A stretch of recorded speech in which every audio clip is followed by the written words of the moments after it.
Did you know the Nigerians govern a sector of space occupied by several different humanoid species? If we say yes, will you feed us?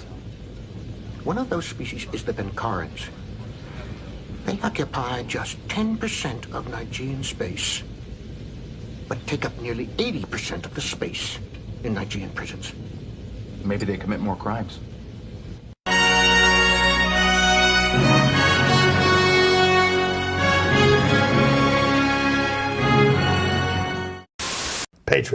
Patriot, vampire, nationalist, mental retard, eugenicist, a scared man, Really? retard, traitor, vampire, next level, Moses.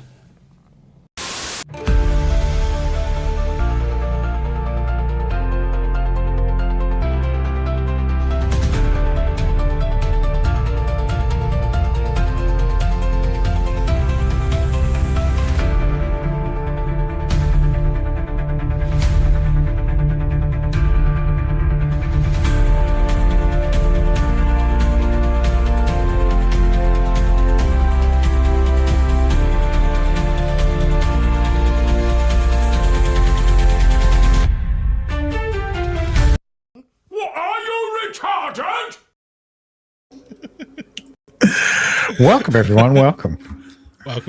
I went looking. I was sure I had the original video from that episode of Valuetainment, whatever the fuck PW's old podcast is called, and I couldn't find it. So I asked Grok, and it's like, oh, just use this website. And yeah, there's a website. Really? You just fucking upload images to it. It makes the meme. Nice. And then after I'd made it, I'm like, oh, there it is, and downloaded the whole fucking thing. So. That was it. What do I put in the intro? I can't just put this based video. Anyway, yes, as Tommy says, it has been a slow news week, very peaceful. So I better get fucking started, especially considering I did everything this morning, had everything ready to go. Had my nap, came back, blue screen. Oh, so thankfully, all I had to do was just open up Brave, and it's like, do you want to restore everything? Like, oh, thank fuck. And it did it. So that's good. New body cam footage released. The traffic stop that went viral now has body cam showing what actually happened. Deputies in San Marcos pulled over a red Hyundai Sonata for a vehicle code violation late at night. While checking the car, they noticed registration inconsistencies and damage to the steering column, raising suspicions the vehicle could be stolen. Police said a 33-year-old passenger ignored repeated commands, rolled up his window, reached towards the floorboards, and armed himself with a semi-automatic handgun. Officers safely removed the 21-year-old driver, but the passenger refused orders to drop the weapon and raise the gun. Fucking genius. Mm-hmm. At that point, 5 deputies and an officer opened fire. The man was pronounced dead. He had no shit. Yep. Don't do it. I'm going to tase you.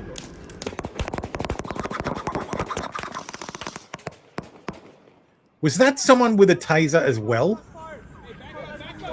That sounded like the distinctive sound of a taser. Yeah.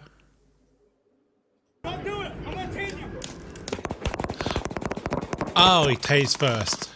And there was another tase. Yeah, I'm pretty sure he's dead. I will shoot you. Drop that gun right now. Drop that gun right now. Stand by. Go ahead.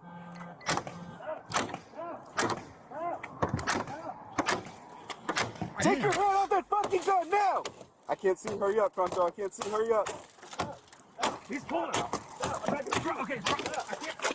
Don't fucking move. Stop the gun. Don't. Drop it. Do it. Drop it. Don't do it, man. Stop. Don't do it. Stop. Please stop. Don't do it. I'm going to tase you.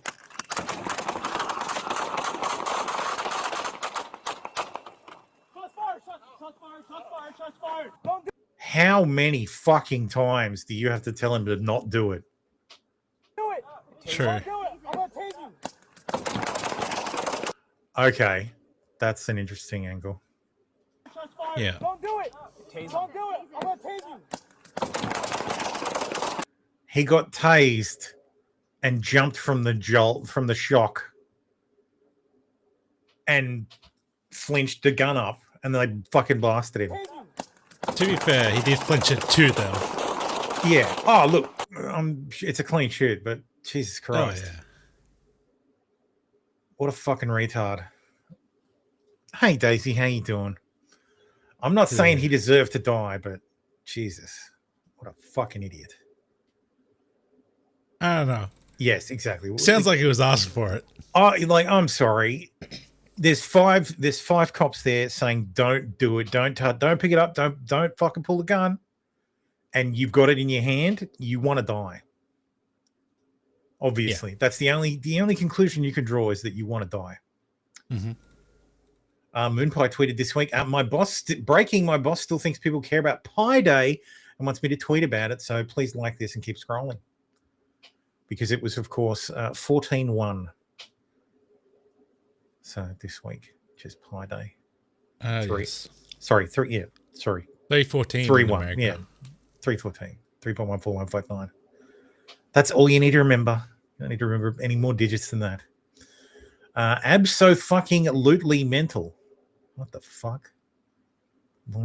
Looney Troon has had enough. Is that a man? I'm not sure that's a man. I think it's a woman. Well, I'm wrong. Right-wing Nazis, fuck off! Step to me and I'll break your jaw!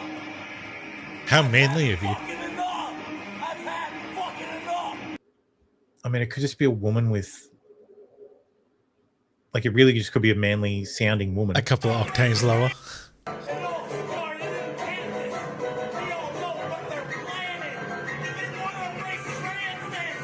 No, I feel the testosterone in this video.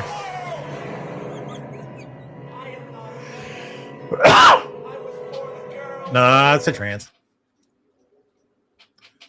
Anyway. Aerial footage shows massive wildfires burning across Nebraska where more than 500,000 acres have burned in just a few days. Oop, that's historical. Nope. Yeah, that does that. Fiery multi-car crash kills one on downtown Los Angeles freeway. Ooh. Breaking news this time out of downtown LA. One person is Yeah, I think he's following dead. a fiery crash. He's Happened cooking. just before 2 o'clock this morning in the northbound lanes of the 110 freeway near 3rd That Street. looks like he went off the Authorities say barrier. 3 vehicles were involved. One person died at the scene. Another was transported to the hospital in Like critical of the condition. bridge above. No word yet on what caused the crash. Lanes were just reopened within the past hour as the investigation continues. Okay, I'm sure we'll get an update on that. Lucky it was an EV. Outrage erupts after comedian Kumail, whatever. This guy, his Holocaust joke at the Oscars. What was it? It was a Schindler's List joke. Who's biggest night? Oh, of course, it was the Oscars this week, and nobody cares. Yeah, no one cared. So I think it's had 5% of the US's viewing audience at the time. Nobody watches anymore, and in 2029 they're going to stream it on YouTube, just on YouTube. Oh, the comments on that. So stream I is really just hope they leave brutal. the live chat open. Look, they'll have to. the Oscars are over. The Oscars are done. We see through it now. No, well, Hollywood's over. Hollywood's really is over. It's being supplanted by influencers. So there's influencer movies now. Like TikTok influencers get invited to red carpet events. Right. So I just want to know what the joke was. He swapped "It's a Wonderful Life" for "It's a Wonderful." So, Pakistani actor comedian. There's real art to making a short film. I think many full-length films would do just as well, if not better, as short films. We should take some of these feature films, save us some time. He swapped "It's a Wonderful Life" for "It's a Wonderful Month," the King's Speech to the King's Tweet, and he switched Schindler's List to Schindler's Post-it. How is that a fucking oh man, come on. Dude. Okay. Let's see comments on X. World Citizen LA. Fuck off. It's lame, but whatever. I'm almost convinced that the people who kvetch about this stuff actually hate Jews, and they do it to make people hate Jews. because this shit is retarded. If people didn't get upset about this stuff, Yeah. like then maybe when people say that's anti-Semitic, they wouldn't be like, oh, but everything's anti-Semitic. It's the Like, whole it's boy who cried wolf. Yeah, sort of thing. you've ruined it. You've done to anti-Semitism what the left did to racism. Good job, fucking what's the name? ADL. Great work. Yeah. Thermo sounds like he has red letter made a video just on the subject. What are these movies? Oh yes, I did watch that this morning. Yes, I did indeed watch that video this morning. It's very good. So I didn't realize so many TikTok influencers are on the fucking red carpet now, and taken like to review films. Like, because I also watched. It's interesting. There's like a theme to my watching this morning, and it was completely unintentional. It must be the algorithm. Because I watched that one, and I watched a video on movie trailers spoiling films from the real life fake wizard. And they basically had very similar points in that people's attention spans are ruined, and nobody goes to the actual cinema anymore. And the reason they don't go to the cinema more than once is because, well, trailers ruin movies. So if you go once, you've already seen it twice. True. So, but apparently the trailer to Project Hail Mary ruins the movie. Like, it spoils the movie. I'm not going to spoil it, but if you've read the book, you know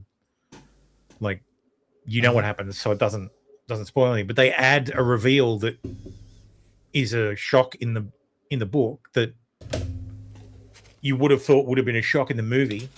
If it's the first time you're seeing the movie. But yeah, it's in the fucking trailer. So again, another film ruined by trailers. Apparently it's very good. Like, the film's very good. It's I think 98% critic review, 96% audience score. So it's up there. I'll wait for DVD. Kangmin Lee says, ashamed of nothing, offended by everything, contributes nothing, demands everything. People are stealing free hotel breakfast by sneaking in, pretending to be guests, and posting online. I just snuck in this hotel for some free breakfast, and that's the best thing I done did. I'm gonna sit right here on this bench. What's that, like there's 2 eggs on that. Like, there's she got fucking scrambled eggs and a little fucking boiled egg. Yep. What's that? Sausages? Sausages. Biscuits, and gravy. Enjoy it. And I'm gonna go back for a second. Looks like slop, but probably tastes decent. Second. She didn't even eat the biscuit. I'm having too much fun. No. Gonna make me a waffle now, y'all. Waiting on my waffle. That making your own waffle thing They got whipped cream. sounds like a fucking nightmare. Ooh, I'm gonna put some of that on my waffle. Might get some cereal to go. Let me get some more eggs while I'm at it. If I'd spotted this faster, I would have put it in racism news. Come on, girl. Get out of here now. Oh. There we go. Ooh. That's a big waffle. That's a big waffle. Yeah, see, what I do if I see this in a hotel, I just make it so you have to use your card to get in. Plate number 2. Let's sit down and enjoy this swim. Yummy. When I tell y'all, this waffle's so good. Okay, that's all I could eat. I'm full. Like, I'm full. Got me some juice and I'm out of here. That was kind of fun. That was kind of fun. So good, too. So good. Why can't we have nice things? This is why.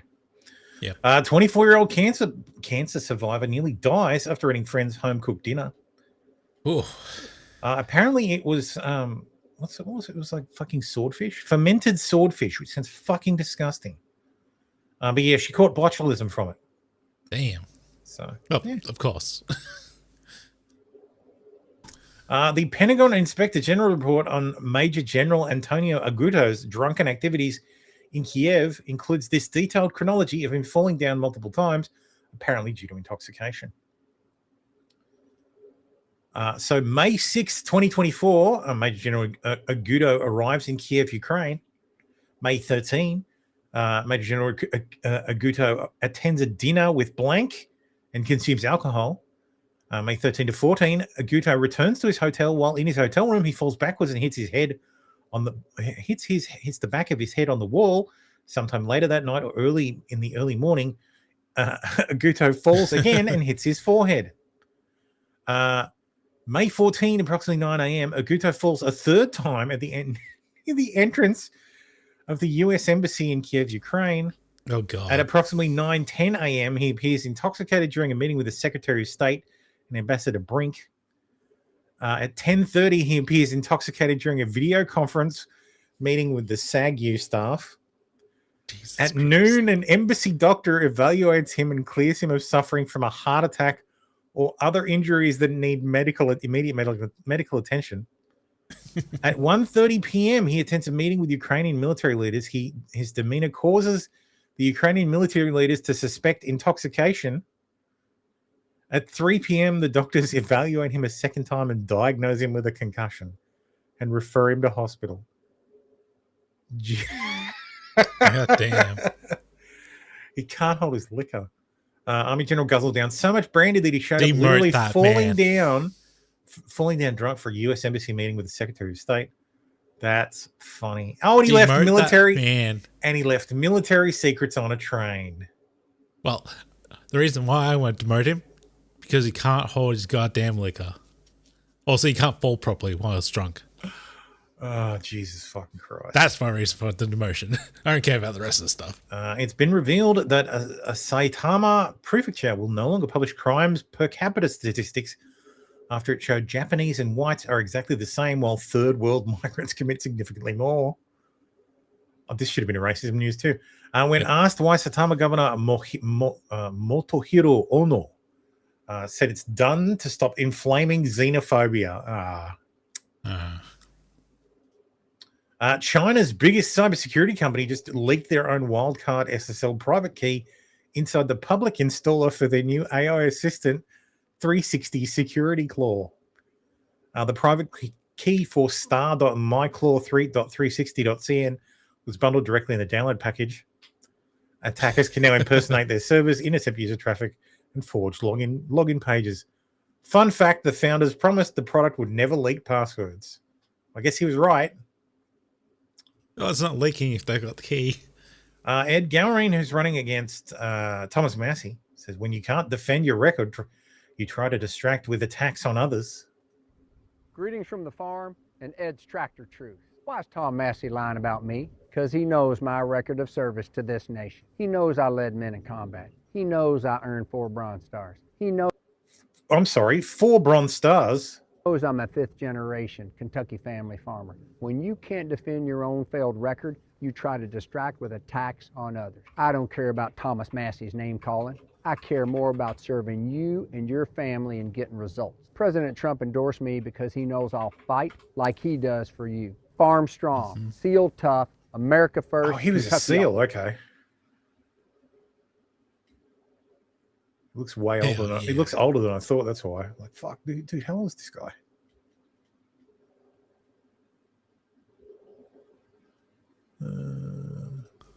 Old enough. Okay, so he was a SEAL for 2 decades. He's identified as an Army Ranger. So I guess that's how that works. Well, Army Ranger just means you went to Ranger school. Yeah, basically. It's combat veteran.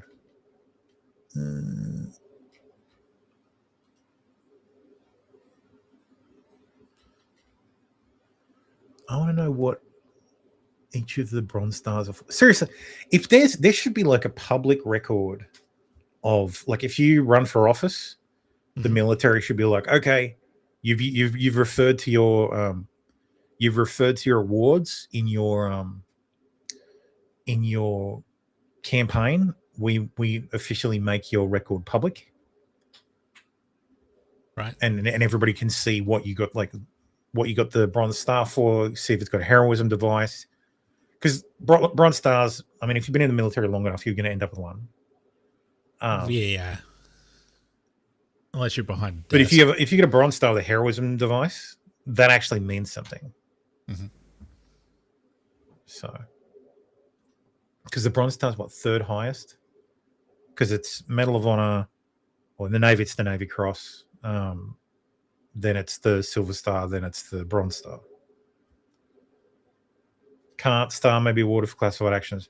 Well, no, that's fine. Then they just have it as classified.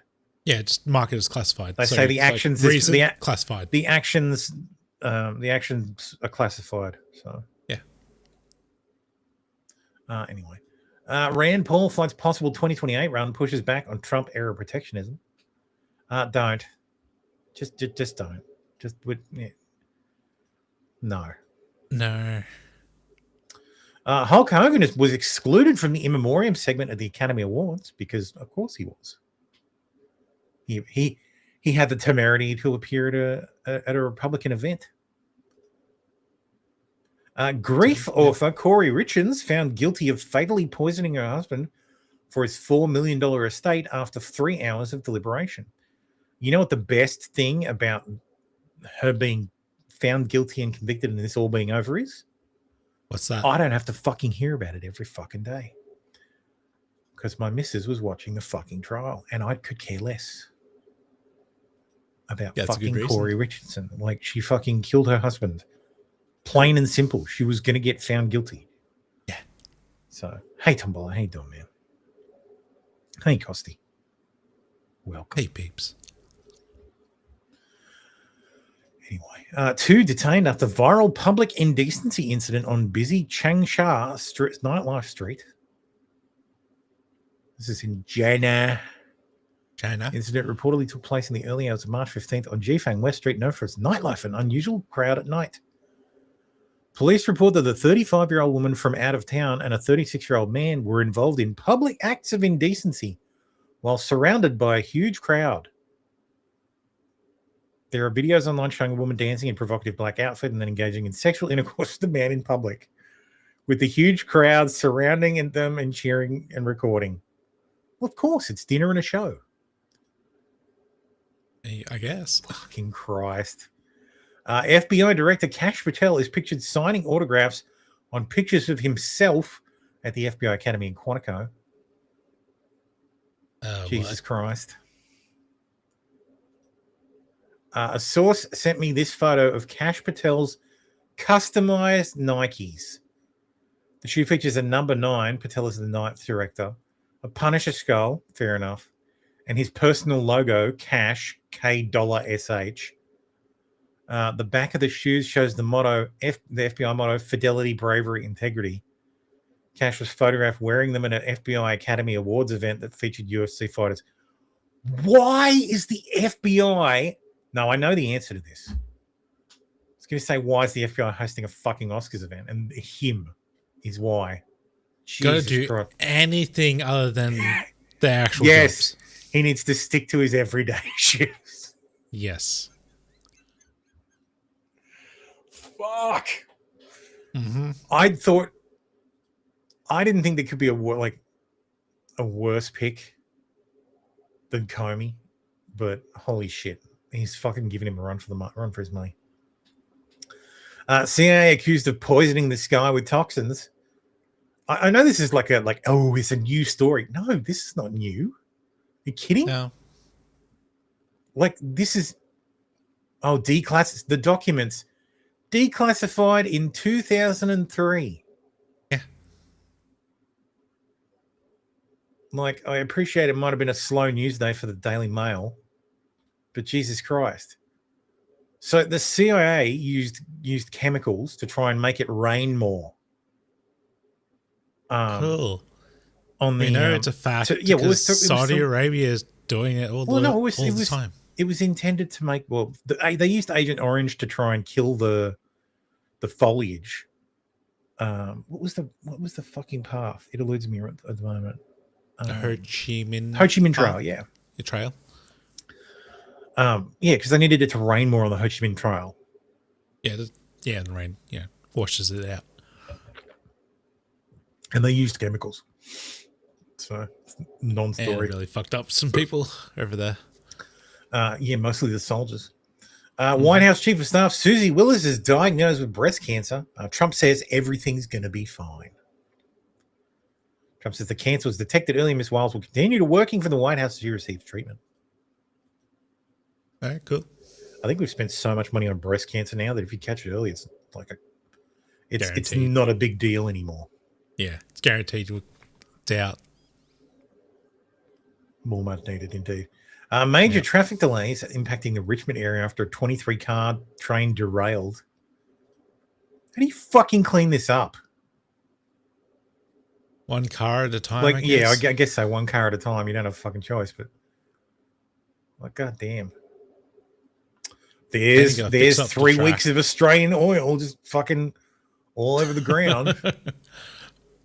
A 2-week-old baby has been hospitalized at the Wolfson Medical Center with a severe herpes infection after contracting the virus during a Brit Mila Jewish ritual circumcision that involves direct oral suction.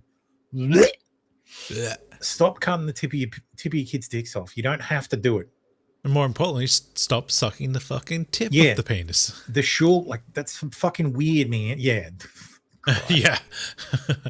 Like, it's only like the Orthodox ones who do this. Like, yeah. It's weird. We should look. I've got the solution to all of the world's problems. No matter what side you're on, whether you hate the Jews or whatever, my solution is this: we ban genital mutilation, and we also ban halal butchery. Done. Both gone. No circumcision for anybody. Sorry, gone. And no halal butchery, because halal butchery is fucked up. I've seen it happen. Not cool. Like letting the animal just bleed out is fucked up. Without stunning it as well. It's far more like when we stun the animals, it kills them instantaneously.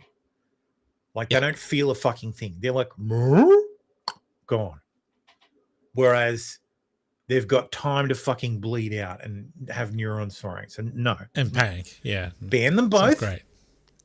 In the West, gone. Banned. Completely gone. If Muslims don't like it, the Orthodox Muslims who absolutely positively must have their fucking halal certified meat, well, there's 57 Muslim countries you can go and live in where that's perfectly fine. But in this country, no. Yep. And Orthodox Jews who want this stuff who want to do this stuff, well, Israel's right there. Yep. You can all live there, and then all good. So, just fucked up. Do not do it. Hey, Div, how you doing? Good to see you. Or you could just at least import the meat after it's been executed. Nah, we ban that too. All right. They can be vegetarian. If you want to be a vegetarian Muslim, have a nice vegetarian iftar, you're welcome to stay. They won't have enough energy to cause trouble. That's so true. Layoff alert. Dell just confirmed 11,000 job cuts in their annual filings. They spent $569 million on severance and called it disciplined cost management. Yes, my employer has been spending lots of money on severance and will be spending even more money, and they will call it cost savings. But it won't matter. It won't matter. Breaking 911 says breaking $820 billion wiped from the US stock market today. It's fucking look, $820 billion, Nvidia down 0.84%, Microsoft down 1%. Like these companies down a fraction. $820 billion just disappeared. Yeah, just looking at that, that's just like a normal downturn. Like market does that all the time. I am redundant as of the 3rd of July. Yeah, so just in time for America's 250th. Yep. So after 14 years. Yeah, I'm just looking at percentages of that. This one makes me cry. 120 billion went down the crypto market. See, that's more substantial. I will be sure to tell you all when I sell my crypto, because at that point the crypto market will explode. So, because I hold Ethereum and I hold XRP, so I will tell you, and those two will go fucking cocoa bananas. Just tell that you sold it, but don't actually sell it. Yeah, just tell everybody I sold it. No, because the universe will know, and then it won't do anything about it. And then I'd just be encouraging you guys in to lose money. To lose money with me. No? This ain't financial advice. To be fair, I'm still ahead overall. So because I bought Ethereum at like $860. Yeah. But I bought like my dollar average cost for XRP is something like $2.40. So last year I was ahead for the first time in like 5 years, and now I'm behind again. And I have 3,000 XRP and only 2 ETH. I wish it was the other way around. If only. Senator Mark Wayne Mullen tears up as he tells a story about how President Trump went to work for him when he found out his son had a traumatic brain injury. It's very nice. We'll watch it. It's long-ish. I will fast forward it though, because he pauses a lot. It's not about President Trump, it's about my son. So my son was a really world-class athlete, and January 17th of 2020, which mind you was an election year, he had a really serious brain injury. Woke up 26 hours later and he's a different kid. We almost lost him. For 26 hours, he had extremely low pulse. There was a time they thought that they lost his pulse altogether. And when he woke up, he was just different. I mean, here he had a world-class athlete that wrestled all over the world since he was 12 years old, and he couldn't touch his nose. He couldn't walk without shuffling his feet. He had short-term memory loss.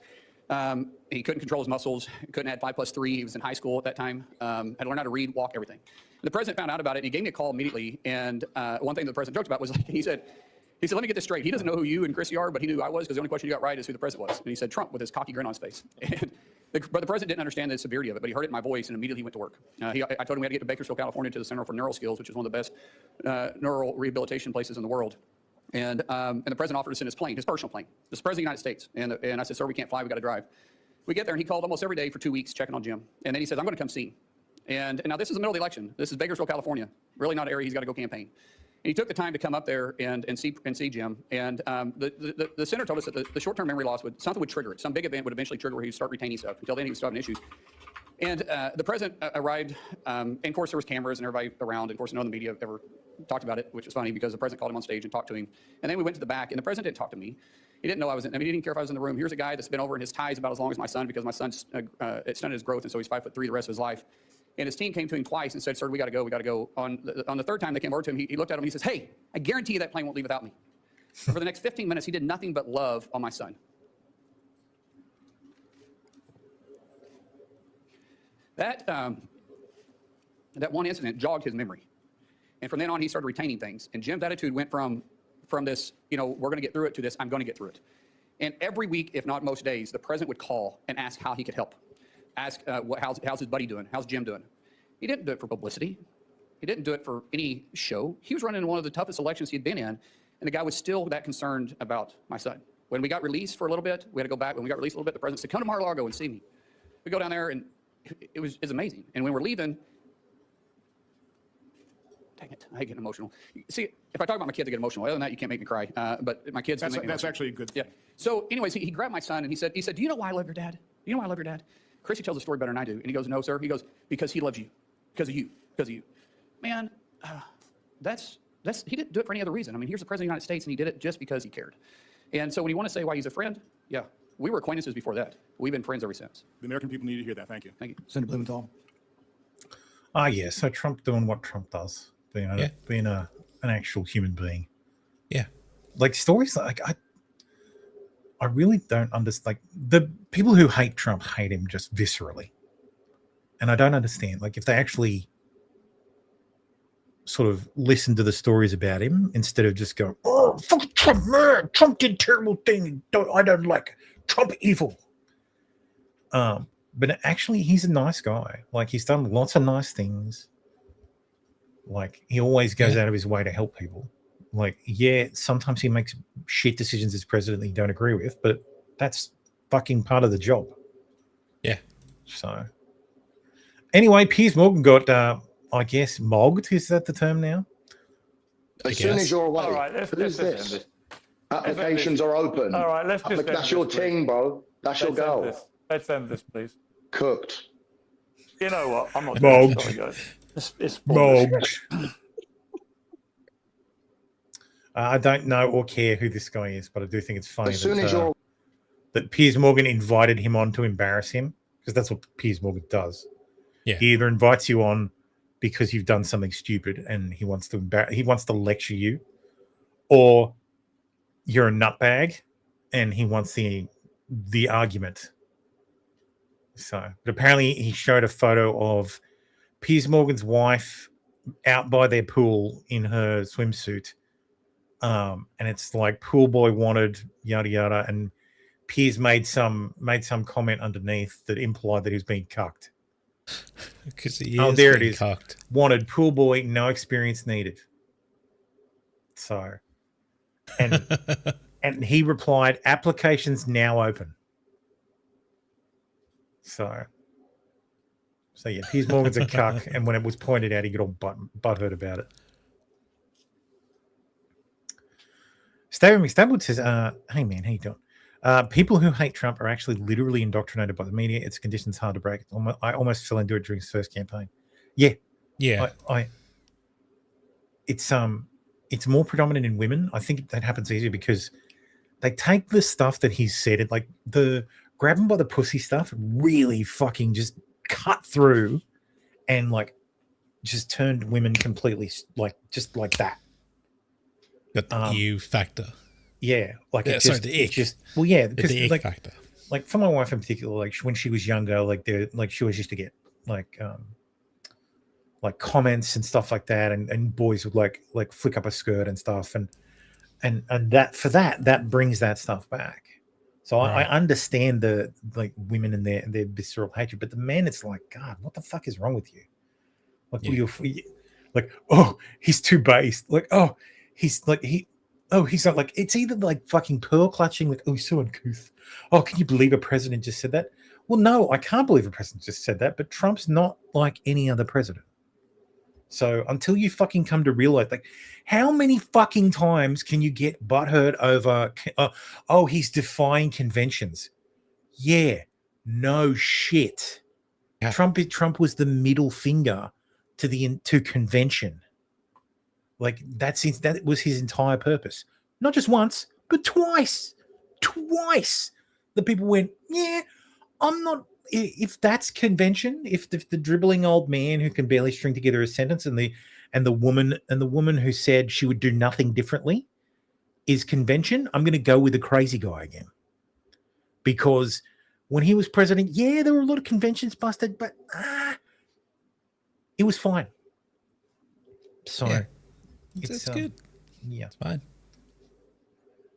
Stevie said, I was being berated from all forms of media in my family who were already indoctrinated by the media to hate Trump. Then I started looking into the claims myself. What an irony. Yeah, exactly. This is the thing. If you are informationally disengaged, or you have no ability to if the facts changing don't change your mind, you can't be convinced. You're unconvincible. Like you have already, like Trump is a bad man, Trump bad, and that's it. That's never, you're never going to change your position on that because you can't be convinced. But I keep an open mind to most people. There's very few positions that I'm not like, I'm happy enough to go, yeah, I don't know. That like, this is probably going to trigger all the libertarians, but John Maynard Keynes, the father of Keynesian economics, has a quote, and he said the quote is, "When the facts change, I change my mind. What do you do, sir?" So, which is how you should approach things. If the facts on the ground change, you should change the way you think about like how it leads to an outcome. And to not do that is fucking insane. That's ideology. I don't know if you guys watch Peter Boghossian's channel. But he had an interesting discussion with he's a Christian apologist. He had an interesting discussion with him, and his cameraman got all butthurt about it. And then the next episode, he had Shmuley, he's a podcaster over at he's a Jewish podcaster. He used to be a Democrat, voted for Trump, because he's like, the Democrats have fucking lost their mind. Because they have. And so Peter Boghossian got the cameraman to come on, and the cameraman was full on indoctrinated. Like, he wasn't listening to, like, there was nothing you could say that could change his mind. It was just like watching a script, like an NPC that only had to go back to the script, make an argument. And it just couldn't get there. Like, and he was using ChatGPT to fucking fact check, and I'm just like, oh god, we are so eminently fucked, because now, not like when it comes to LLMs, every leftist now can never be convinced because the AI agrees with me. And it's like, yeah, no shit, the AI agrees with me. It's the same as social media, bro. It's designed to keep you fucking engaged. Mm-hmm. Like, those of us who actually use it for work find that very fucking frustrating. Like, if I explain something to it, I want it to give me an objective point of view. I want it to say, hey, that's a dumb idea. I want it to call me out on my stupidity. I want it to say, hey, that's a stupid idea. I don't want it to say, this is great thinking, Thermo. You should definitely do this. That's a fantastic idea. Wow, I'd never thought of it that way. Like, fuck off, just tell me.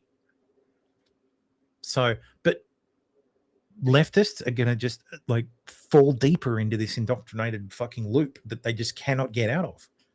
And they are unconvincible. And that fucking scares the shit out of me. And it should scare the shit out of you too, because unconvincible people are fucking dangerous as all hell. Very dangerous. So they're the people who strap bombs to themselves. The people who are absolutely certain that they are correct and that their ideology is correct. Like, I'm not fucking certain I'm right. That's absurd. How the fuck could I possibly be certain? I could be wrong about everything, like everything I believe.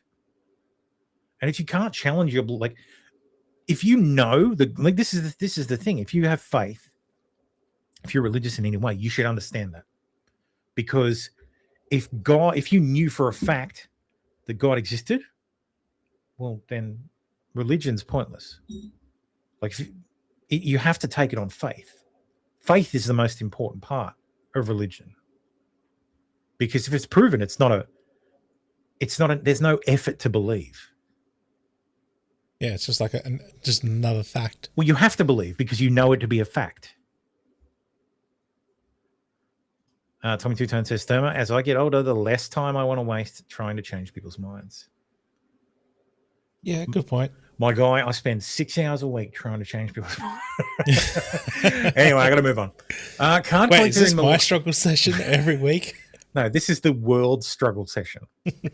I'm here trying to convince the world to pay more attention to everything that's happening.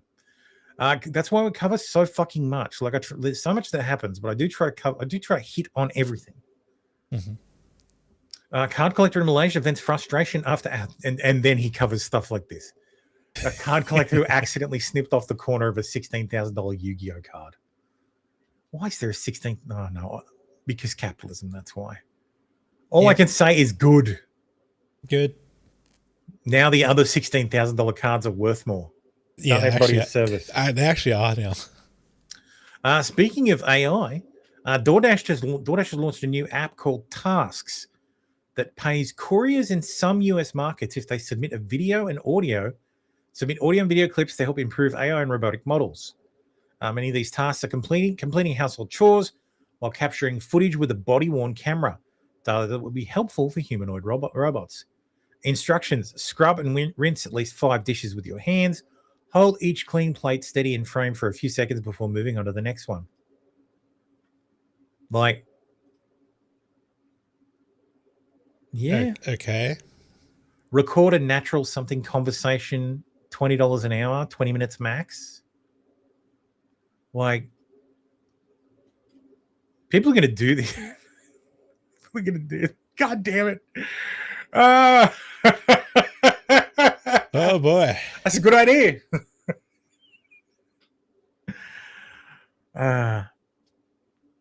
This is this is how you train those kind of robots to do stuff. Like, you show them again and again and again and again, different people doing it in their own way, and they all culminate in the optimal way to do it, and that's how they learn. I've said many times there needs to be an advance in a huge advance in battery tech before any of this becomes reality. That is true. Because you can't have these robots were great in factories where you have hundreds of batteries that they can just I'm getting to the end of my hour of usable battery power. I need to walk back to the battery bank and pull one off the shelf that's been charging for 8 hours. Right. And then use it and swap it out on myself. But so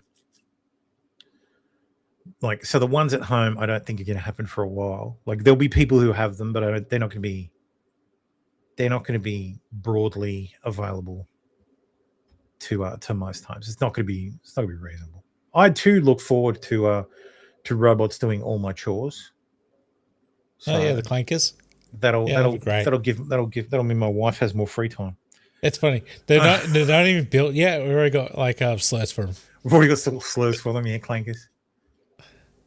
But yeah, we're going to all the jobs are going, all of them. So we better get the post scarcity real quick, otherwise it's going to be a fucking bloodbath. Oh yes, it will. The Trump administration has just announced they will shift student loans out of the Department of Education and over to the Treasury Department. Student loans account for 2/3 of the Education Department's budget. Interesting. The destruction of the totally redundant Department of Education continues apace. Yep. Another train is derailed in Peco, Texas. Actually, what's this? This is December 2018. Oh. Terrible. I need my tool to periodically check the tweet and see if it has a community note, and then read the community note. And if the community note says this is from X year, I just fucking remove it from the show right. Yeah. Cyber attacks across American breathalyzer test company has locked drivers out across 45 states. Interesting. Kossi says, I just bought a robot vacuum. Hands down, one of the best recent purchases I've made. I bought a window cleaning one as well, but it's a bit of work because you need to keep moving it to the next window. Yeah, that sounds like a pain in the ass. Yeah. Does an okay job. Not as good as hand washing, but having it do its thing whilst I do other things make it worth it. I guess so. You know what? I joke with my wife that there needs to be a car wash thing for a shower. So you just get in the shower, activate the human wash, and it just sprays you down. You close your eyes, it sprays you down with a misted soap. Mm-hmm. And then the brushes come in and they, and then you get a sort of a laser wash for the rest, that rinses you down and cleans off the rest, and that's it. You're done. 3-minute shower. Then a blower. 3-minute shower, yeah, and a blower as you step out of the shower. So, I'd sell billions in India. Long-term unemployment is becoming a status quo in today's job market. It's a mental war, job seeker says. This is from Monday, February 16th. God, kill me now. Yeah. Tequila Turner collected her last regular paycheck in October 2024. Since then, she's traded her steady career in corporate IT for freelance projects and gig work like delivering for DoorDash. Wow. Someone's moved my gun. Her income plummeted from 6 figures to a fraction of that last year. This is depressing me, guys. She tells me over the phone between making deliveries, she moved in with her friends to save money. She's been hard at work looking for a new job, but so far, no real luck. No. Yeah. Turner, 47. No. Oh, yeah. So she lost her job over a year ago when her contract role at the bank ended. Kansas City, Missouri resident, part of the growing share of Americans who are not only unemployed but have been looking for work for 6 months or more, making them what the Bureau of Labor Statistics defines as long-term unemployed. Official numbers about the job market show a relatively stable labor economy with stronger than expected jobs and growth. In January, more than half of the jobs added were in healthcare, with a slight drop in the unemployment rate to 4.3% or 7.4 million. Today, 1 in 4 unemployed people, or 1.8 million Americans, have been job searching for over half a year. Fuck. Wow. Benefits very much so. I don't have to worry about healthcare at least, but Jesus. Pool of job opportunities has been shrinking for a while. Job openings, hiring, and voluntary quits, which signal workers' confidence in being able to get a new job, have been sliding since the post-pandemic hiring boom of 2022. Employers added just 181,000 jobs in all of 2025. Fuck. That's not good. And businesses have announced layoffs of 108,000. Jesus. Yeah. And this is in a quote-unquote strong economy. And the Australian economy we have been in a per capita recession for a while. Yeah. The money we're making. I'm sorry, bros. I've got to move on. I'm going to fucking kill myself. Not really, but Jesus Christ. It is reminding me of the last time I did job hunting, and it took like 11 months. I started looking on Seek this week just to see what's out there, and I'm looking at stuff, and I'm like, oh yeah, I can do that. Like, that's no problem. I'm qualified for that. There's a couple where I'm like, I could do that job, but like, fuck, having to go through the interview process and like, what the fuck? Like, it's just all so tiresome. Yeah. Like, it should just be, oh, hey, you've been doing this for 22 years. You obviously know what you're doing. Here, take this job. Were you fired? No. You were made you fired? redundant? No, okay. it was made redundant. That makes it easier for us. Like, ridiculous. So, this is the outcome of H1B replacement and now AI replacement. I think I saw a stat this morning that said almost every single job lost in IT this year in Australia is a result of AI. Like, all the major job losses in IT sector, like countrywide, are entirely AI related. Oh yeah. Companies thinking that, oh well, we don't need as many developers, which I don't care because I'm not a developer. And if they need developers, I'll just go to India for it. Well, yeah. So, because some of our developers are in India. The job I want is, I want to work for a mid-sized company that has existing infrastructure that is looking to expand. Either wants to move to cloud or wants to move from cloud because they want more control over the infrastructure and their costs. And I want to, midwife them into their next stage. Because that's what I do that. I did that where I work now. Like global. Well, into like a better technology stack. That's what I do. I take companies that have shit technology stacks and I make them better. So fair enough. So make it better so that my actual role is infrastructure. Yep. My actual role is infrastructure architect or enterprise architect. So more the infrastructure architect side than the enterprise architect side, because the infrastructure architect side is more technical, whereas the enterprise architect side has a technical component, but it's more about what did I do there? Oh, shit. What did you do? Fucking hell, my mouse disconnected. I broke it. Can you still hear me? Yeah, we can hear you. Oh, sorry, because I also bumped the volume on the thing. Where's my mouse? God damn it! He's lost his mouse. Quick, take over the show. Yeah, I can't. Not in Restream. That's right. There we go. That's back. Christ, what a pain in the ass. No, but yeah, that's what I do. I improve systems.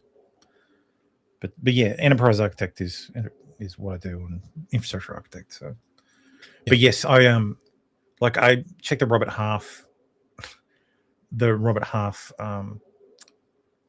What this job should pay in this city, and I'm like, oh yeah, I make I'm towards the middle of that amount, and then I look at the jobs, and they're paying way less than that, and I'm like, are you fucking kidding me? Like I have to take a pay cut as well, which is great. That's fucking fantastic. Of course, he says become a full-time streamer. Yeah, that'll work great. So, I mean, it could. Doubtful. Time for AI pre-stream. You would have to reconfigure the whole show, but an AI worker wouldn't have this many issues with the stream. Yes, well, time for AI pre-stream. Yes. So, anyway, I considered it, but then I'd just do a show every day, like maybe an hour or 2 or 3 or 6. I mean, of late there's enough news to talk about, but like, who the hell is going to watch? Nobody watches now. So, no offense to the people actually watching, but hardly any of you watch now. So I can't imagine I'll suddenly get an audience. So I put out that ridiculous cat fighting video, and it has like 400 views. So nobody watches like anything anymore. So no, it's not that nobody watches anything anymore. If it doesn't appeal to the algorithm, YouTube is not going to push it. And if YouTube doesn't push it, nobody sees it. Simple as that. Yeah, especially when you're small. So doesn't matter. Doesn't matter how good your content is. Doesn't matter how much effort you put into it. Doesn't matter. Nothing matters. No one cares. Nothing matters. YouTube doesn't give a shit. YouTube is basically like Powerball. Yeah. So if you want to do this, if your number hits outside of YouTube, if your number hits, you'll make a fucking killing. But if it Tom doesn't, Boller's got a then point. We don't stream in the best times. You do stream when people are out on the weekend surfing. I stream in the window where there didn't used to be any fucking content. This used to be the dead zone. So, maybe it was a dead zone for a reason, because no one's on YouTube watching. Stabby says, current year, you can't gain traction with the algorithm or an authentic following unless you're going to be consistently uploading. Yeah. And look, Stabby, imagine not consistently uploading an episode every fucking Sunday for 180 weeks. So, sorry, 181 weeks. Well, yeah. I don't know how much more consistent I can be. Live is not how you get live. Viewers. Live's not how you get. Live's not how you get viewers. So. It's videos that get viewers, and then you get a partial of those viewers to go to live. Yeah. I didn't do this. I didn't do this to make money. So until now. Well, I just figured I'd be employed.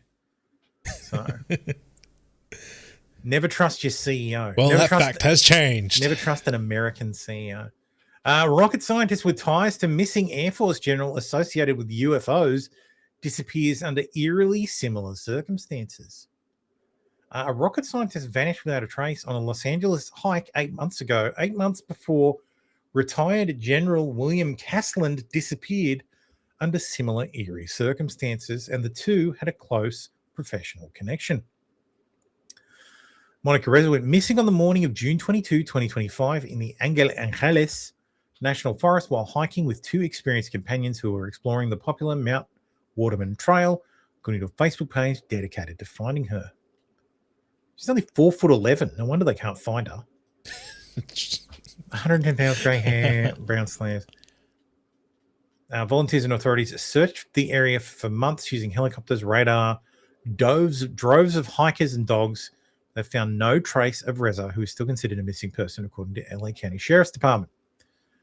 Reza used the last name Jacinto in her wildly successful professional career as a material scientist at Aerojet Rocketdyne, which was funded for years by NASA and the Air Force Research Lab. Her patented nickel-based superalloy, Mondalloy, brought her into the orbit of McCaslin, who oversaw the Air Force group that funded research in the early 2000s into advanced material needed for reusable space vehicles and weapons.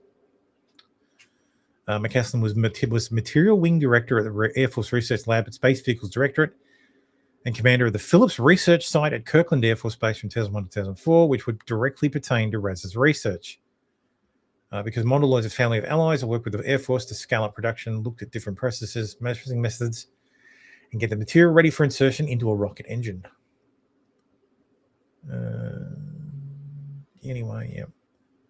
McCaslin, who's associated with the UFO community, went missing on February 27th from his Albuquerque, New Mexico home. He was last seen by his wife, Susan, at 11:10 a.m. at local time. She reported that her husband left only with a backpack and a .38 caliber revolver without his wallet and cell phone. Someone didn't want to be tracked. 68-year-old was an avid hiker like Reza. He's not been found despite a wide search by authorities that includes thermal drones.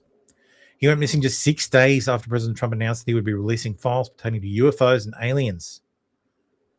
McCaslin was a gatekeeper and participant in the UFO community, a source previously told the Post.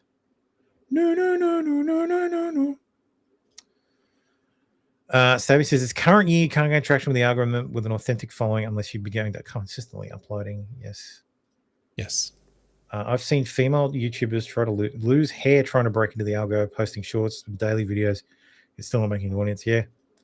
Once a week might be consistent, but not really frequent enough for the style of content you're doing. You can't get away with that once a week stuff unless it's a highly edited video with compiled info. Yeah.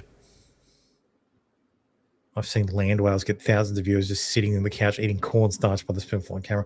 Maybe that's what I need to do. Just become a land whale. Do you really want to? No. Do you really want to eat it? She was in labor at the Florida hospital. Then she was in a Zoom court for refusing a C-section. A virtual court hearing from a pregnant mother's hospital bed shows what forced medical treatment can look like. What the fuck? It's difficult to put your place in the Cheryl Dorsey, a pregnant mother of 3 who found herself facing a judge while in labor at the University of Florida Health Hospital in downtown Jacksonville. She'd arrived at the facility with a plan for her birth. She wanted to try for a vaginal delivery, but she understood from years of experience as a professional birthing doula that things don't always go as planned. She arrived overnight after her water broke. Doctors were concerned about the risk of uterine rupture, potentially deadly complication for her and a baby. It's understood the risk to be less than 2% and repeatedly told doctors she wouldn't consent to a cesarean without trying to have a vaginal delivery first. The doctors appeared to relent, leaving her to labor for several more hours. Nursing supervisor wheeled the table up to her bed and informed her she was in court. The reason, failing to agree to a C-section. What the fuck? Wait, what? So the doctors went and got a fucking court, try to get a court order. So they what the fuck? Is this because she's black? I obtained the video recording of Doyley's court hearing. Watching her argue her case from a hospital bed shocked me. Even though courts have found time and again that you can't force someone to undergo medical treatment, COVID vaccine. Yeah, cough. The video underscored for me how pregnant women are a rare exception. In several states, judges have ruled pregnant patients can be forced to receive blood transfusions or remain on bed rest if it is in the best interest of the fetus. In Doyle's case, a court would force her to undergo surgery. That is a bridge too far. Yeah, that's kind of fucked up. ProPublica has already investigated how abortion restrictions can lead to pregnant women being denied life-saving care. Whatever. Experts worry the opposite problem, forced treatment, could become a problem in states like Florida that have fetal personal policies. Doyley signed a waiver allowing the hospital to discuss her case with ProPublica, but a spokesman at the hospital would not comment, citing patient privacy. Yeah, no, They love HIPAA when they can hide behind it. Yep. By sharing and examining Doyley's case with her consent, we aim to show what the forced medical treatment can look like. And while we encourage you to read the full investigation, I wanted to offer you a look inside the Zoom court hearing so you can hear for yourself what happened. She's confused. The judge is on the call in his black robe, explaining how the hearing would work. That is fucking insane. Why are there so many people on this call? Yeah. Dr. Erin Burnett said during the hearing she didn't think Doyle could successfully give birth vaginally. A long labor could increase the risk of uterine rupture, which could kill Doyle and the child. Then they die. I understand the doctor being risk averse too. Like, because this is the fucking problem. Doctors have insurance, personal insurance that they have to get as well. Yeah. And if they can't get insurance, so if this woman, because this is the problem, if this woman insists, and she and the baby die, and baby daddy, sue the hospital, or mother of the woman sues the hospital, and the doctor's still got to defend that. Yeah, and defense is covered by the insurance until you can't get insurance anymore. Yep. So this is the rod the US has made for its own back. Everybody's very concerned about the baby's welfare. Like I would argue this has less to do with like fetal sovereignty laws and more to do with insurance. Like Doyle's had reasons to want to avoid a major abdominal surgery. She'd had difficult recoveries from her previous C-sections. A hemorrhage after a previous C-section had sent her back to the hospital for almost a week. She worried that she wouldn't be able to care for her children if she was struggling with recovery from the surgery itself and potentially also with complications. And she was concerned that if she were to die, her children could fall into the foster care system. Okay, so no baby daddy. Right. Doyle said that she didn't see surgery as a low-risk option. She wanted allowed if other children's lives and her own mattered to the hospital and doctors. Law professor said that women who wanted to opt for care that seems risky to doctors often face accusations of not caring about their babies. Somebody's a bad mother, right? Which is a huge part of what's thought to be the process here. This is not what mothers do. Mothers sacrifice, including allowing somebody to cut you open. Usually the doctors just lie to you. Like, oh, you gotta. If you don't, the baby will die. I appreciate you spending... In the past, I would disagree with that, but nowadays, yeah. The judge did not order an immediate C-section, but he said the hospital could perform one in an emergency without her consent. She said, I appreciate you spending 2 hours on a Sunday going through my medical history and fighting for my vagina and my baby, she said. Lol.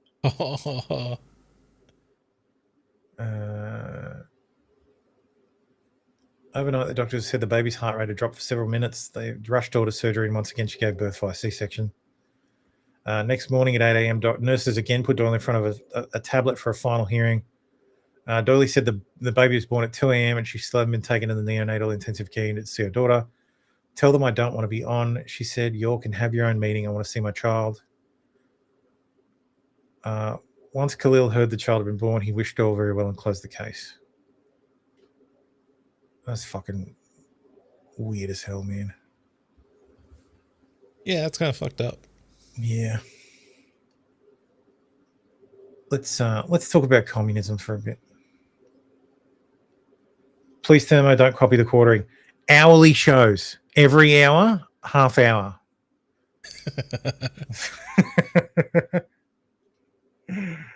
They're trying to destroy me. Virginia Democrats. That's what you should. Oh, that's what you should put in the description of the stream. My channel is under attack. My channel is under attack. They're trying to kill me. No, I just need to go like full Candace. And be like, the Jews and the commies are working together to destroy America. Do you want that audience? A bit too close to. Well, when it pays the bills, look, I understand why people just say shit online to get paid. Like, because you get money. Because people like you say things, get money because of them. Exchange money for goods and services that you need. You get to live. Rinse and repeat. At the cost of your reputation. So there's plenty of poor people who have perfectly good reputations. So like I've said before, I'm perfectly happy to sell out. So I'm open to offers to sell out. I may reject them, but I'm not going to sit here and be like Rackets, like, I'll never lie to you, and then turn around and lie to you. So I try not to. I try my best not to lie to you, and I will always try my best. And if I am ever sponsored for anything, you will know about it. Mm-hmm. So, and if the Jews want to pay me like $7,000 for a video, I'm fucking gladly do that. Unfortunately, they're not actually doing that, because if they did, they'd be fucking broke in an hour. Hell yeah. So there's plenty of people who do it for free. So yes, Virginia, so the Democrats in Virginia have passed their tyrannical gun laws and exempted themselves. Well, of course. This lovely section here, Section G, the provisions of this section shall not apply to any member of the General Assembly who leaves a handgun in an unattended motor vehicle pursuant to Section 18.2-308.7:1, when such vehicle is parked in any parking structure reserved for members of the General Assembly. So, yeah, makes it illegal to leave your gun in the car. So, well, now you just have to find a member of the General Assembly and store your guns in their car. Hey, see, solution. Meanwhile, the Democrats are getting butthurt because this company is handing out 30-round AR-15 magazines out the front of the state capitol because it's soon going to be illegal to sell them. Right. So they figured they might as well just hand them all out. Here, have some free AR-15 magazines. Have some free mags.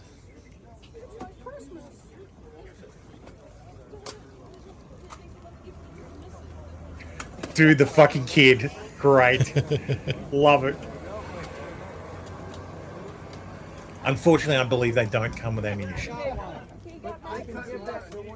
You have to buy your own ammunition. If only. If they came with 5.56, they'd be handing out, what, 30 rounds, 5.56 watts, $1.30 a round? Yeah, that'd be fucking a lot of money. They'd be broke. They're broke. They're poor. But be very popular. Tyrant's going to tyrant. When police confront a man about having a suppressor at the end of his rifle, which they say is not allowed here outside the Virginia State Capitol, he stays and says he's not going to comply. That's all right. It's an ordinance. You guys keep talking. It's an ordinance. Suck my dick. Very cool. Appreciate it. I appreciate your guys' time. No politics in uniform, sir. So they agree. What was this? What just happened? So pretty much with the new ordinance that came in, they came and said that I cannot carry my suppressor on any public streets here in Richmond. Oh. So are you going to disarm yourself of the suppressor? Now they can go fuck themselves. Yep. This is my American right here, and I'm going to continue to do it. Did they cite the actual ordinance? Or I just want to point out he's got like the display, the targeting display that they have on his rig, like he's gonna fly a drone or call in an airstrike. She did pull up ChatGPT and did pull up the ordinance, so if we're trusting God, Chat. Dude, and this is gonna destroy us all too. Yeah, because there was the I don't know. I watch the building inspections guy in Melbourne. Oh yeah, that guy. Yeah. And he had a particularly annoying builder. So he went around to do the inspection. It was just a pre-handover inspection, like it's just to see, make sure everything was traveling right. The owner was there with him, and the builder's like, "No, you can't come on site, mate. You're not allowed. No, I can't come on site." And he's like quoting, like the inspector guy. The inspector is quoting the law that allows him to come on site. It's like, no, the owner wants an inspection under this law. I can inspect. The guy calls the cops. Like the builder calls the cops. Cops show up and they're like, "Oh yeah, I've just checked Google, and Google says, I know Google's not perfect, but Google says," and he's like, "Mate, I'm a fucking licensed inspector. I'm telling you the law. Yeah. And the cop's like, oh, yeah, well, I don't know. Like, it's a civil matter. And then they leave. And it's like, well, okay, great. Now we have police looking up fucking the law on fucking Google. Mm-hmm. Like, how about the state governments have an app that specifically lets them search through the fucking law? I can make it. It's tiny. It just needs to be a text index of laws that apply in the state. We can push updates. Yeah. And police can have it on their phone, and citizens can have it as well. So we can all look at the same laws that apply to us. Holy shit, that's actually a really fucking good idea. I'm gonna write that down. I'm gonna vibe code that. None of you motherfuckers can vibe code this while I'm doing the show. Vibe code it. Damn straight to the vibe state code it. government. Sell it to the state government for you millions. still hold it, like all the propriety. Hang on, I just have to quickly... And they get subscriptions into it. I just had to open up Obsidian and add it to my daily notes. App that shows laws in each state. Searchable. You might have to add federal laws just in case. Yeah, but the state police don't enforce federal law. Oh, that's true. So,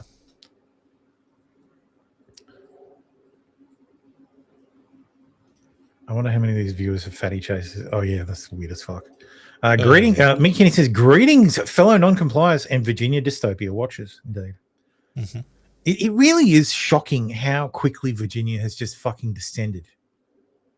Oh, and yeah, the Democrats are one punishing. election, because this thing, Virginia was blue before fucking Youngkin took over.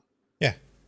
And because Virginia has this fucking insane system where the governor has a term limit and it's one term. Like, what? What the fuck is wrong with you?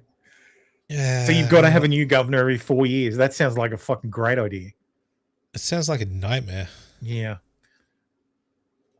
Actually, no, it sounds like the censoring me on this governor topic. doesn't I'm not actually have any surprised. power. It's deleting every comment. Yeah. Yes, fight it, Stabby. Fight it. Yeah. God damn it. Tommy says I just sold the program for $35 billion to Meta. Fuck you guys. Anyway. Just Stop Oil activist Greta Thunberg is demanding that Trump allow oil imports to Cuba. Okay. Just Stop Oil, not that one. Mamdani wants New York estate tax threshold cut 90% to $750,000. I think I touched on this last week. I just offhand mentioned the estate tax. Yeah. But yeah, he wants the top estate rate taxed. So the current estate tax in the UK, in New York City, which is like, what the fuck? Why do you have a state-based like estate tax? Money. But yes, there's an estate tax in New York. Its threshold is $7 million and the rate is 16%. Mamdani wants it cut to a threshold of $750,000 and a rate of 50%.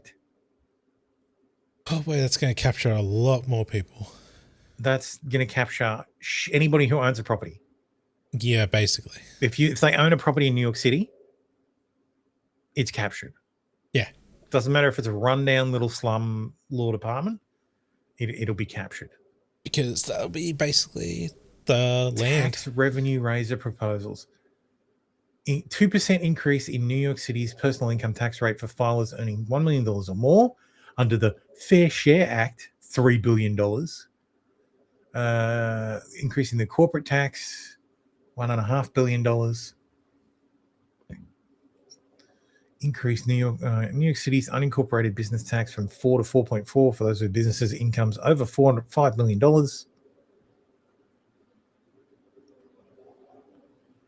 Yeah, just get the fuck out of New York. Yeah, I would be fucking out of there. To be fair, he should have gone out of New York when Mamdani won. Yeah. He's also paying, I covered this last week, he's paying billions to hotels. So just, $1.9 billion for 3 years to house homeless people. Yeah, that's dumb. So $81,700 per homeless person for 3 years. So yeah. That's over 3 years, not a year for 3 years. Oh, yeah. Definitely. Look who I found who's flying to Cuba. Code Pink activists are headed to Cuba to tell people living under communism how terrible Trump and America are. So we're on the plane now, getting ready to go to Havana, Cuba. We have this entire charter flight full of people, My kingdom for a hurricane that just magically appears. full of medicines, and we're so excited I to hope be the with locals people just and show our support, beat them down. show our solidarity, and to say that this cruel, inhumane, barbaric policy of the Trump administration has to go. So this melted candle of a human being is the leader of Code Pink. I can't remember her fucking name. She's a piece of shit. Code Pink is a Russian op funded by what's his fucking name? Neville Singham. Oh, and look, speaking of Neville Singham, look, it's his wife. Look, Code Pink co-founder with like Jodie Evans. So and cuck of all cucks, dog shocker himself, Hassan Piker. Yep. There he is. So Hassan has been streaming in Cuba in his 5-star hotel. I was saying, tourism Wait, is the lifeline how'd they get of the Cuban electricity? economy as it stands currently. The government has very limited resources, and the American government makes it illegal for Americans to stay wherever they want when they're in Cuba. They have to stay in what they've declared as 5-star hotels, right? They do not. Look, he is in a country that has like no oil, that has food shortages, that has blackouts, and he's sitting here drinking his little fucking espresso. Yeah. For Americans to stay wherever they want when they're in Cuba, they have to stay in what they've declared as 5-star hotels, right? Like, fuck these champagne socialist cunts. So I'll read Stabby's message from the Discord. He says, YouTube keeps deleting my message about the fat commie with the long hair who showed up for the free magazines. He's a known piece of shit. He's gone viral, semi-viral a few times, though. He designed the Glock bong frame, then went around at a SHOT Show a couple of years back and recorded himself intentionally dropping the display guns worth $2,000 plus. And he was one of the people celebrating Charlie Kirk's assassination, literally before the body was even cold. Pretty sure he was involved with the Arm Trans Kids or Protect Trans Kids, whatever it was. They had cringe t-shirts, made guns and knives. Cringe t-shirts made guns and knives on them. Believes he goes by XYZ Prince for his online handle. Fantastic. Ah, lovely. I'm telling you all this because, like, even the 5-star hotels are not like, they're... Oh, even the 5-star hotels, they're not, like, nice. Stabby says he's a Tran-Tifa, he's self-described far-left Tran-Tifa extremist. It's not like... It's what the American government has declared 5-star hotels. But regardless, in comparison to the situation on the island, it's prosperity pretty much. Every minute or so, or 5 minutes or something, whatever the period is, his stream does this. Oh yeah. Yeah, it's because he's using Starlink, and when it hands off from one satellite to the next, you get like this spike, right? And that it causes that. And experiencing that dichotomy is like, oh, you almost disappeared. It's to do with the video compression, like the stream compression. Definitely. Like if I were to ever, not ever, but like, dude, I seriously, I want a communist takeover somewhere. Actually, in California, I want a communist revolution in California because I want the actual proles to actually go, hang on a minute, he is the bourgeoisie, and put him up against the wall. Yes. And preferably film it on TikTok. Well, that way, because the problem with all the communist revolutions, be it in actual like Soviet pre-Soviet Russia, Tsarist Russia, in China, in Iran, is we don't have video of all the leftists being executed by the people who took power. Whereas if it happens now, we will have video of Hassan being shot in the back of the head, saying, "I'm one of you. I'm one of you," while a member of the party murders him and takes his house for being a disgusting capitalist supporter. So, we'll have that video forever as a reminder. And what will happen is in the future there will be shirts with Hassan's face on them, like Che Guevara, but they'll support capitalism. And in death, he will become a symbol of capitalist resistance against communism. I love it. Is everybody excited for my book? Anyway, in Pardubice, Pardubice. Fuck, got that in one.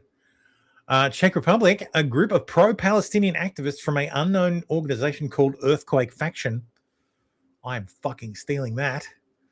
Set fire to a manufacturing facility belonging to LPP, a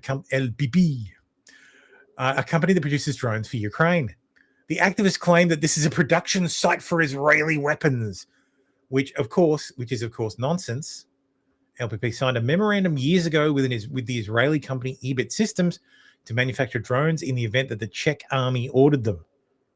Right. So under no circumstances were they ever making like drones for the Israeli army. They were making them for the Czech army for maybe an Israeli company. Given that no one knows anything about Earthquake Faction, their website was launched last week. The company manufactured primarily for Ukraine, and Russia has a history of several terrorist attacks, acts of sabotage, and attempted ones in Chechnya. I can't help but say this seems suspicious. Yeah, it's sus as fuck. Oh, yeah. How many times do I have to tell you all? Russia has been the Soviets have been the enemy since the beginning of World War II. I'd say as soon as the revolution happened. Yeah. It hasn't stopped. The West won the Cold War, but they're still around. They're still in charge. Yeah. The leader of Russia for the last fucking 30 years is a former GRU operative from fucking East Germany. GRU operative. Sorry, not even GRU. KGB. Yeah. Oh. Like, come on. Fuck me. Yeah. Like, it's always been the commies. Their weapon to kill the West is this kind of shit. Yuri Bezmenov was right, and we didn't fucking listen to him. Anyway, from illegal actions that I disapprove of to illegal actions that I 100% support. Activists attempt to save beagles. Animal rights activists broke into Ridgeland Farms, a beagle breeding factory near Madison, Wisconsin on March 15th, 2026. About 50 to 60 ended by cutting fences and forcing entry, removing 23 beagles bred for biomedical research and took them to safety. 27 activists were arrested for trespass and burglaring, most released pending charges. The farm plans to press charges and said the action was criminal. Yes, it was criminal. Was it right? Yes. Like, you guys know me, I'm not a fucking bleeding heart, but breed the doggies. Like, fine, you want to test on rabbits, that's fine. You want to test on mice, that's whatever. I draw the line at like monkeys and beagles and that shit. Like, come on, like fucking hell. Like, look at this shit. Also, notice these guys aren't wearing masks. These guys have no fucking qualms about attaching their face to their actions. Mm-hmm. Now think about the fucking, like, the pro-Palestinian terrorists who fucking break into buildings and smash shit up. They always have their face covered, and it ain't because of COVID. Schnauzers, we're schnauzers. Right behind you, buddies.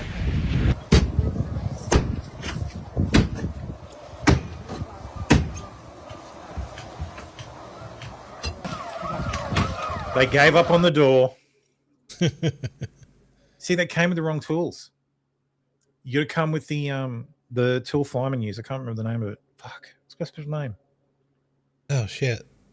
You put it on like it's designed specifically for breaching doors like that. Yeah. Yes, beagles of all dogs, fucking beagles. Yeah, of all the dogs. Of all the dogs you could use, you know what? Confiscate all the pit bulls and use them. Like, beagles are like more intelligent than normal dogs. Yeah, and useful. And the floppy ears, they're designed to be cute, you pricks.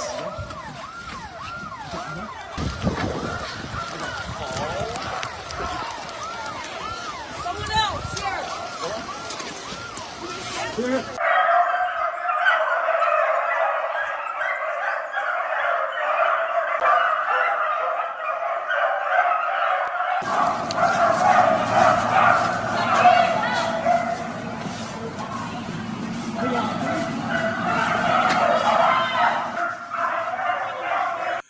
God damn it. Stabby says I wasn't paying attention for a minute. Are they finally going to the Somali daycares? No. No, this is not Somali daycares. This is a testing facility.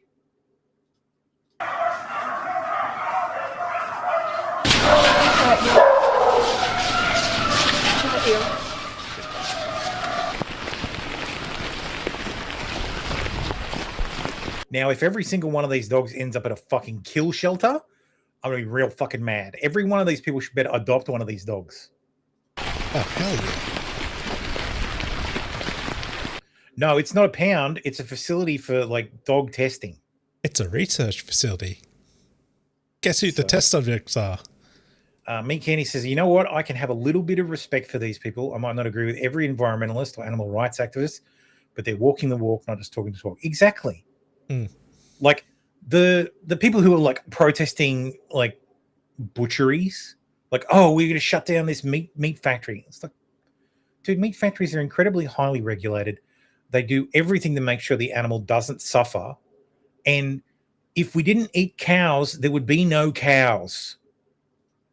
We don't eat, like, these dogs are specifically being bred for fucking testing drugs and testing chemicals. It's fucked up. That's like I said, fucked up. like I draw the line at dogs, man. Like I can understand Breeding rabbits for food is fine. I can That's the understand. purpose. Look, rabbits are food animals. Yeah. So that's fine. You want to test on rabbits, that's fine. You want to test on mice, that's fine. But like monkeys are basically cousins. So let's fucking not do the cousins. I don't want to wake up one morning and have a monkey fucking tearing my face off because we tested on them too much. And let's not do man's best fucking friend. Yeah. So, yeah, the type of testing they do to these dogs is unethical as fuck. Mhm. Yes. If it's Do it Peter, on they'll cats. I don't think this is Peter. This is not Peter. No. Peter doesn't do illegal stuff because it could damage their 501c3 status, their tax exempt status. Yep. Yeah, if it's Peter, they'll probably leave him. No, they'll take him to one of their kill shelters. Peter kills more animals than fucking most animal sanctuaries around the country. Yeah, because they don't really give a Because fuck. Peter is morally opposed to pets. They don't think dogs should exist.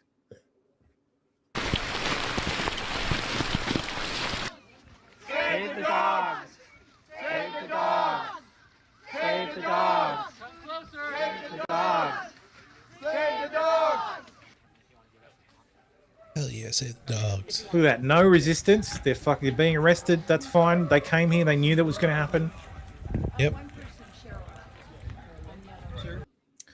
Meat Candy says, part of the reason they chose beagles is they're particularly docile, and since some of the testing may involve pain, they're less likely to get attacked by a beagle than another dog.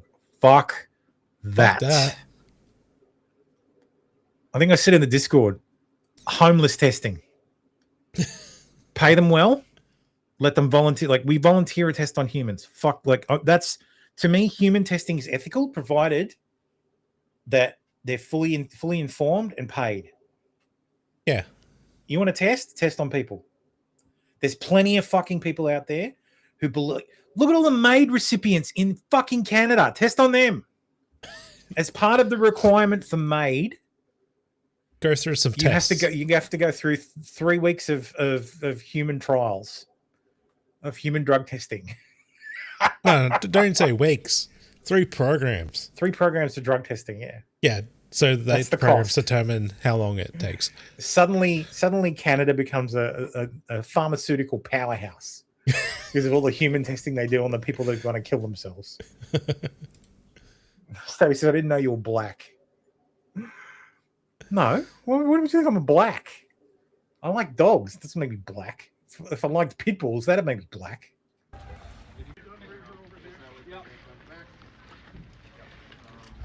To be fair, pit bulls are pretty cute. In what universe? I guess after they've ripped off a toddler's face and they wear it, that can be cute, I guess. See, you get it. Baywatch star Alexandra Paul was arrested in the Beagle heist. She was arrested for trespassing along with 20 other people. Okay. So based. Yeah. Human testing is ethical. Like in the whole of cost. Yeah. No, I said monkeys are all our cousins. As in on the tree of life. I mean, yes, he I is do. true. I think human testing is 100% ethical. As long as there is informed, as long as you're informed and you volunteer for it, it's entirely ethical. If I want to if someone wants to volunteer for testing of a new drug or a new procedure, they should be allowed to do that. Yeah. So they should be able to sign a form and sign their consent to it. So, well, we know humans, and we know humans are just going to abuse that. Well, pressure harmless to do this. Yeah, like MAID. Yeah. So, and look, there should be no there needs to be something that says there's no pressure. That there should be money involved. So, I think the money is the pressure. Stabby says, I imagine a lot of people will find the will to live if they had to go through 3 programs before they can have their MAID service carried out. Exactly. We want it available, but we don't want you to overuse it. Another celebrity actor that went off to do activism that I share a bit of respect for is Hayden Panettiere. Yeah, saving dolphins. Yeah. So the Japanese, the one thing I will criticize the Japanese for up and down is whaling and what the shit they do to fucking dolphins. So, yeah, shit's fucked up, man. So anyway, Afro Man, in all circumstances, the jury finds in favor of the defendant. It's been an emotional case. It's been a well-tried case. The lawyers did what they should do. The parties did what they should do. I just want to remind everybody that how the verdict comes out isn't something of public comment. So if you have an emotional attachment to the verdict, don't express it. Wait till you get out of the building before you let your emotions out. In all circumstances, the jury finds in favor of the defendant. No plaintiff verdict prevailed. Womp womp. Yes. Yep. Afro Man is victorious. The jury has sided with Afro Man, who was sued by sheriff's deputies after he made a music video with surveillance of them raiding his home. The deputy said the posts and music caused humiliation, ridicule, mental distress, embarrassment, and loss of reputation. Afro Man said his home was wrongly searched, and he accused the deputies of causing damage to his home. He also said they disconnected his security footage and stole $400. Tommy Two Tone says, "Maid really turned around my body sovereignty stance when it changed from ethical suicide to you're depressed. Yeah, we can kill you today." Well, Maid is basically suicide booth from fucking Futurama at this point, more or less. Like it's just less brutal.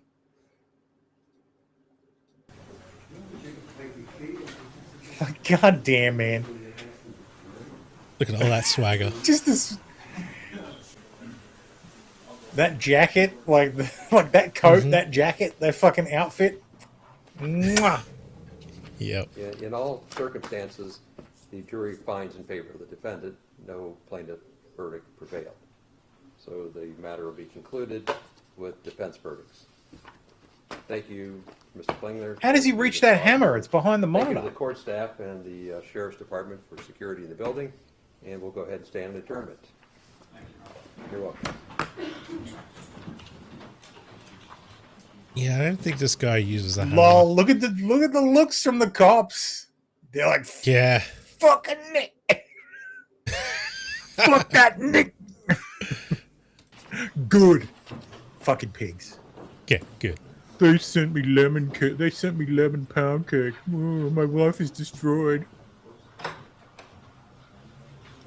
Everything about this case is hilarious. It makes me very happy. Oh yeah. I've literally put this in my good news segment. Oh my god, going through the whole case was The audacity of pigs to claim security camera footage is a violation of privacy is peak bullshit. Yes, you are on my property, motherfucker. Yeah. The balls on them to fucking deactivate it too. Like, goddamn.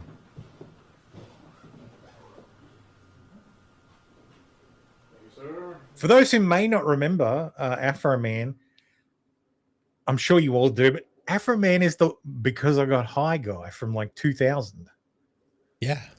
So He's I that think guy. that came out before, like in 2000. Yeah, like literally the year 2000. That's how long ago it was. So it came out in a different world. Before 9/11, before like 24, before everything was grim, before the weed was grim dark legal. universe took over. I was gonna go to court, but then I got high. Turns out he did go to court, but didn't get high. Because they stole his weed, man. They stole his weed. They stole it. Like, it was ridiculous too. Like Oh my the God. trigger to this, like a jailhouse snitch just fucking trying to get out. Police officer broke down in court as a satirical Afro-Man music video was played during testimony in a lawsuit involving an Ohio sheriff's Oh, office. this video is great.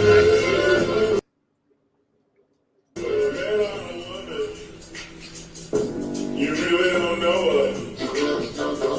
I noticed her voice is a few octaves lower. She's not too ugly. She's not too fine, but she's might look like something that's bigger than mine. Lisa.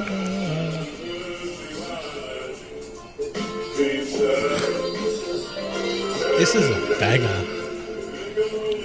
You know what I love most about this whole fucking thing? This is an What is that? example of the Streisand effect. Yes, it is. Because the story came out when Afro Man was raided. I remember that story. And Oh, it was yeah. like fucking outrageous police. And I had never seen any of the videos he made. Now Afro Man was on fucking CNN. I guarantee you, millions of people around the tens of millions, hundreds of millions have now seen this shit. And it's made these guys even more famous and made it even fucking worse. Good. Good.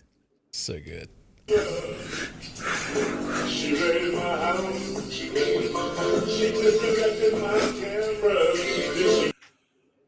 You may have qualified immunity, lady, but you do not have immunity from this. No, not when you sue him. I just don't know what I'm gonna do. Y'all keep on laughing. She's gonna eat your wife's pussy.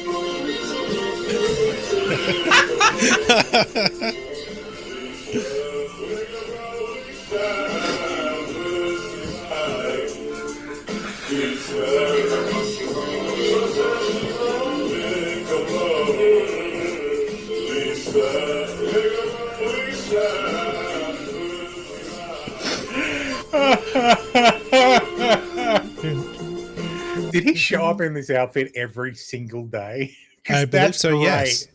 Because my missus was saying she saw a clip where his lawyer is basically said, "Look at my client."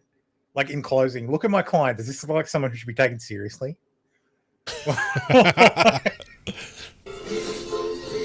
crying is as authentic as ever heard. Yeah.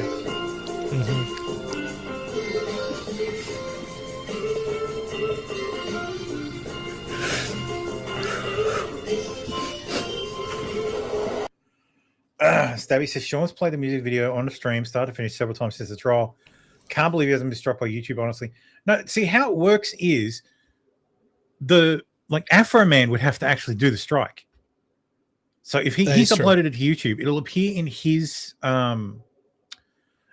his copyright section. And if he wants to, then he can just exercise he has the option to take strike whatever. You've got options there to do stuff. So he doesn't have to. He doesn't have to do that if he doesn't want to. Like lots of people don't. So I don't. But mostly it's because people are stealing stuff that I've stolen from somebody else. So it's fine. Yeah, it's fine. It's the circle of content theft. Wait a minute. What the fuck is that? Oh, this. I did a show one night, and this girl said, "Hey, I'm from there. I want to give you some pussy." Lol. Tommy says maybe she's crying because she really thought she had a chance to fuck Afro Man. Bro, I'm pretty sure she still does. Yeah, probably. I thought she was trying to hide her laughing at the song when her hand was coming. No, I don't think so. She's genuinely upset by it. Mm-hmm. Good. Mr. Cooley, sorry, Sean, you were called Officer Pound Cake by Mr. Foreman? Multiple times. You received hundreds of pound cakes at work from different people. Okay. And the context of that. Dude, he's done you a fucking service. Yeah. You received free food, hundreds of pound cakes. And you're here suing my client? Yep. That name comes from a music video that Mr. Foreman created, correct? I don't know where he got it at, but you'd have to ask him that question. Stabby says, I can't even type out what this song is called without YouTube removing my comment. And I get strikes for less on my channel all the time. Maybe I'm invisible. Maybe it's because we say the N-word so much. Does he perform while holding a bong? Because if he does, that's a fucking huge bong. Well, he's Afro Man, so probably. Fair enough. Stabby says, I got a hate speech strike for clipping a clip of Asmongold stream that referenced Uncle Ted and Malcolm X. Oh, God damn it. There really should be, you shouldn't be able to get a strike for reposting someone else's content unless that content got a strike as well. But if that content gets a hate speech strike, when you upload it, it should just be removed automatically. Because the Kanye interview on with Fuentes on Alex Jones's show.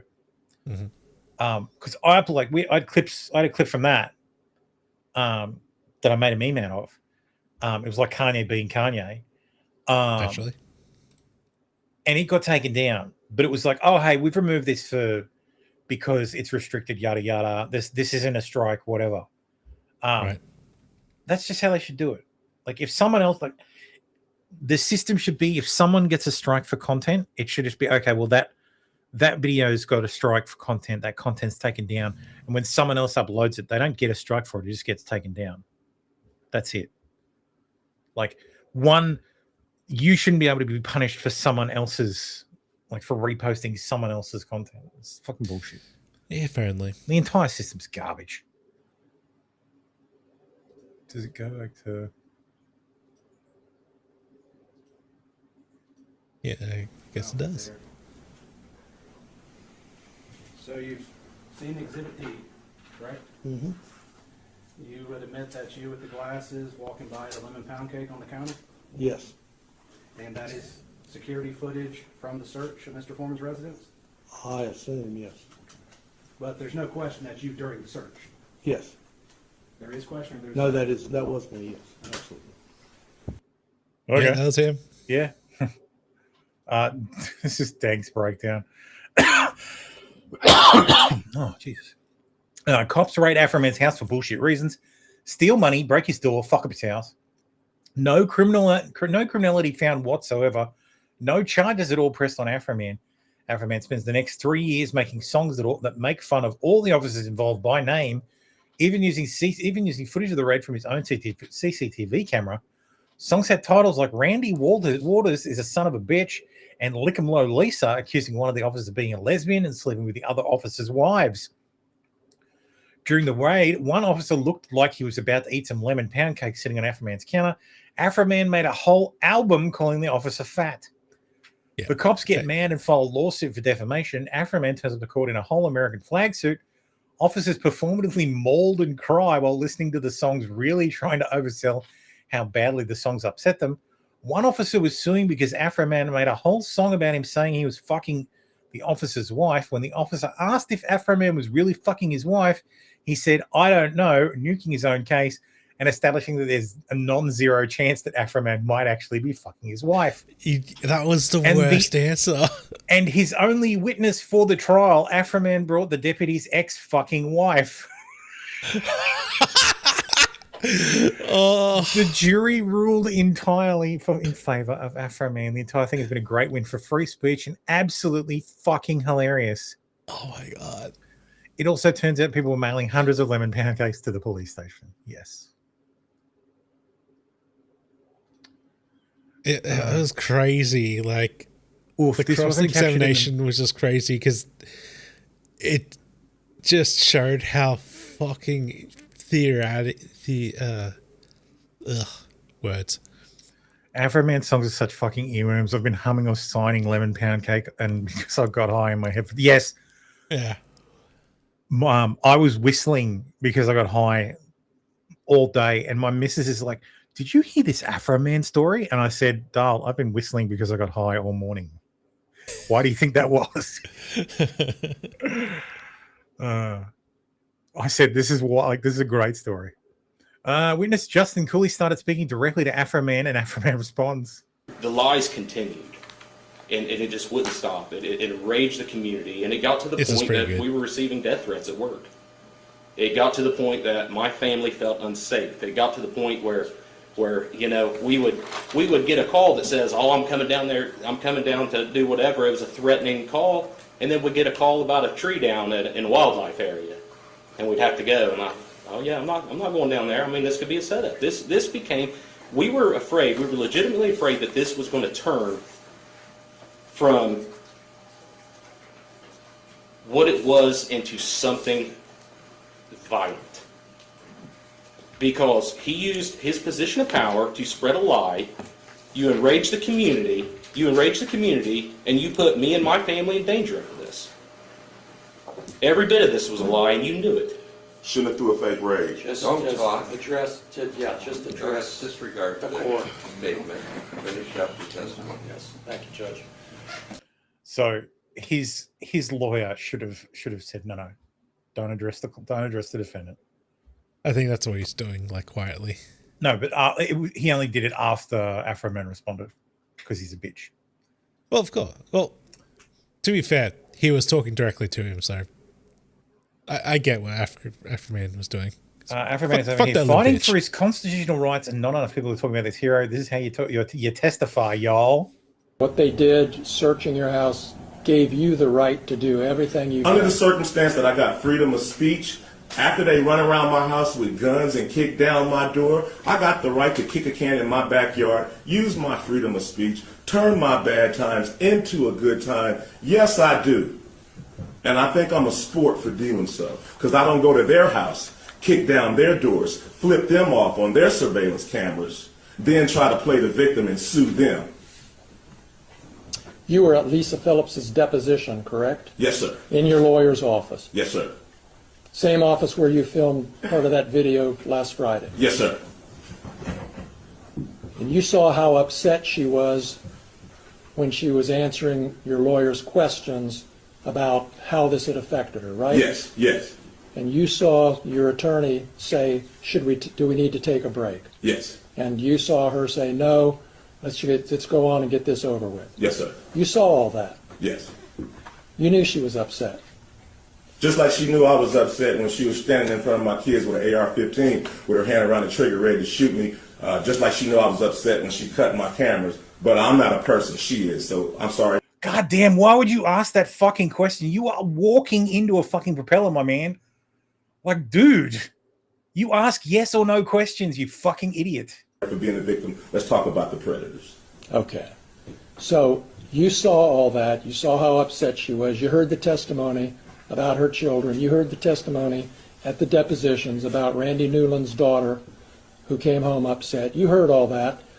But you're still posting stuff about it. Yeah, because I understand it was Randy's fault and all of their fault for coming in my house in the first place. So if they hadn't came to my house, their children wouldn't be saying nothing. None of this would be going home if they had did their research and did things right. So all of this is their fault. And now they want to sue me for their mistake.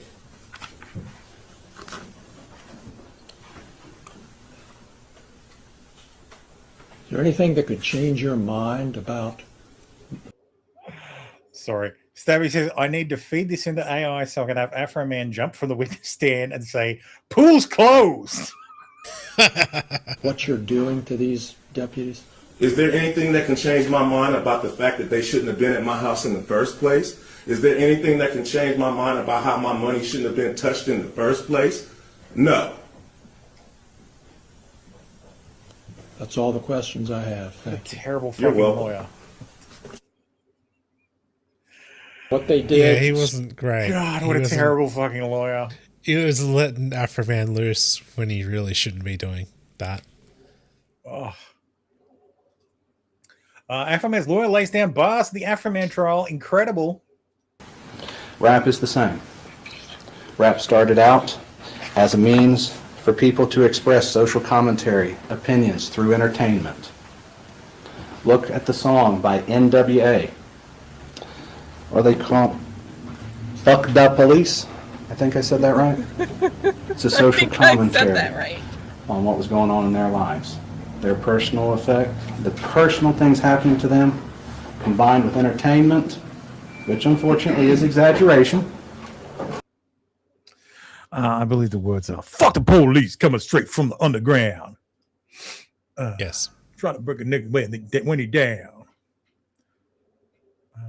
Afro Man on stand today killing it. The only witness Afro Man called was the deputy's ex-wife. Here we go.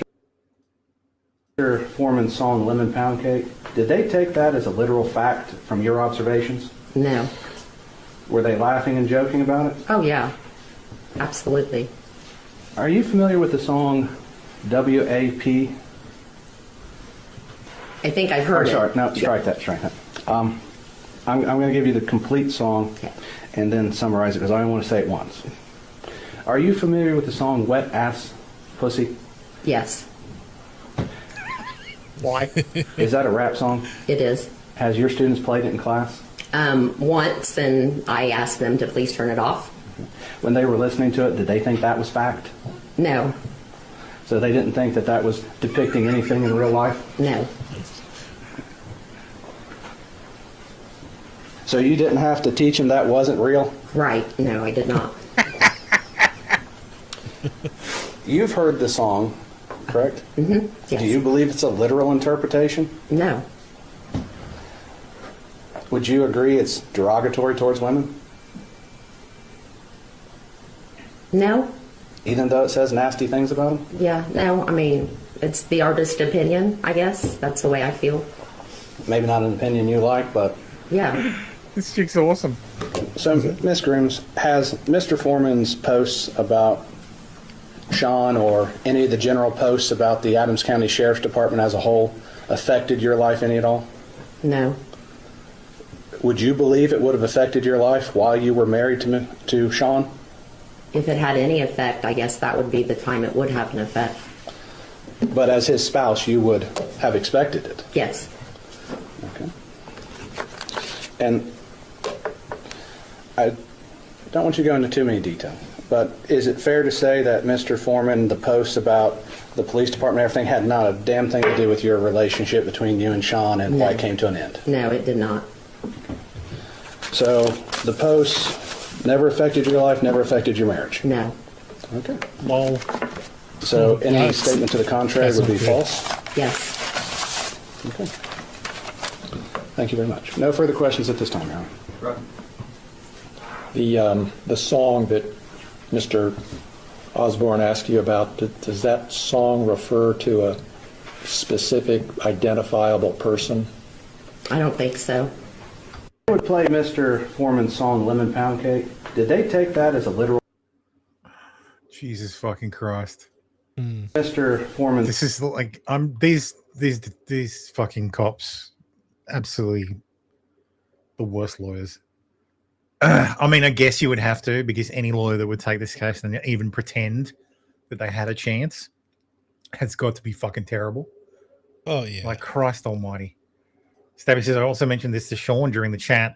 If these cops have emotional distress over some pound cake songs, they'll get PTSD from fuck the police. Yep. They sure. Dude, the first time they attend a road accident, they'll get PTSD. Jesus fucking Christ. Oh. Yeah. But yes, that was the good news for this week. Anyway, it's time for Aussie news. Allahu Akbar, Allahu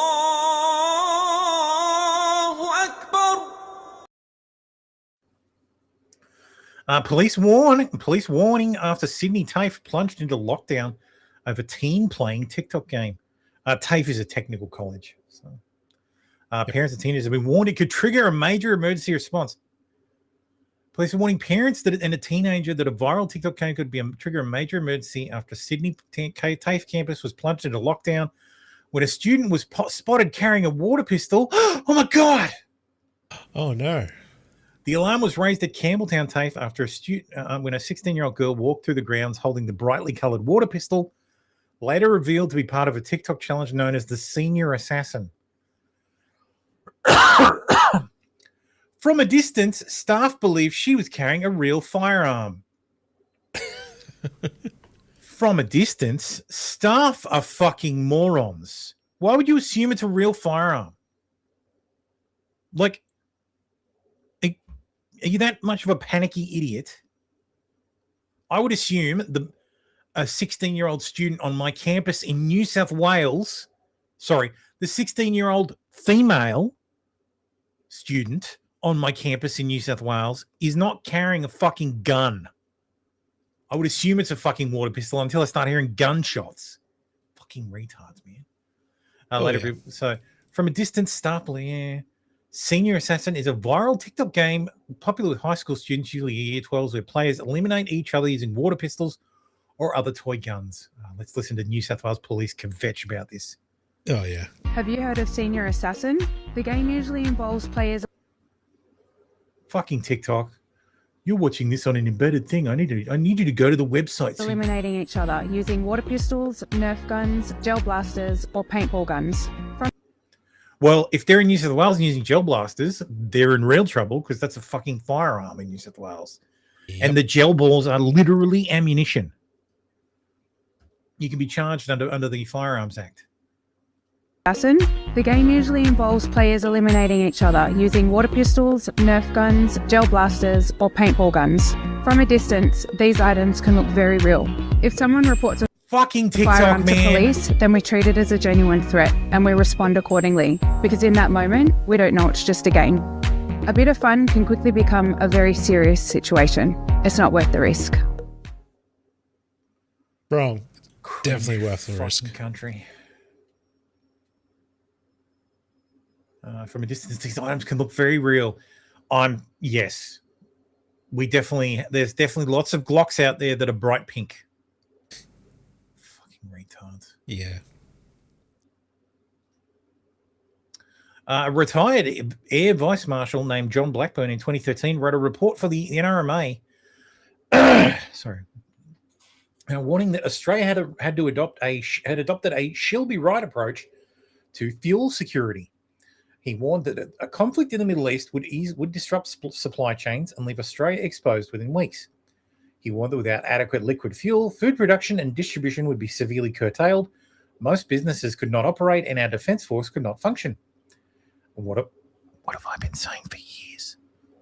The Chinese just need to blockade Australia for 3 weeks, and we're fucked. He warned that Australia was the only International Energy Agency member non-compliant on the 90-day reserve requirement, and that the actual usable supply was closer to 23 days. It's the same. Like, it hasn't changed since 2013. He warned specifically that Singapore refineries sourcing crude from the Middle East were a critical vulnerability in Australia's supply chain. That was 12 years ago. I'm pretty sure the Caltex refinery still existed back then as well. Mm-hmm. This week, an entire town in Victoria ran out of fuel. Farmers have idle tractors mid-planting. New South Wales declared an energy supply emergency. The government is now scrambling to build a fuel task force that Blackburn said we needed over a decade ago.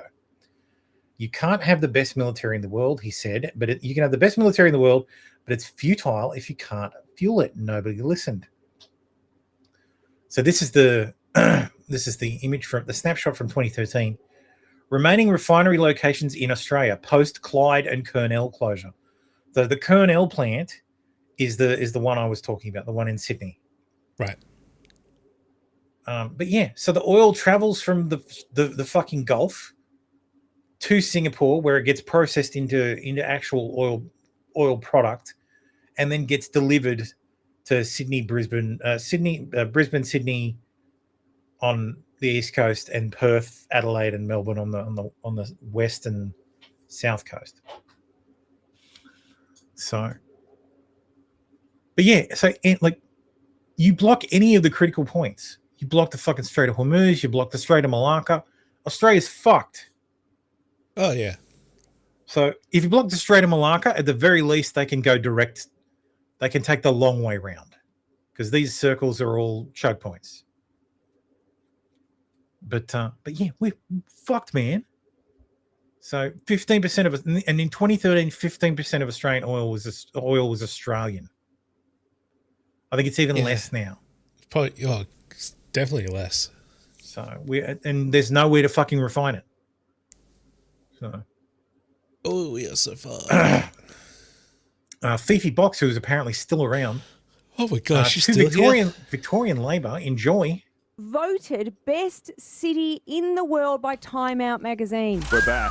But it's not the only award, guys. We also got best city for spiraling debt. In fact, the highest city, the highest.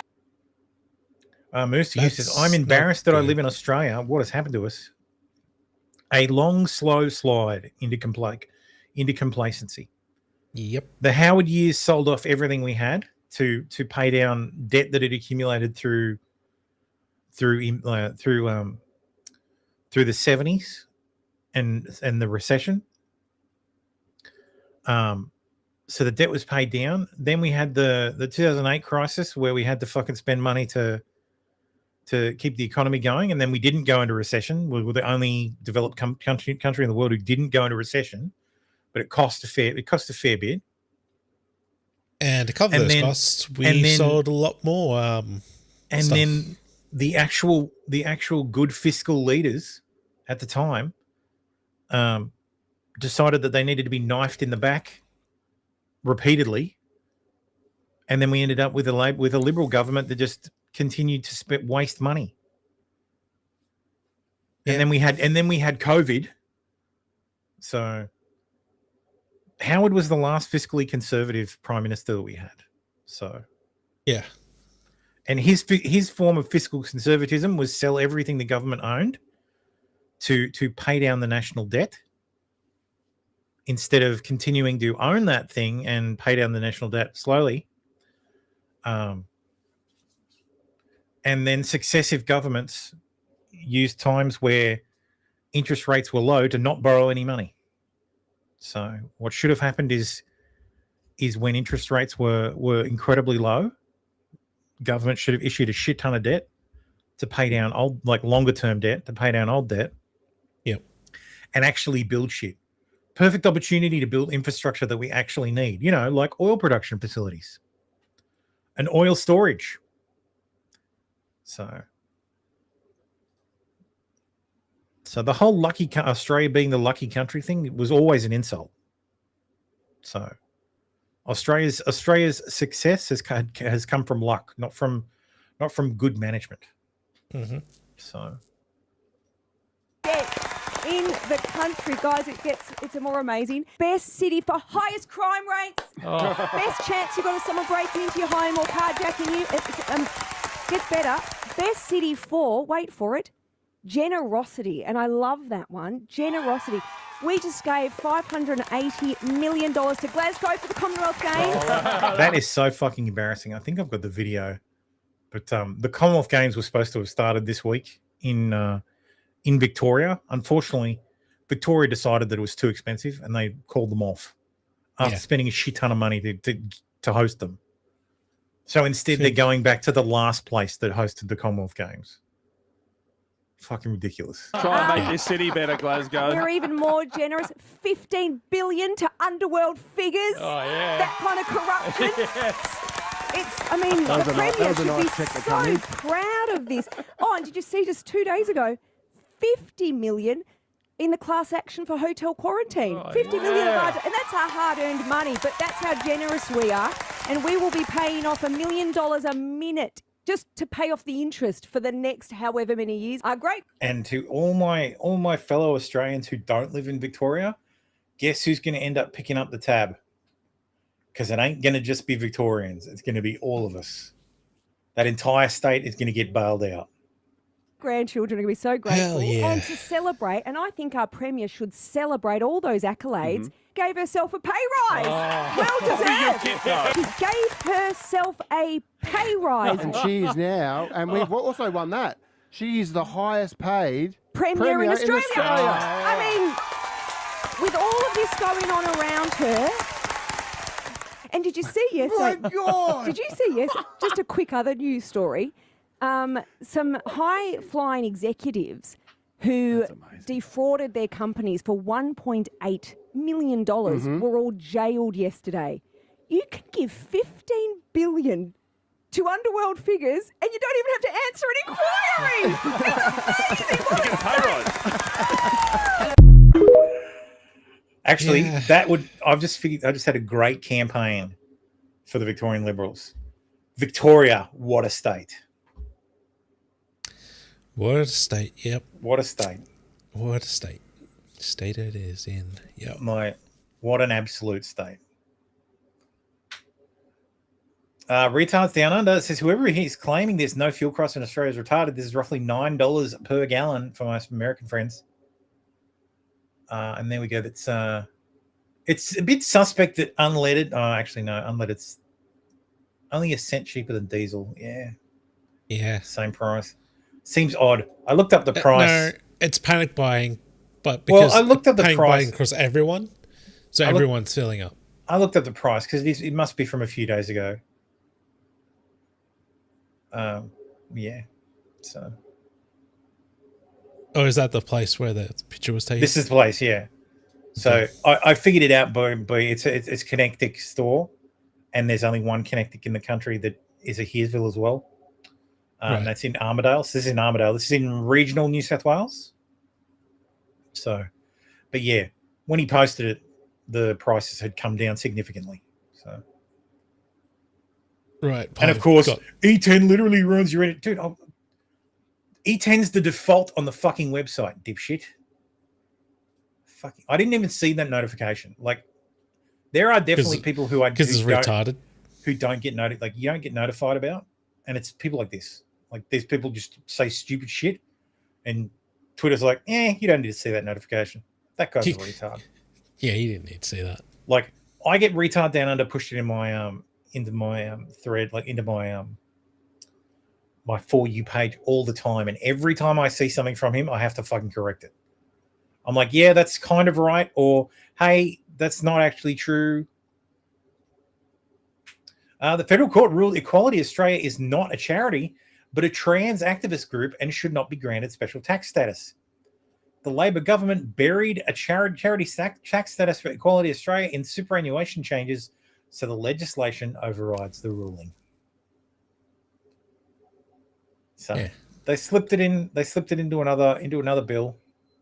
So call it whatever you want. When the rules only apply when until they're inconvenient, you don't have a system. You have power. That's the real story of how Australia currently functions. Functions, my guy. That's how it's always functioned. it's functioned that way since Australia was just New South Wales. Yep. Oh, here's the thing I was talking about. AI blamed for every Australian tech sector sacking this year. Australian tech firms have laid off 4,450 workers so far this year, with every cut attributed to AI. In the first quarter of this year, 43 tech firms laid off 45,363 workers, according to a new analysis by Rational FX Data and analyst Alan Cohen. So the Australian portion of those layoffs were 2,000 jobs. No, sorry. The Australian layoffs also include 2,000 jobs at WiseTech, 650 at Telstra, and 1,600 recently announced at Atlassian. So, yeah, and that's the 4,450. I don't count that because I don't work for a tech company. Yeah, definitely the global companies are going to cut hard in Australia. Well, they're slashing hard so they can invest more money in fucking crypto. I'm not in crypto, but in AI. Service. The other thing. Yeah. Not crypto, the new crazy thing. The other bubble. He says, I did some math. Y'all are basically paying double for fuel as we are in the US. I filled up my tractor with diesel for $3.99 and filled up my car for $2.95 a gallon a month ago. I was paying a whole lot less. Yeah, so a US gallon is 3.8 liters. Mm-hmm. So whatever you pay divided by 3.8 and then converted to Australian. We pay a fuckload for fuel. 52 cents of that, 53.83 cents per litre is the fuel excise. So, yeah. Because I had a plan. I posted it in the Discord. My plan to solve it. Let me find it. I won't look at the Discord. I actually sent it to the missus. What, removed? Oh yeah. I said if I'm in charge, I'd be declaring a national emergency. Yeah, I'd suspend the fuel excise. Pass some quick legislation that makes profiteering a crime and task the ACCC and the Australian people with the job of reporting stations that don't pass on the cut. I'd probably publish like a daily figure of what petrol should be, and they can have a few points above and below. They can compete on that. I'd also encourage businesses to send staff to work remotely if possible and cut flights nationwide. And I'd probably order the mines to reduce operations as well to conserve diesel for food transport, because I think the mining is one of the biggest consumers of diesel in after transport. So, and digging shit out of the ground and putting it on boats is not something we need to do right now. China can go fight. China just cut fuel exports. That's fine, because you cut fuel exports, you don't get our fucking iron ore, you don't get our coal. We can't afford to do that right now. So thanks a bunch. We're all interconnected. So if you're a cunt about that, we'll be a cunt about this. Hell yeah. So we fucking have to be. Like, we have to start playing fucking international ball, because if we're relying on China to fucking buy all our garbage, well, that's it. We need our own fucking refineries. We need our, like, I saw people saying online that, oh, this wouldn't be an issue if all the, like, 20% of fuel use in Australia is on motor vehicles. It's like, are you fucking retarded? That's 20% of petrol. That's not 20% of diesel. Most of the diesel goes to transporting food. Show me your electric trucks.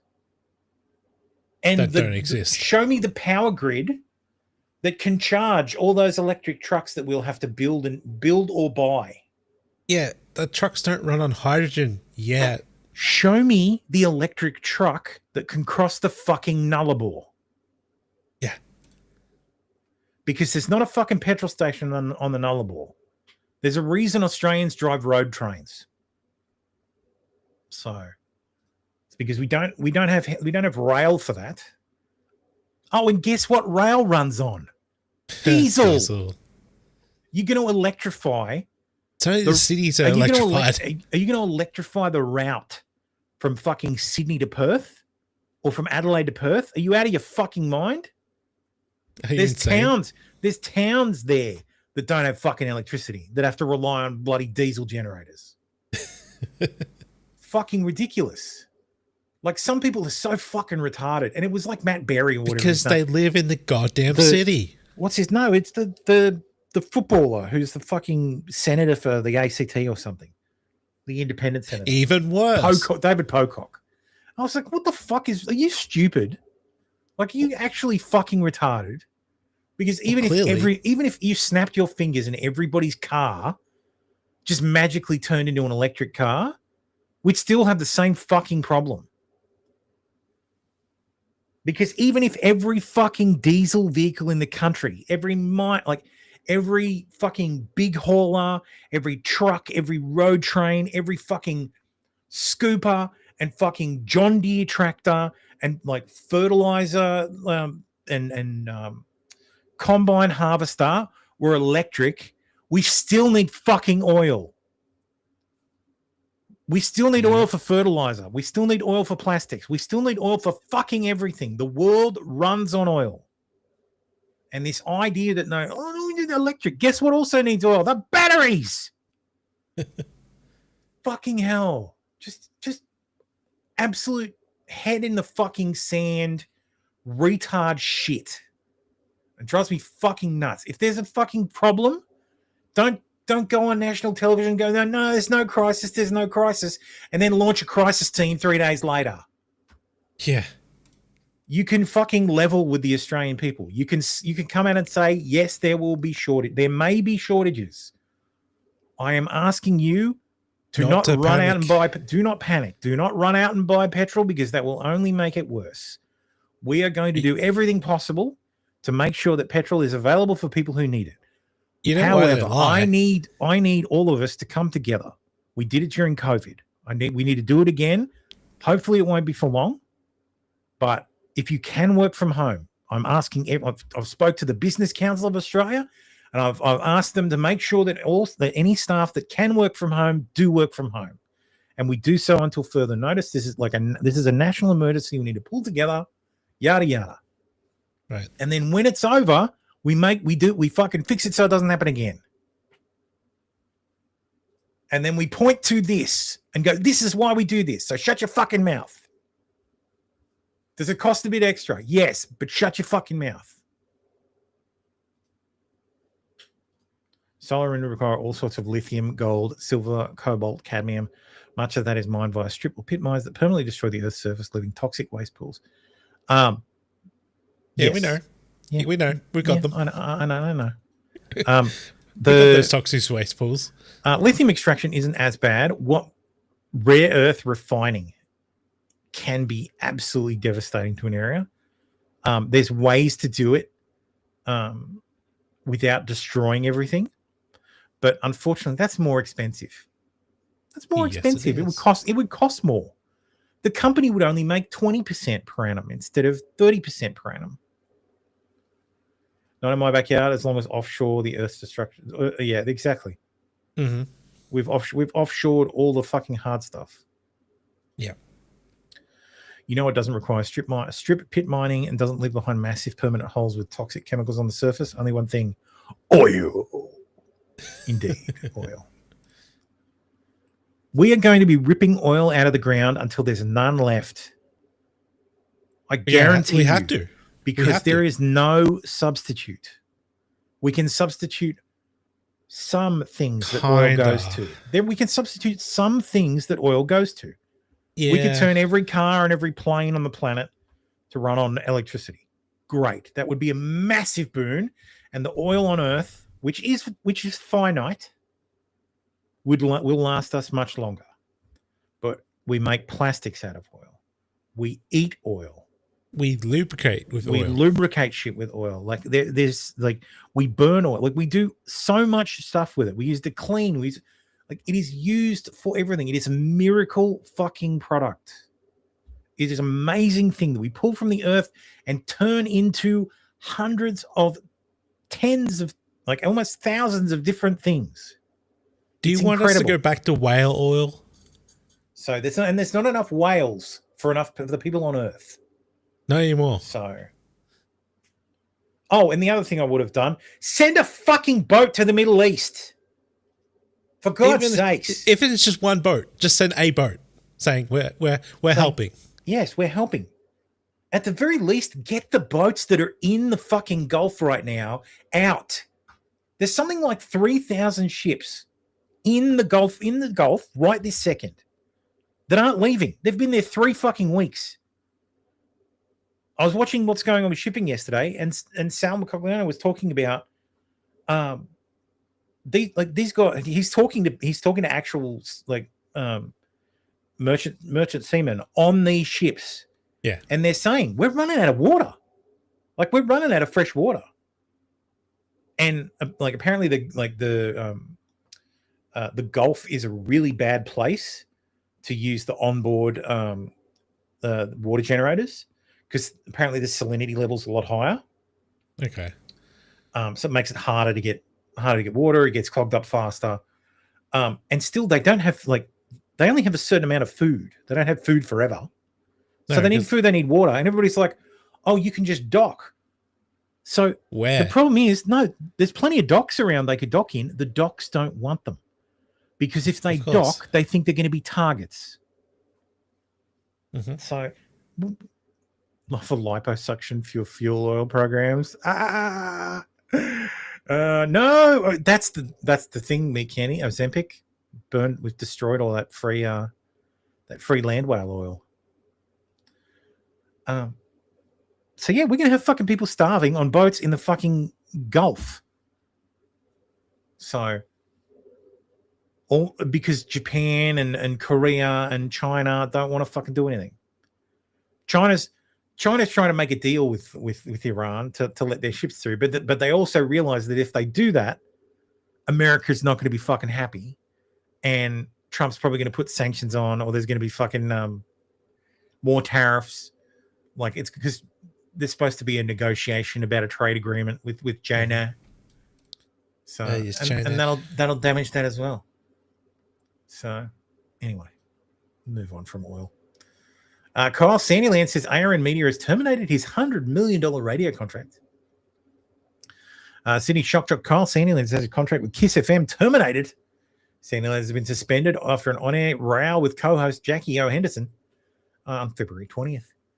In a statement, the veteran broadcaster accused Kiss FM owner ARN Media of using the incident as an excuse to get out of their $100 million deal with him, which they 100% did. My lawyers told them last week this would be invalid, and guess what? It is. I don't accept it. ARN said they issued a notice of termination of contract to Sandylands and Quasar Media. As a result, the Kyle and Jackie O show will no longer be presented. So, Sandylands said, he held up his end. Mm-hmm. This is 100% going to go to court. I'll be very surprised if he loses. ARN is probably going to be on the hook for paying out the rest of his contract. Yep. Which is $88 million left on his contract. That's so they're going to be on the hook for $88 million for Sandylands plus costs. So best of luck. Not financial advice, but they're a publicly listed company. So if you hold any stock, I would highly suggest that you no longer hold said stock. Diverse. Because the only way is down, baby. Down. What is it with Queensland? What is it with fucking Young Australians of the Year? Queensland's Young Australian of the Year of 2026 has been charged with 8 counts of possession of child exploitation material. To some breaking news now. Let's bring in Reece. They know how to pick them. You have some exclusive, troubling details on Queensland's Young Australian. Every young Australian now is going to get a background check. Queensland's 2026 Young Australian of you would think they already do that. Police background check. When you go through your phone. With 8 counts of possessing child exploitation material.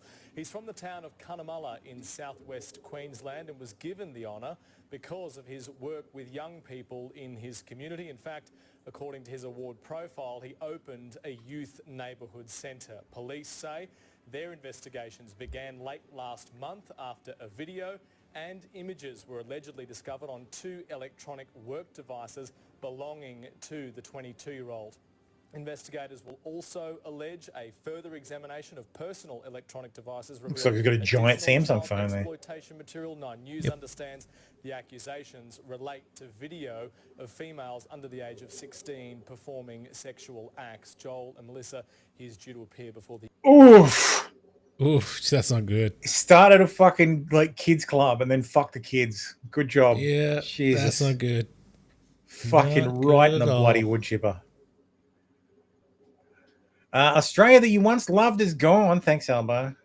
And there'll be some politicians, some of which have risen up recently in polling, who are essentially appealing to vote for us and the world will stop. Or worse still, we'll go back to the Australia of the 1950s or 60s with the same population that looked like that. That's not going to happen. That's not going to happen. And it's a fool's errand. What we need to do is to make sure that we acknowledge that this is a rapid period of change. That won't continue. But we need to make sure that governments work with industry and civil society to shape that change in Australia's national interest. If we do that, we, the greatest country on earth, can be even more successful into the future. Why is he saying this to the Australian Automotive Dealers Association? Why? Also, I don't want to go back to the 50s or 60s. I just want to go back to the aughts. I want to go back to before we imported fucking terror. Yeah, that's true. So I want to go back before we started bringing in by the thousands. Look, I've said it before. The Vietnamese came in after war in Vietnam. They adapted fine. Like there was a bit of growing pains, but they're fine.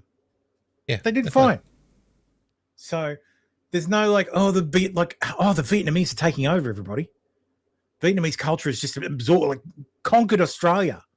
No, but the Muslims will. And if you think they won't, have a look at fucking Europe. True. So, Albo is such a fucking disappointment, man. Just absolute. Yeah, he's just Australia's version of fucking Starmer and Carney. Mm-hmm. Absolutely fucking pathetic.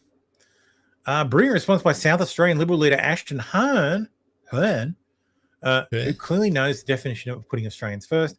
She didn't hesitate, mince words, or get nasty. She knows we know. The real. Hang on. Opponent on Saturday, is it the Labor Party or One Nation? Oh, the ALP. I'm in this race and our team is putting forward policies which are in distinct contrast to the ALP. They've been a bad government because they're not focused on getting those bread and butter issues right. We've been talking about this over the course of the campaign, that the Premier is a little bit too focused on the razzle-dazzle and he's got caught up in the hype of all of the events that he's brought to South Australia, and that's been great. But the Liberal Party is unashamedly focused on getting these bread and butter issues right, which is what we're here talking about today. But I'm really focused on making sure that as many people across the state put a number 1 in the box next to their Liberal candidate, and that's what I'm hoping to see a good outcome on Saturday. But I've been under no illusions that we've got an absolute mountain to climb. I've said this from the day that I became the leader of the Liberal Party, and I'm really proud of the policies that we've put forward and the options that we're giving to the people of South Australia. But it's the ALP mountain, it's not the One Nation mountain. Absolutely. Look, I'm aware of all political parties across South Australia. There are a number of minor parties, there are a number of independents, and you've got to treat them with the same level of respect. But at the So yeah, there was also one of the One Nation candidates was disendorsed. There's a warrant for his arrest in the UK after being charged with a sexual offence. Ooh, that's not good. But anyway, the election was last night, and because it's South Australia, I didn't really care. But anyway, Sure. yeah, Labor won. This is the most hilarious result. One Nation got 22.1% of the vote. So statewide, 22% of the vote. To the Liberal Party's 18%, and the Greens 10%. So, no, Liberal Party is going down to the state of the Greens. And the Nationals got 0.2%. So I don't think they'd put too much. Wow. I think they put too much effort in South Australia. But yeah, that doesn't look good for them. As for who won, well, the Labor Party won. You need 24 seats to 24 seats to form government, and they won 30. They've won 32 so far. There's 10 seats in doubt. How many One Nation? 0, baby. Interesting. So far, 0. But yes, there are 1, 2, 3. So Labor will probably end up with 3 more seats. One Nation could end up with what, 3? 4 seats. And 3. And the Liberals will probably lose. So the Liberals are more than likely going to be stuck on 4. 4. So that plus, because I hear that some of the independents are just ex-Liberals. Yeah, One Nation could very much end up being the official opposition in South Australia. That's a possibility. That's hilarious. Can Australians afford bread and butter? Yes. For now. For now, yeah.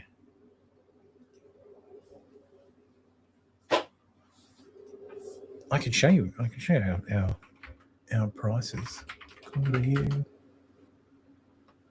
Depends on the supermarket. Depends which one has the special. Let's see. I'm not logged in, so I can't use bought before. But let's just go. Half price specials. This is where I shop. Yes. In the half price specials, let's go dairy, egg, and fridge.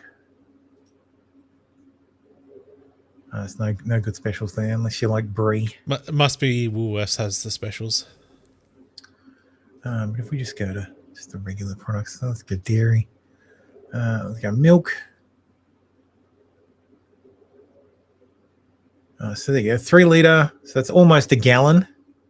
Almost a gallon of milk. $4.65. Oh, that's nice. 7-day life minimum. They've started putting that on there. Okay. It's defaulted to Melbourne for some reason. Let's see. Eggs, the other important thing. Eggs, 12 for $6.50. They're only what? They're extra large. They're what? 70 milligrams a piece? Yeah. A little bit less, 700 grams for 12, yeah? A little bit less. So $6.50 for eggs. What else? In the dairy section? Probably nothing in the dairy section. Butter. Oh, yeah. Butter and margarine. $3 for 100 grams of Lurpak. That's a bit steep. A little bit. Though, to be fair, Lurpak does come from fucking Denmark. Let's see. Coles Simply Salted Butter. Half a kilo. So that's what? A pound?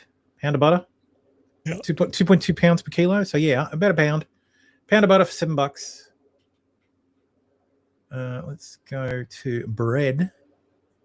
The bakery. To be fair, if you convert that to USD dollars, you look at the price and you're like, whoa, what the fuck? Packaged bread. There you go. You Wonder White for $4.60. The Coles, Coles loaf, basic $2.80. bitch brands. $2.80 for the Coles loaf, unless you get the high fiber one, which is not available right now. Right. So $2.80 for a loaf. Let's see. What are some other staples? Let's go meat. Let's go beef. Beef. Fuck off with the 5-star. I don't need that shit. Drover's Choice is probably your best bet. So 2 kilos. So that's what? 4 pounds. $24. It's probably the best deal you'll get. $12 a kilo. Yeah. So that's what? $6 a pound, roughly. Porterhouse, $46.56 a kilo. Mm-hmm. So that's for 2 pounds. Rumps, $24 a kilo. So that's for 2 pounds. Silverside, $13 a kilo. Okay. $18 a kilo for blade roast. Beef brisket, $16 a kilo. Topside roast, $17.50 a kilo. That's not bad, actually. I feel like it might have come down a bit. I get these ones, the Drover's Choice. packs. Right. With four steaks. Okay. Drover's Choice is great fucking value. These ones. 4 steaks. 4 Yeah, I don't nice shop at porterhouse. Coles. 4 nice porterhouse. Like $24. Nick Kenny says those prices aren't that bad. Pretty similar to US. Yeah. You gotta remember, like when it comes to like food, we are very self-sufficient. Like food, we're fine on. Yeah. Like all of for this now. stuff, almost all of this stuff's domestic. But now, until the diesel dries up. When the diesel dries up, we're fucked because We're fucked. you can't get the stuff from the farm to the table. So that's why I said if it's an actual emergency, you institute emergency actions. All right, let's go fruits. $4.99 for a kilo of bananas. Apples $8.90 a kilo. That's gone up since I was a kid for sure. Way up. $2.70 a kilo for watermelon. Navel oranges are $7.90. That's navel belly button, not navel ship. Kiwi fruits are $2.30 a piece. Where's the avo? There it is. $4.50 a kilo for avocados. Mm-hmm. So, we'll do veg. Do veg and then we'll move on.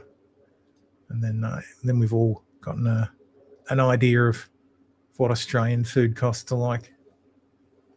Like they're not out of fucking line. $3.50 a kilo for washed potatoes. I think if you go brown, like if you're happy to wash them yourself. So $4.90 a kilo for cream potatoes that are washed. $3.90 a kilo for brown onions. Mushrooms are always really expensive. $14 a kilo now. That's annoying. Where's the fucking russet potatoes? Potatoes. Potato man. Spotlights. $4.90 a kilo for sweet potatoes. $4.90 for red royals. Imperfect. So I think these are the unwashed ones. So $2.13 a kilo for Coles I'm imperfect potatoes, or $2.25 for the brush potatoes. They're the ones that just have. So that's where they pull the potatoes out of the ground. They brush off a bit of the dirt, and then they ship them off. So. Yep.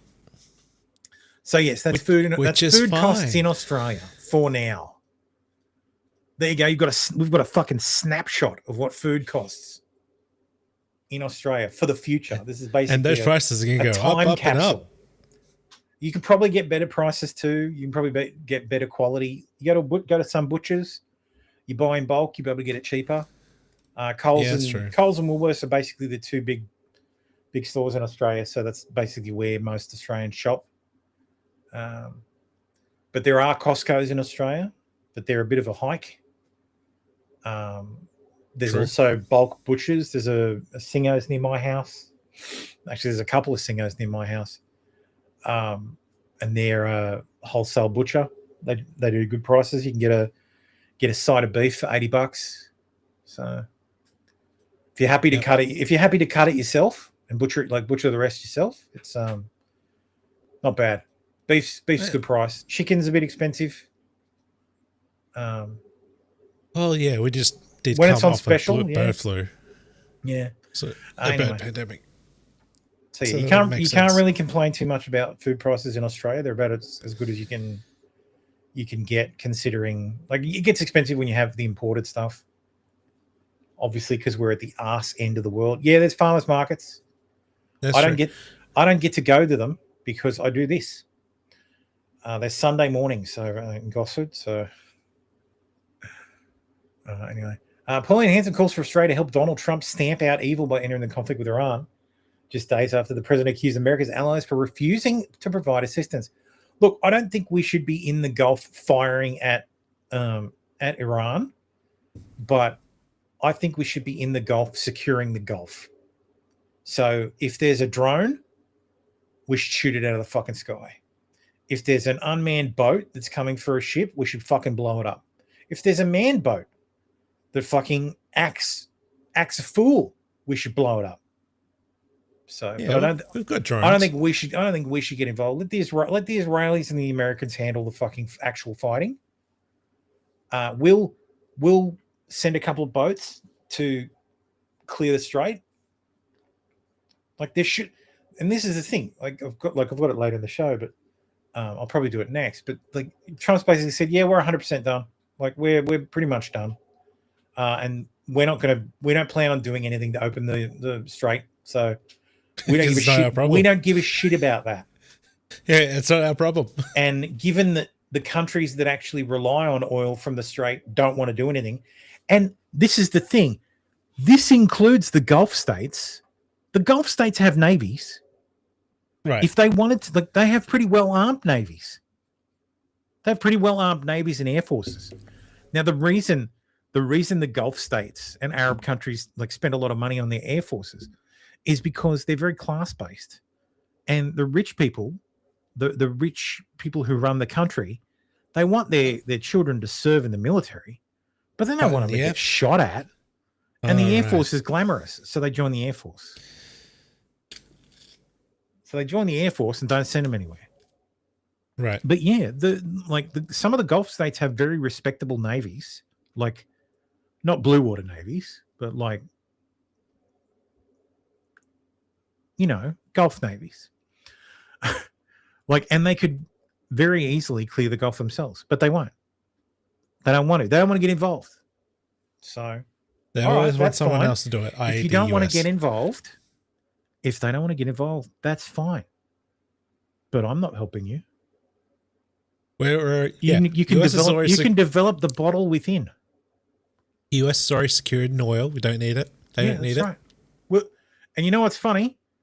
There's Australia's bought oil from like fucking the US.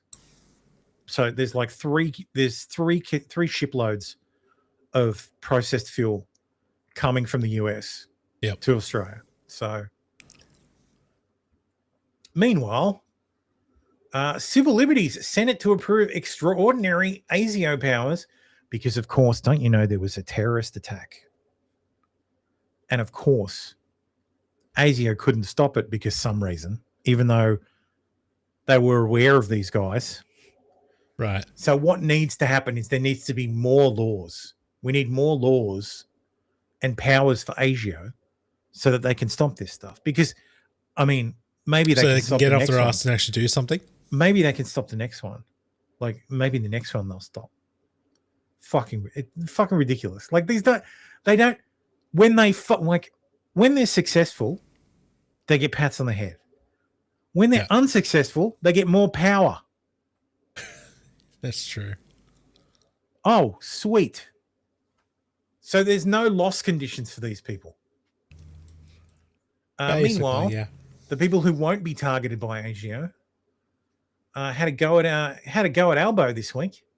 Albo thought it would be a good idea to visit a mosque in Lakemba with the local member. Boo Tony Berg! Boo! What are you doing here? Lynch him! Lynch him! This is bad! Lynch the PM!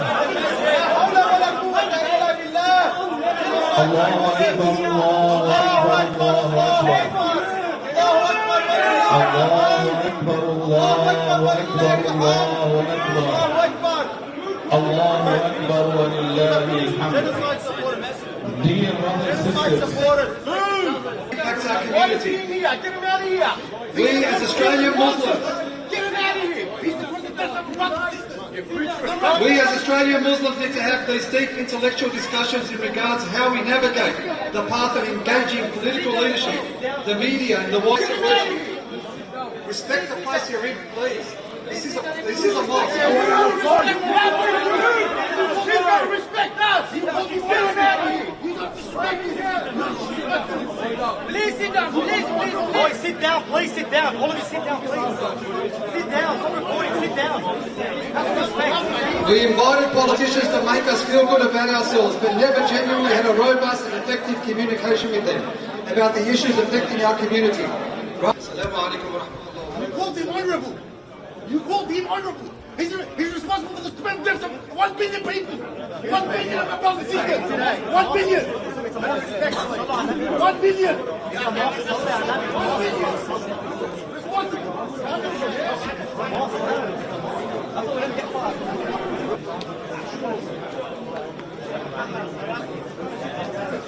Why is protecting him? Why is protecting him?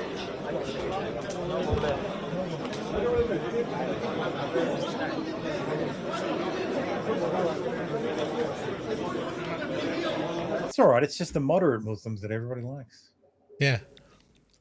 It continued outside as well. Drew Pavlov says, "Holy shit! Islamic extremists tried to lynch the prime minister." What's the note say? It's significantly exaggerated of what's happened while there was a tense confrontation. Oh, okay. Let's have a look at the tense confrontation, shall we?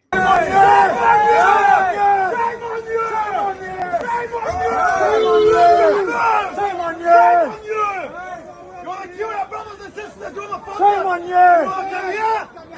Shame on you! Shame on you! Bro, that's Arabs. We never get quiet. Why are you protecting him? Why are you protecting him? Get your dog. Get out of here, mate. Get out of here.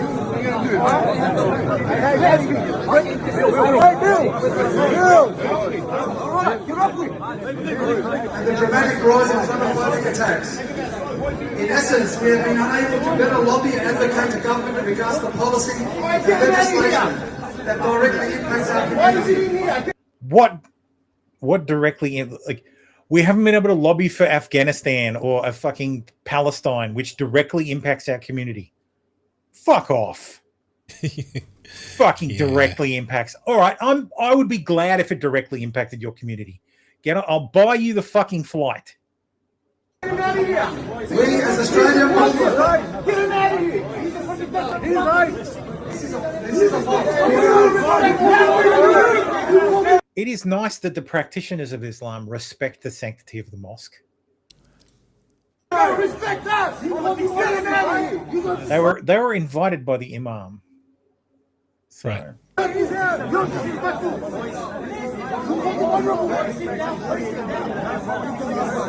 Sit down and Australia apologise. It's his government. But we won't spend its time. Don't bring him here. It's not the time. It's not the time. It's not the time. Are you fucking kidding me? What the fuck are you talking about? What has his government done other than recognize Palestine as a fucking state? And what? Oh, he didn't call for Israel's destruction. This is the fucking... You cannot please these people. You can never fucking please them. Mm-hmm. They will whinge and whinge, and when they are weak, they will use your system against you. When they are strong, they will demolish your system. We're seeing it fucking happen in the UK right now. They are gaining more and more power in the UK, and they are making left-wing governments bend over fucking backwards. Yeah. So, and I know the response will be, oh, well, look, the Jews are doing that too. Yeah, the Jews, after a terrorist attack against them, there is a response. There's always a fucking response from Australian governments whenever there's a terrorist attack. So, yep. Hey man, how you doing, Ryu? That's right. Albo and Burke probably gave them another massive grant while he was there. Probably there to announce one. Fucking ridiculous. I guess this is Boots on your back! Boots on It was this moment he knew he'd fucked up. I saw one that was like, if you only knew how bad it was. Right. Utterly sick of politicians of any description, but particularly prime ministers and state premiers, completely supporting Israel's atrocities, barbarism, and crimes against humanity, and then rocking up to mosques for photo ops and branding points. Yeah, fuck. If you support Israel, fuck these people off. Fuck them off. I've given you the fucking plan. All of them, all the radicals can go home. Go home. So if the Jews don't want to be here, you've got a country right there. You can move there in an instant. They will fucking take you. There are laws that say they have to fucking take you. Go, leave. If you don't like it here, that's fine. Off you go. Muslims, you don't like it here. 57 other fucking countries. Go home. You've probably all live there anyway. You've probably all got citizenship there as well. You can leave too, or you can abandon the doctrines of your faith, or you can be fucking vegetarians. So, retards down under says Trump after being shot, Albanese after being heckled. Selena Gets Machine says, yes, that thing that's definitely not happening might be happening. So in case you haven't heard, Australia is going through a teeny tiny bit of a fuel crisis at the moment. And basically, if you don't understand what that means, it means that if we as a country, Australia, run out of fuel, we are fucked. But don't worry. The clown show in Canberra has it all under control. And they've been giving us some really sound advice. Well, as I've said, what we want is Australians to buy as much fuel as they need, not more, not less. That is the best answer for everyone. And if Australians respond in the spirit of all coming together and not panic buying, then that maximises our chances of getting through this situation. People going to Bunnings and buying out all the Bunnings jerry cans, that is unhelpful, that is un-Australian. Oh, what do you mean? It's great for Bunnings. Yeah. Oh, jeez. So by definition, anything that involves going to Bunnings is quintessentially Australian to start off with. Secondly, they are really hammering home this term of panic buying. People are panic buying. Do you know why people are panic buying? Because they don't trust you. Because they're panicked. They don't trust the government to look after them in any kind of crisis. And I don't blame them. It's the typical response of left-wing governments and left-wing people in general. Number one, it's not happening. Number two, okay, it might be happening. Number three, okay, it's happening. But here's why it's a good thing. And number four, if you don't like it, you're the problem. Like, how can you set up a fuel supply crisis task force if there isn't a fuel supply issue? Or better yet, you can be like Tim Ayres here and suggest that the whole thing is just a right-wing conspiracy theory. I've said it before and I've said it again. This Labor government is a joke. They do not care about this country. They do not care about the people. They just care about votes. As for the solution, I'm not too sure about that either. There is only one solution. But at the bare minimum, these guys have got to go. Something revolution. That's the line, isn't it? I can't say the rest because I'll get in trouble with the New South Wales Police. Something like that. Meanwhile, in Melbourne, an innocent woman is recovering in hospital after she was stabbed at random by a teenager at Clayton Shopping Centre in Melbourne. This is normal now in Labor's new modern Melbourne. The man was randomly shot yesterday in Craigburn, Melbourne, while walking, and a 70-year-old man out for a walk was stabbed this morning in Melbourne. Craigieburn. Yep, Craigieburn. Craigieburn. Vic Labor polls should be jailed. They're 100% responsible for the deaths and the harm of so many Australians. Yeah, there's apparently the two random stabbings must be connected because they said the same things. Like I saw reporting that they were saying the same things. And it wasn't a last snack bar. It was something else. It was a way of, what's it called? An initiation. It's ma'am. Stop. Getting the knife ready. Do.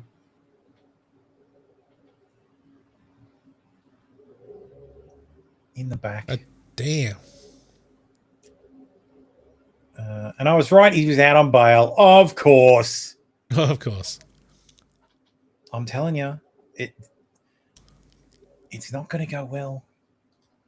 Yeah. Shit's going to get fucking... there's something's got to give. This was in a Yarraville bottle mart. I'm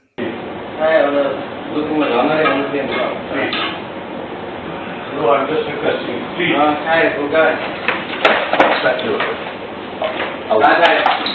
Okay.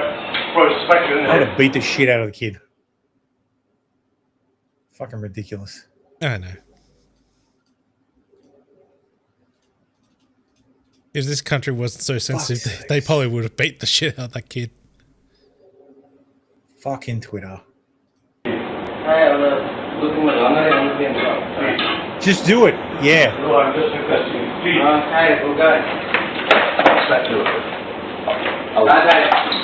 Okay.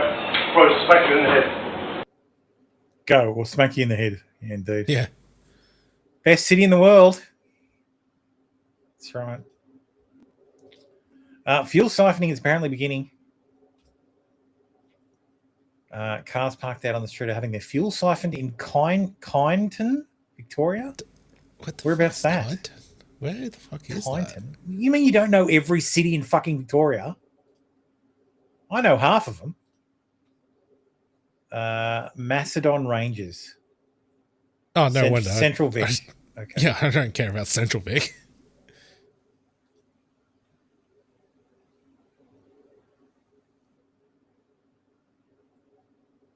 Lovely.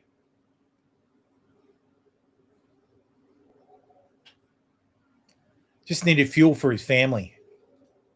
Yep. Fucking Christ. We're so fucked. If this had happened 20 years ago, we would have been fine. But at this point, Australia is no longer a high trust society for good reason. Well, the pandemic showed us that. Because all the panic buying and all the shit that was happening at supermarkets, guess where that was happening? In Australia. Fucking inner Western Sydney. So. Yeah. Well, now it's in Victoria because we got locked down really, really hard. Yeah. Anyway, it's time for racism news. So we're getting every... Go on. Say the M word. Go on. Fuck you, nigger. Okay. Nigger. That's racist. Racism news. I swear that cut you off just as you said we're getting... we're getting... What was he going to say?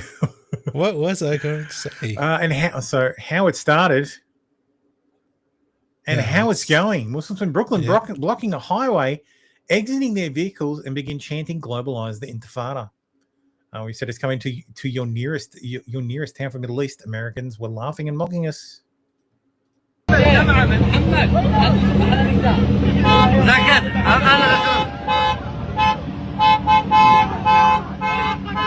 Hang on, is the G-Wagon blocking stuff or is this fucking Lamborghini blocking stuff?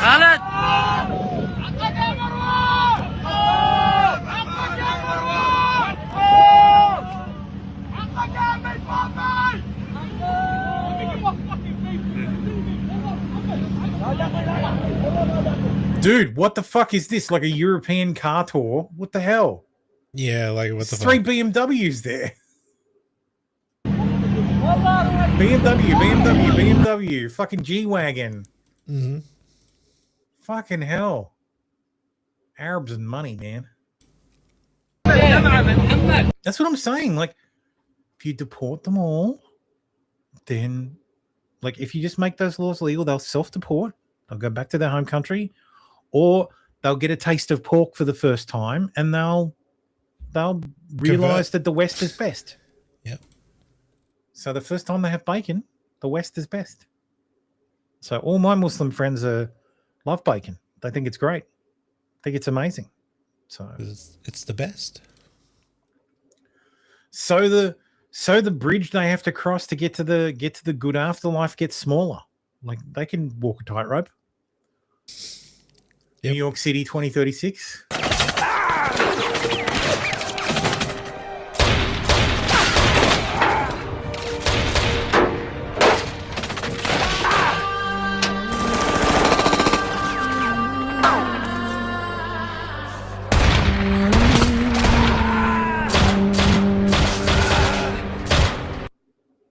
Yep, basically. I don't remember America ever getting some payback for that one either. Does anybody remember America getting payback for that one? I don't recall. So after Trump's done with Epic Fury, maybe we should move on to to Operation Somali Payback. Rakai's new girlfriend, whatever Rakai is, calls him a dullard for not knowing eggs are laid by chickens until he had to confirm from ChatGPT. You need the eggs. That's how I got the eggs. You know where eggs come from? Chickens. Chickens. Oh, these are eggs right here. These eggs right here. We're finna eat. Where do they come from? Chickens. Are you? They come from chickens. Where else do they come from? This fine Nubian princess is like, what the fuck? Yeah. This guy's retarded. Are you retarded? I'm telling you right now that this egg we're finna eat right here is from a chicken butthole. Come on, chicken. Yeah. Yeah. Ruffy, that's true? Where did you think they were from? So how the fuck when a chicken pop out the egg, a baby come out? Because there's different types. Not fertilized. Are you dumb? No way you're real. I swear to God, what? Marty! We went through this already, bro. Marty, you knew that? We went through this already, bro. He already fucking had it explained to him. Oh my Hey, god. You knew that? Oh, everything I know. You need the eggs, that's how I got the eggs. This guy is covered in fucking bling. Tell me capitalism isn't the best fucking system in the world where someone who has absolutely no talent and intelligence, a complete retard, can still be successful. Yeah. Come on. Fucking absolute retards. Add a muted word, yes. What is this retard famous for?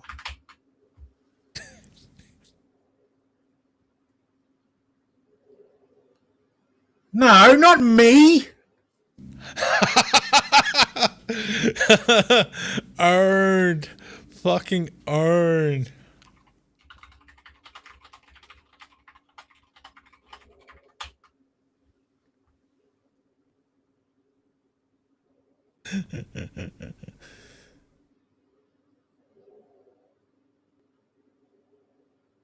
Who's blown up on platforms for being hilariously dumb on stream. Think low IQ takes, not knowing basic facts, saying wild shit with full confidence, getting ratioed, or clowned non-stop while still pulling big viewers. Some say over 1 million followers across platforms.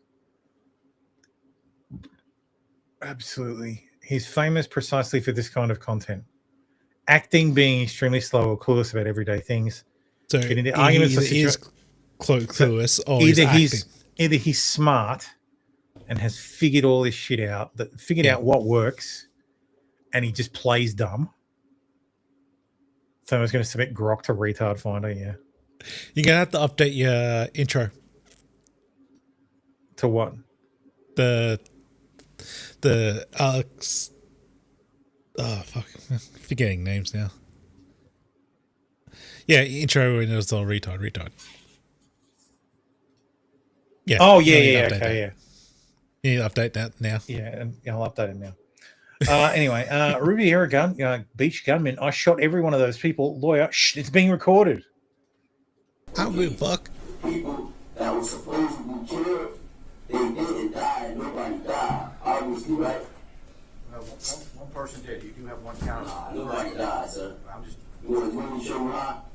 I shot every one of them people. Nah, shut up, man. Let me talk. I can't talk to the judge, bro. Everything you're saying is being recorded. Okay, let me talk. Then if it's been recorded, then it's been recorded. I shot every one of them people in the head. They're not making it back. My cousin, he was supposed to die. That dude that hit the floor, oh yeah, he died. A lot of people were shot in the head, sir. God damn. Outrage as giant Islamic crescent moon erected atop Arizona mountain to commemorate Ramadan is destroyed. Oh no. 15-foot crescent moon was created by students to commemorate Ramadan was destroyed on the top of an Arizona mountain. The city of Tempe announced on Tuesday that the symbol atop a mountain, this is the mountain literally just a mountain, where other religious symbols have been displayed, was found completely destroyed after being reinstalled just years ago. A student group designed and built a 15-foot tall crescent moon to shine a light on the holiday of Ramadan for the entire community. It stood on a mountain. Fuck, which mountain? Yeah, a mountain.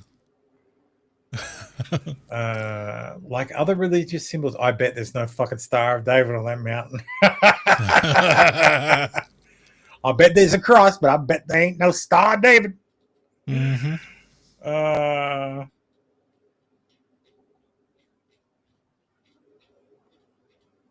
Tempe, I'm going to look this up. A mountain, Tempe.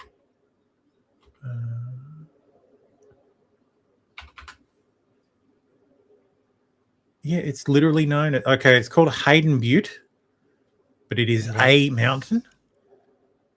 Famous for the 60-foot reinforced concrete A built in 1955. Star of David. Let's see.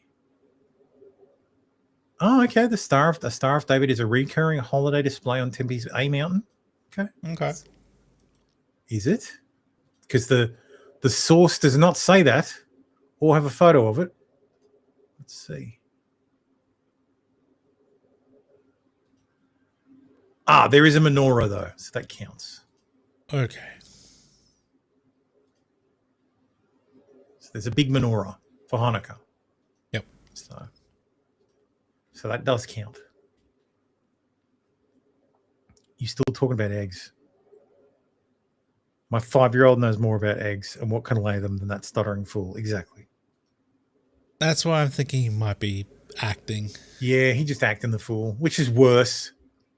Essex police paused the use of live facial recognition cameras due to racial bias concerns. The best line in the article. Your surveillance state is not The study doing what it's found it was supposed to do. statistically significantly more likely to correctly identify black people than other ethnicities. Like in the article itself, full on, it just says, "Oh no, your surveillance state's not doing what you wanted to do. Oh no." Essex police said it paused the use of LFR after potential bias in the positive identification rate. They found it correctly identified half of those on the watch list, and that it was extremely rare to be someone to be flagged if they weren't on the list. But the study found it was statistically significantly more likely to correctly identify black people than other ethnicities. It was also more likely to spot men than women.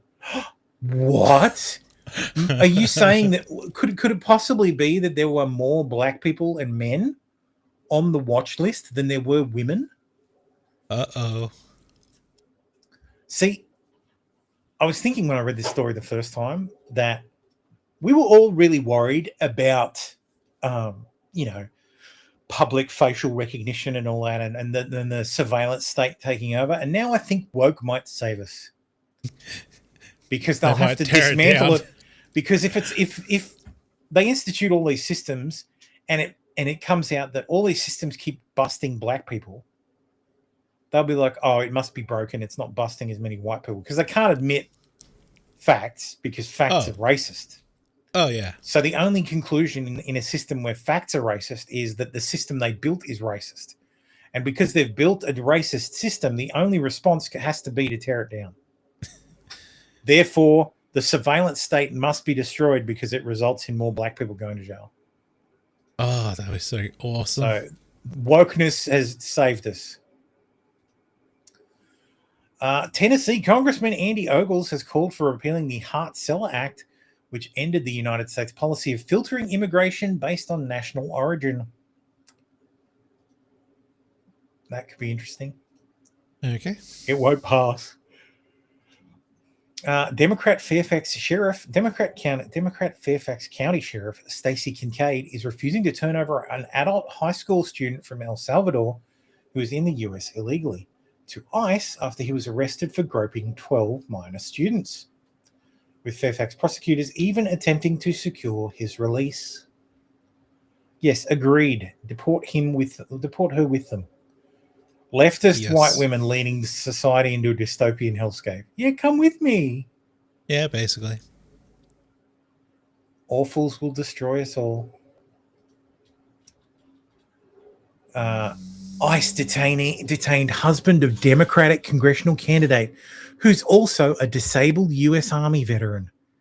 He is wheelchair bound after suffering a severe injury during training for deployment in Iraq. Agents arrested him one interview and a ceremony away from becoming a U.S. citizen. He was awarded multiple medals for his service. The Army Service Ribbon, okay. So the participation ribbon. Yeah, ribbon. Global War on Terror Medal, okay. Participation ribbon. You were in the military during GWAT. Yep. Armed Forces Reserve Medal, so you served in the reserves at some point. Yep, Reserve National Achievement Medal, okay, yep. National Probably Defense Service participation. Medal, okay, yep. Recruitment Achievement Medal, okay. Army Strength Management Award, whatever the fuck that is. After They sound like 124 all days, participation these all sound like participation ribbons. awards. Yep. Zaid Chowdhury is currently waiting for his new hearing, living back in home with his wife and 2 U.S. citizen children in Tacoma, Washington. He found himself locked inside Northwest ICE Processing Center. I'm qualified for expedited military nationalization. My kids are here, American citizens. My wife is an American citizen. Her father was a Navy commander. How could this be happening? Last year, he was one interview and a ceremony away from becoming a U.S. citizen.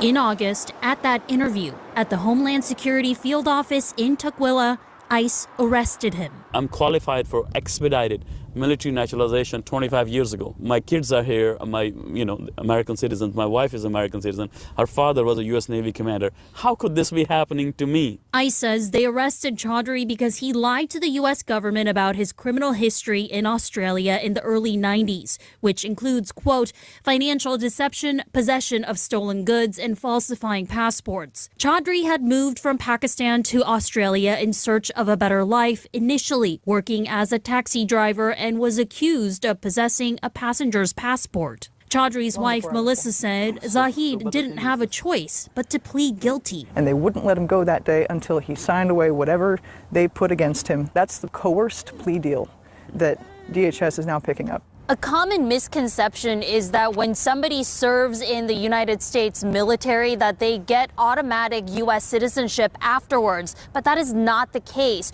Right now, there are 2 veterans currently detained here at the Northwest ICE Processing Center in Tacoma. A 2025 DHS memo says military service alone doesn't protect a person from getting arrested and deported, but it also says the nature of the crime should be considered by prioritizing removing veterans who have committed violent crimes. Chaudhry's alleged crimes are nonviolent. We met so many more veterans who have not been released. Eric Ard with About Face, a veteran support organization, says Chaudhry's case isn't rare. Congress estimates more than 40,000 current service members are not U.S. citizens. Of those, About Face says they know of 3 currently in ICE custody nationwide. The organization says there were more, but they have all been deported. The waves of immigration throughout American history, they've all had outsized numbers of service, and I think they have a very complex history.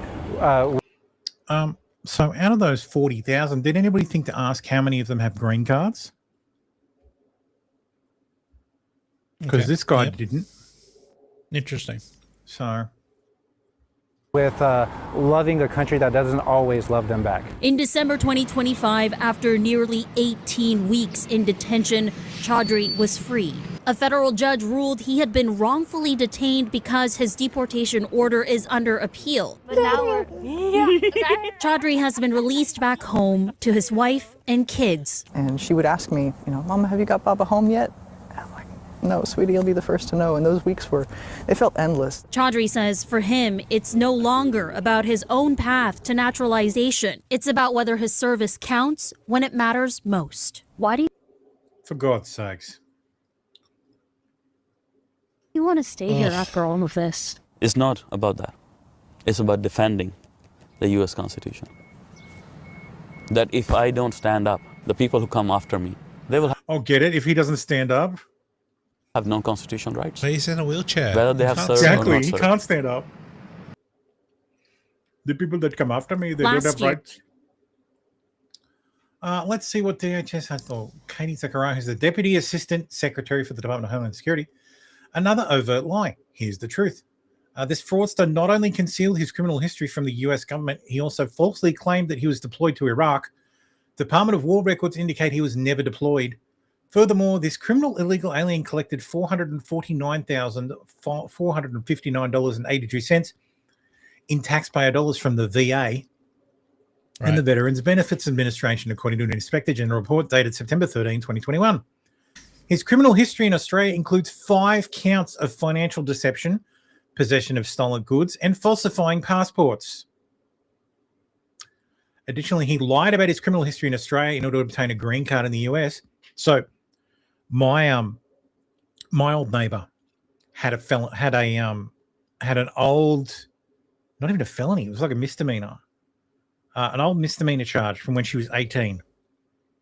She was 50 at the time, and she wanted to visit her sister in Hawaii. This is probably 15 years ago. Okay. The hoops that she had to fucking go through to get a visa to visit the US, just to visit, were astounding. There is no way this guy got a green card and disclosed his fucking crimes. He would not have gotten a green card at all. Yeah, no way. So he lied in order to obtain a green card in the US and subsequently been denied citizenship twice. Then he applied for citizenship 8 more times while continuing to lie and provide false information to the immigration authorities. Chowdhury currently owes the United States government a negotiated payment of $81,080 for a mortgage reduction grant from the VBA. He's made no payments.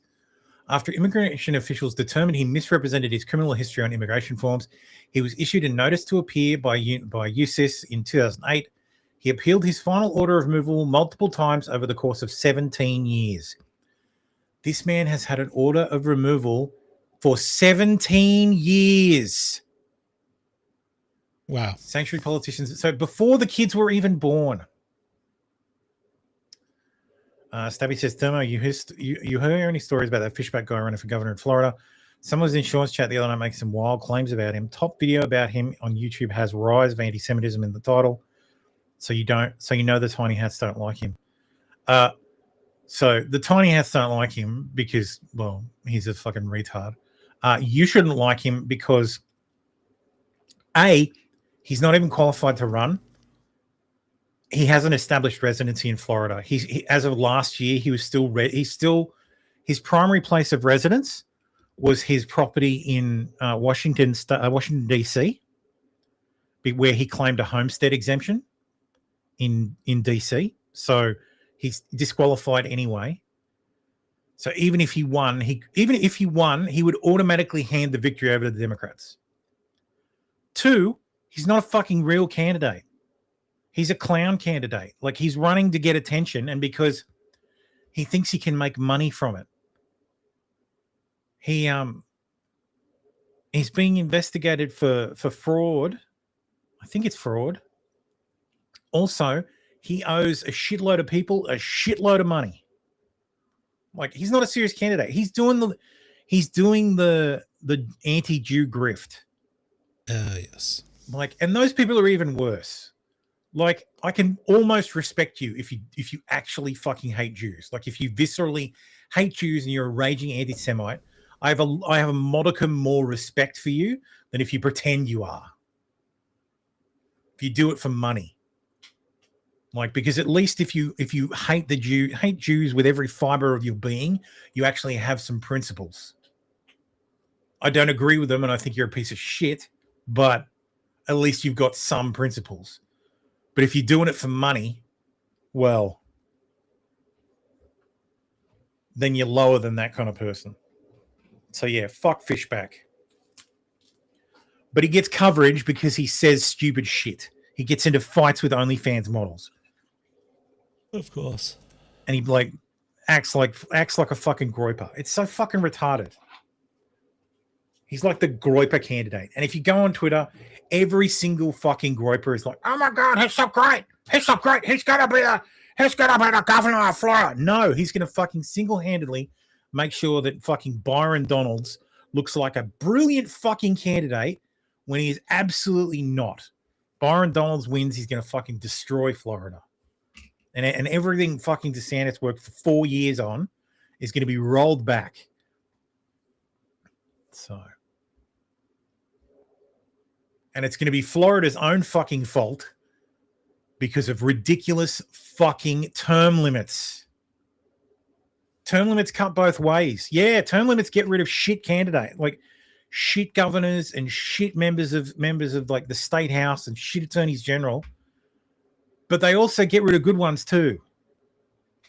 So you got to take the good with the bad. I fucking 100% disagree with fucking fuck.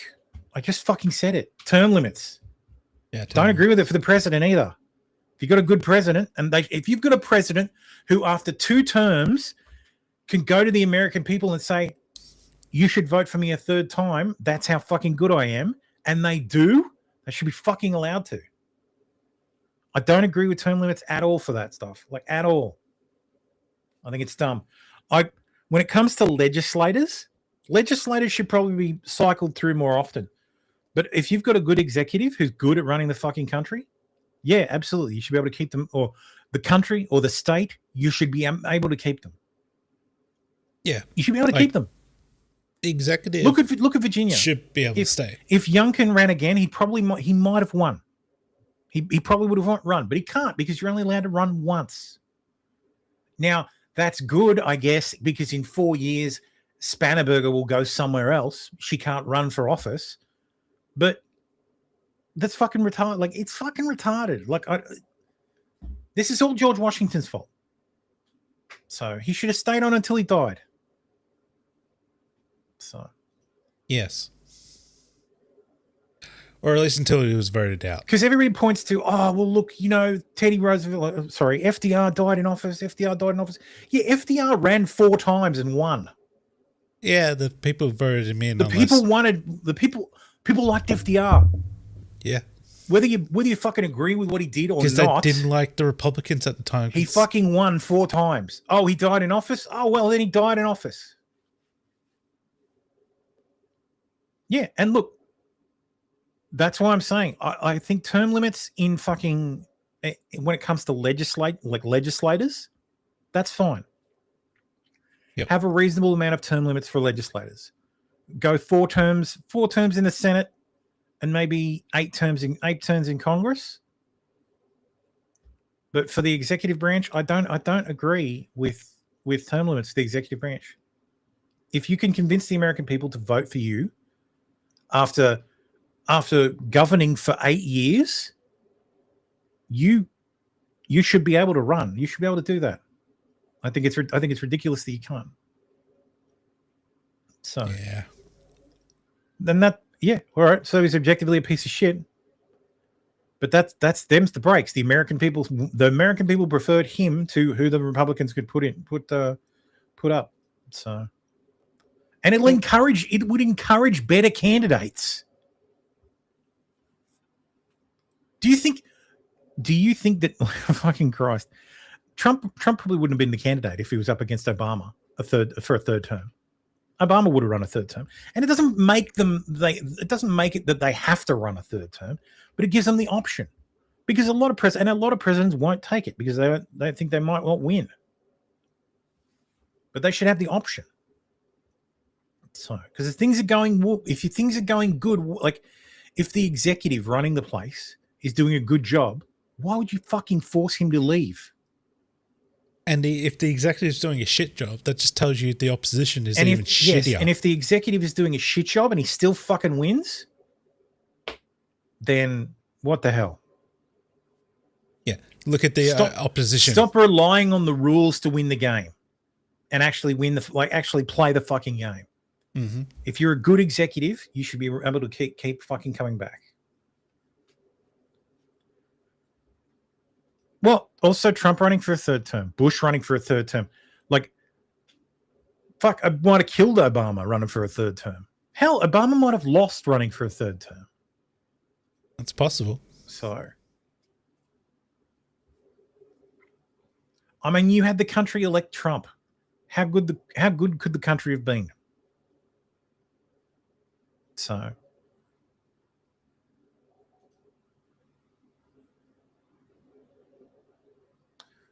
anyway, in 2010, Chowdhury versus Napolitano, the court made the following observation. This court finds that a disturbing pattern of deceit for immigration-related purposes permeates this case. The court rejects Chowdhury's attempts to create genuine issue by claiming memory lapses and making conclusory protestations of innocence. 2012, Chowdhury versus Astute. As true, the court upheld the adverse credibility determinations for the denial of Social Security benefits for the district court, citing his non-prescribed use of a wheelchair and unwarranted use of a cane also factored into the ALJ's determination that Chowdhury's subjective expression of his limitations lacked credibility. This guy's a fraud. An out-and-out fraud. Yes, I should expedite this motherfucker out of the country. And the worst part about him being expedited out of the country is he'll end up back here. Ah, fuck. Nearly so 10% of the 2,700 TSA officers across the country called in sick on Tuesday. You think America is weak now? Imagine 12 to 16 years of Obama. Dude, if it's what the people want, as H.L. Mencken said, democracy is the idea that the people get what they deserve, and they should be given it good and hard. They should get it good and hard. So true. However, considering that we were finding voter interference, like since we're finding voter interference, yeah, that might not work as well. Maybe.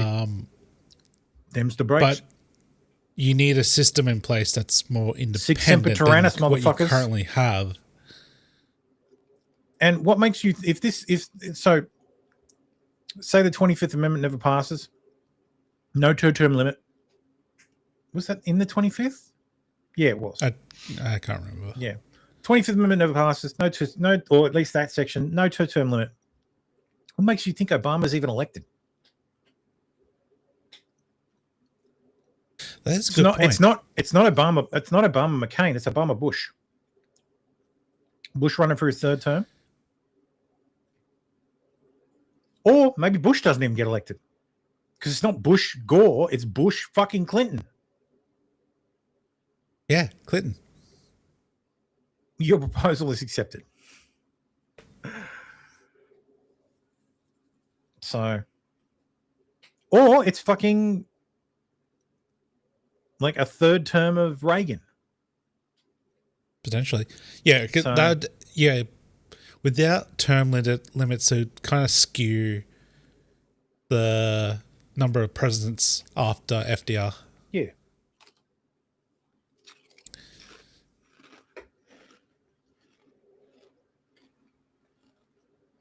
But yeah, your system, it's a bit weird. Really does need like independent body that does the elections, and not just rely on the states. Even though in my years, it's kind of your point. See, in my years on this earth, I have discovered that there is no such thing as an independent body. Well, it's close enough. So, no It's term limits, independent no immigration or 19th Amendment. Yeah, that's fine. Yeah, like ours is close enough. It does its job. But you got to be in a for the most customs part. union with Australia, so you have free flow of travel, so I can go and live there. I guess. Florida man stripped of U.S. citizenship after $3.8 million COVID-19 fraud scheme. Judge rules. Haitian man. Haitian man from Florida. A Haitian-born man. Yes, exactly. Democrats erupts as reports Trump may require banks to verify citizenship for all customers, including existing accounts. Trump could soon force banks to take part in an immigration crackdown. What I mean by that is sources tell CNN the administration is considering requiring financial institutions to collect and verify their customers' citizenship status, something banks aren't currently required to do. One source says the new policy could come through an executive order. CNN's Matt Egan is following this story for us. So, Matt, what are you learning about how banks are responding to this possibility? Yeah, well, Omar, this does appear to be part of the Trump administration's aggressive immigration crackdown. Sources tell CNN's Priscilla Alvarez and I that the administration is considering new action that would require banks to check the citizenship status of their customers. Now, this would be something that would actually apply not just on a go-forward basis, but also to existing customers, which is pretty stunning when you think about just how many customers the banks already have. Now, this action could also require banks to check a different category of documents than what they normally look at, including passports. Now, I do want to stress that nothing here has been announced or finalized. It's not clear here whether or not this would come in the form of an executive order or some other action. We reached out to the White House, and a spokesperson said that any reporting on policy that hasn't been officially announced is just speculation. But some Republicans do support this. Republican Senator Tom Cotton, he put out a post on X yesterday where he said, "I strongly support President Trump taking action to prevent illegal migrants from accessing our banking system." And he said he sent a letter to Treasury last fall asking for an investigation into this matter, and that he plans to introduce legislation on this issue shortly. Now, Omar, you asked about how the industry is reacting. Officially, they're not really saying much, right? Representatives from major banks, from bank trade groups, they haven't commented on this. However, sources do tell CNN that the industry is concerned here because they're worried that this kind of action, it could almost compel them to be part of the administration's immigration crackdown. Yeah, that's the fucking point. Sorry. One financial industry source told me that verifying every bank customer's citizenship status would be unworkable. This source said it's a bad idea. We are very alarmed. Really? Why is it unworkable? They don't want to do it. Now, banks are required to adhere to anti-money laundering rules, know your customer rules, but they don't track the citizenship status of their customers. So if this did become official, that would certainly be a significant change. There's also some questions about whether or not this could discourage immigrants from keeping their money in the bank. Even undocumented immigrants, they do play a significant role in this economy. In 2020, they contributed $90 billion in federal and state taxes, and they have $299 billion in spending power from the American Immigration Council. Oh, how much does illegal immigration cost the federal government? Yeah, how much? 23 alone, undocumented immigrants, they paid $90 billion they mixing up in federal, immigrants with state, and local taxes, and they had spending power of nearly $300 billion. And just one other point for you here, Omar. The president does talk a lot about cutting red tape. It's something he's very proud of. It's something that he mentioned during the State of the Union last night, where he took credit for cutting a record number of job-killing regulations. But this potential action related to banks and the immigration crackdown does show how, in some cases, the president has actually added new red tape and regulation where he sees fit. Back to you. Something to watch for moving forward. Oh, wow. Maybe you shouldn't have given the executive so much power. Yep. I saw something about Lisa Murkowski wanting to support the SAVE Act as long as they made it so that it only applied to people born in America after 1963. Okay. So it wouldn't apply to boomers because, boomers can't prove that they were born here. It's like, you fucking kidding? Yeah. What? Like, how? But records weren't kept. All right. Fucking hell. There was another thing about the Democrats supporting the SAVE Act that provide. Let me look it up. SAVE Act.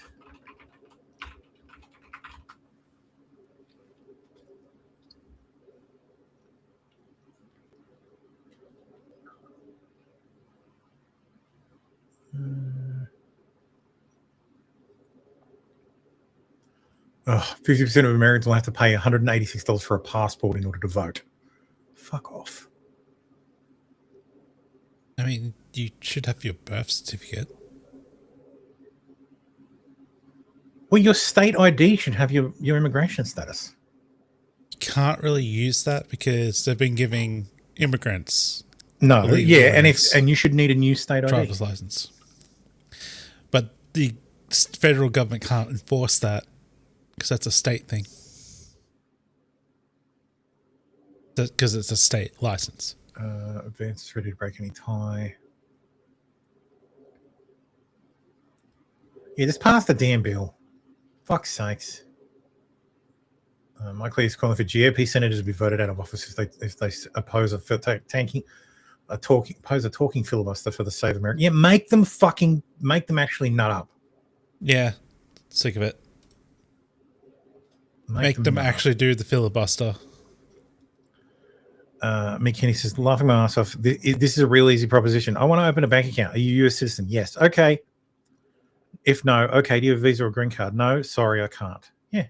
Basically, yeah. It's not a complicated to deal with this requirement. One check of the box in the system and a scan of a visa, green card, just like their scanner IDs already. Not complicated banks. They don't want to do it because they don't want to see. They don't want to have people picketing outside of fucking city banks. Again. So the Save Act will never pass. Yeah, I don't think it'll pass.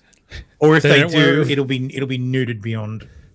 Yeah, it'll be like a camel. It'll be a horse built by committee. Like it'll be nothing like the original act. So, so the TSA is still fucked. Trump was talking about using the sending. So the latest thing is Trump's going to use ICE agents to supplement the TSA to get the lines cleared. And they'll also be checking immigration status. So congratulations, perfect. You played yourself. Now there's going to be an ICE agents at every airport in the United States. Love it. So Miguel Sanchez, is it? Just step out of line, please. Democrats are furious after Elon Musk offered to personally pay the salaries of TSA agents nationwide during the DHS funding standoff, stripping what they see as their main leverage over immigration policy and accusing of undermining their authority. Oh, no. Oh, no. Oh, it's just a tweet and a line. Yeah, good work, Right Angle News Network. Mm-hmm. Let's talk about UK news.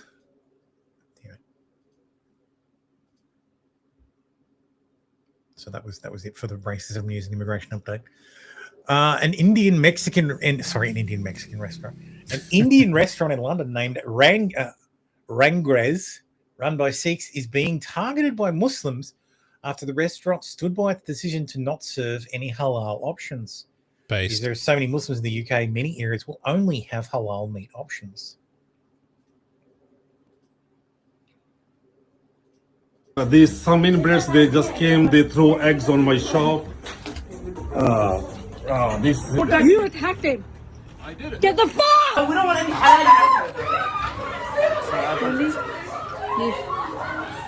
Have a nice day, guys. Baap hota hai, both ठीक है? Baap is baap, you know, father is always father. I don't care about any fucker. No, you go that side. I'm here. They're provoking me. First of all, I was witness to it all. Yeah. You were pointing from outside the shop. I'm not. I'm not. That sign as well, from everyone I don't care. That's on my restaurant. That's fine. That's fine. My restaurant. I am doors halal. My problem. What the fuck? They put halal. Do I go and fight there? I don't fight. Yeah, but you don't need to say proudly. I am proud. Okay. I am proud. I don't sell halal. I am proud. Fuck you all. Yes. So proudly, so his sign there that is proudly non-halal is offensive to the little faggot. Yeah. No, you go that side. I'm here.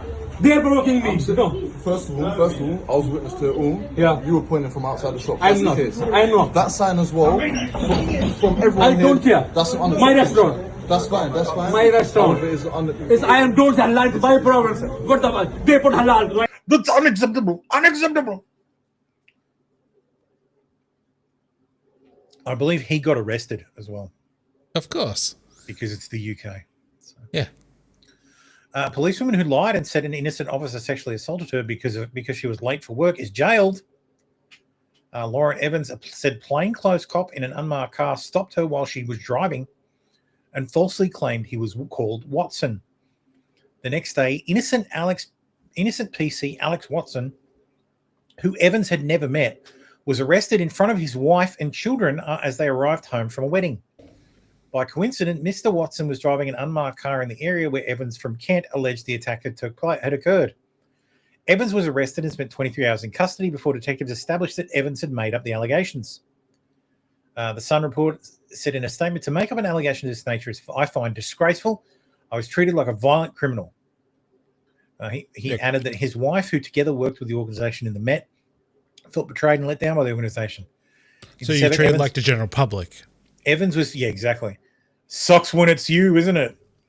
Evans was found guilty of perverting the course of justice. And there she is. Off to jail. Off to jail. So, yeah. Slap her on the wrist. She'll be back out. Yeah. No, she's a white woman in Britain. She's going to jail for a real long time. The UK government now says if you believe English people are white or Christian, then you are extreme right-wing racist. We are being ethnically cleansed. Wake up. So this is from the policy paper, Protecting What Matters Towards a More Cohesive, Confident, Cohesive and Resilient United Kingdom. Those in positions of power and responsibility have a role in promoting a confident modern patriotism, not least because the failure to do so in recent years has created a space for extreme right to equate being British equate being English with being white or being Christian. Exploit national identity as an ethnic construct tied to race or religion, something the vast majority of people reject. Do they really? I fucking doubt it. Being English doesn't mean you're white or Christian. I mean, England is the home of the Anglo-Saxons, the Angloid. So, I mean, that's very racist of you. The Angloid, yeah. I didn't know the Caucasoid is the just the whole thing. Person. Just the whole thing is just the whole thing. Yeah, very racist. The Union Street fire story gets worse and worse. So this was a historic building in Glasgow. I want to say, I think Glasgow. The shop was run by Pakistani nationals. They didn't have a legal license to sell vapes. They weren't even registered. They owed $10,000 of business rates from last year. The council sent bailiffs after me for being 3 weeks late on a $2,000 payment. Right. The shop was sold to a new owner only 2 weeks ago. The fire was apparently caused by an overloaded vape charging station. They most likely had multiple extensions plugged into one socket. Allegedly, a woman had rented a room for her business upstairs and was due to open on her very first day of the business, literally the next day. Foreign scammers are already setting up fake GoFundMes to try and scam locals who want to donate to help business owners. Yeah, sounds about right. Not to mention they completely fucked all rail travel to and from Central Station. Almost makes you wonder how many other vape shops, nail salons, and Turkish barbers are pulling the exact same shit. Yes. All of them. All of them! Starmer turned human rights law into a weapon against British troops. Hundreds of special forces are being prosecuted for doing their jobs overseas. It's another first for the UK. No other country has done this. A staggering 242 special forces troops, including some who could be called up in World War III, are now being harassed in a witch hunt by human rights lawyers over past operations. Yeah. Fight Russians for us. Also will persecute you later for They it. really don't want a fighting force. It is, I'm telling you, this is the communist plot. It is all on purpose. Oh, yeah. They are dismantling the key institutions of the West, things that are white, and it is driven by It is driven by the communists and the heirs to the communist empire.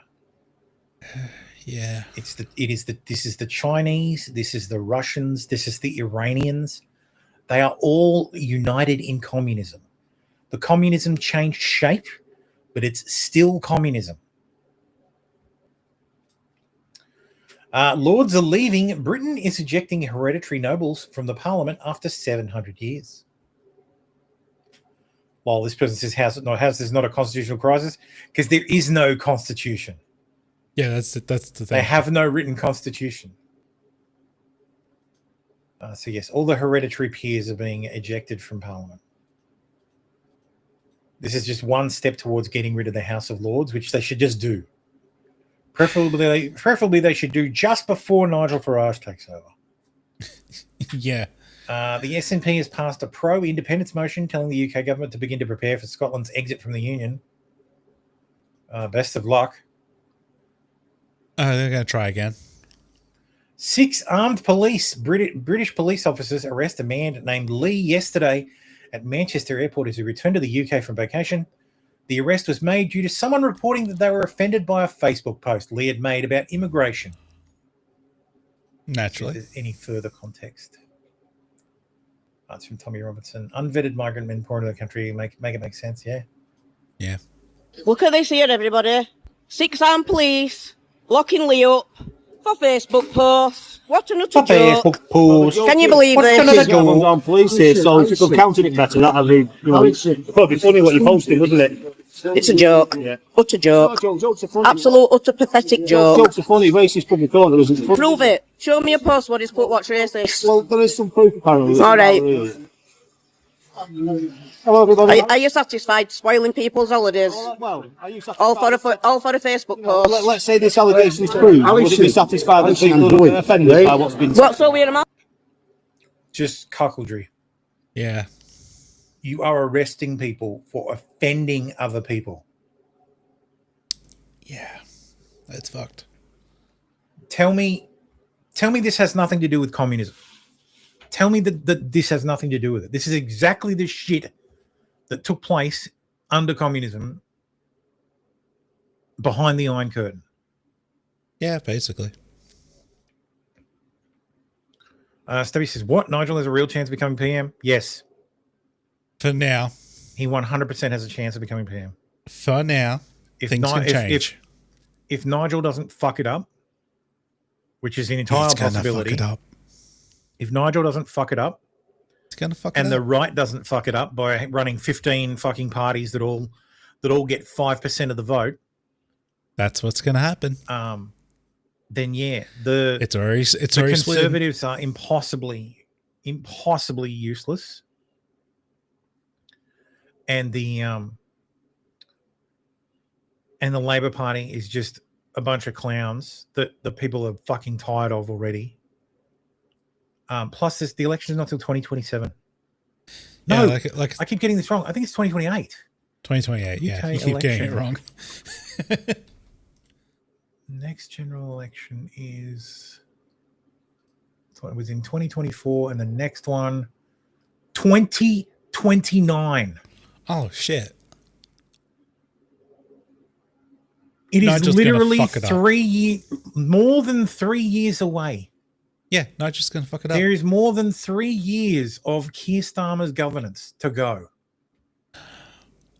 Unless there's an early election. Unless there's a fucking early election, but it can be no later than August 2029. St. Patrick's Day parade in Ireland is full of Indians. I mean, I guess their flag has the same colours as the Irish flag. I guess. Oh, there it is.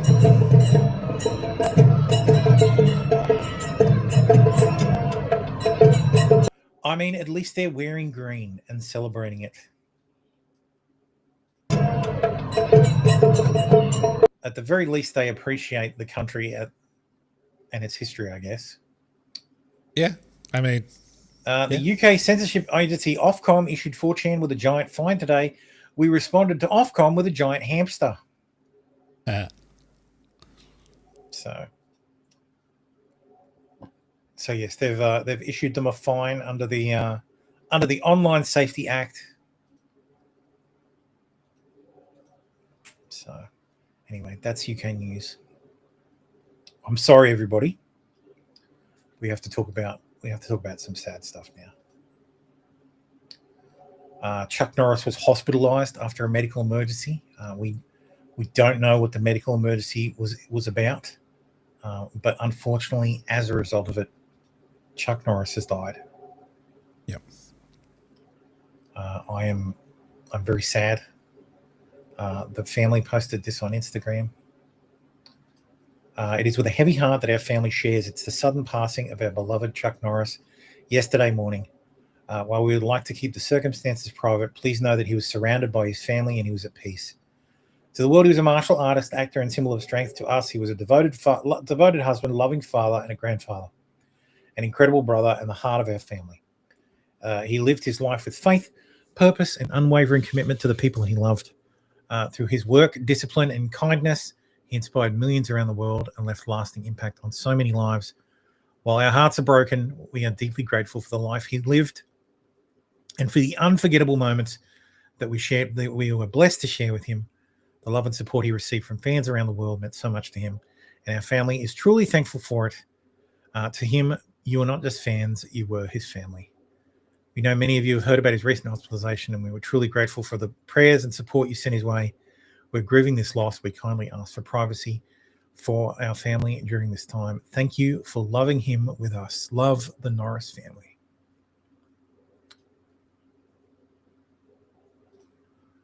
The United States Marine Corps says Chuck Norris didn't join the Marine Corps. The Marine Corps applied to him. Heaven streets have always been guarded by Marines. Today, Chuck Norris reported for duty.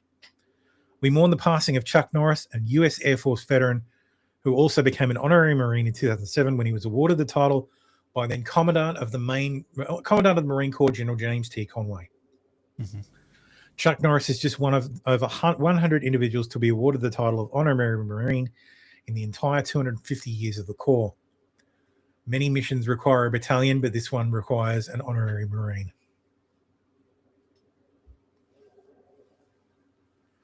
Variety, of course, covering themselves with glory. Chuck Norris was a great action star, but politics may overshadow his legacy. I'm not even going to fucking comment on this trash. Instead, we're going to go through the best Chuck Norris jokes. Jack was nimble, Jack was quick, but Jack still couldn't dodge Chuck Norris's roundhouse kick. Nice one. In the beginning, there was nothing. Then Chuck Norris roundhouse kicked nothing, told it to get a job. Chuck Norris once roundhouse kicked someone so hard that his foot broke the speed of light. If you ask Chuck Norris what time it is, he will always say 2 seconds till. After you ask 2 seconds to what, he roundhouse kicks you in the face. Chuck Norris appeared in the Street Fighter 2 game, but was removed by beta testers because every button caused him to do a roundhouse kick. When asked about this glitch, Chuck Norris replied, "That's no glitch."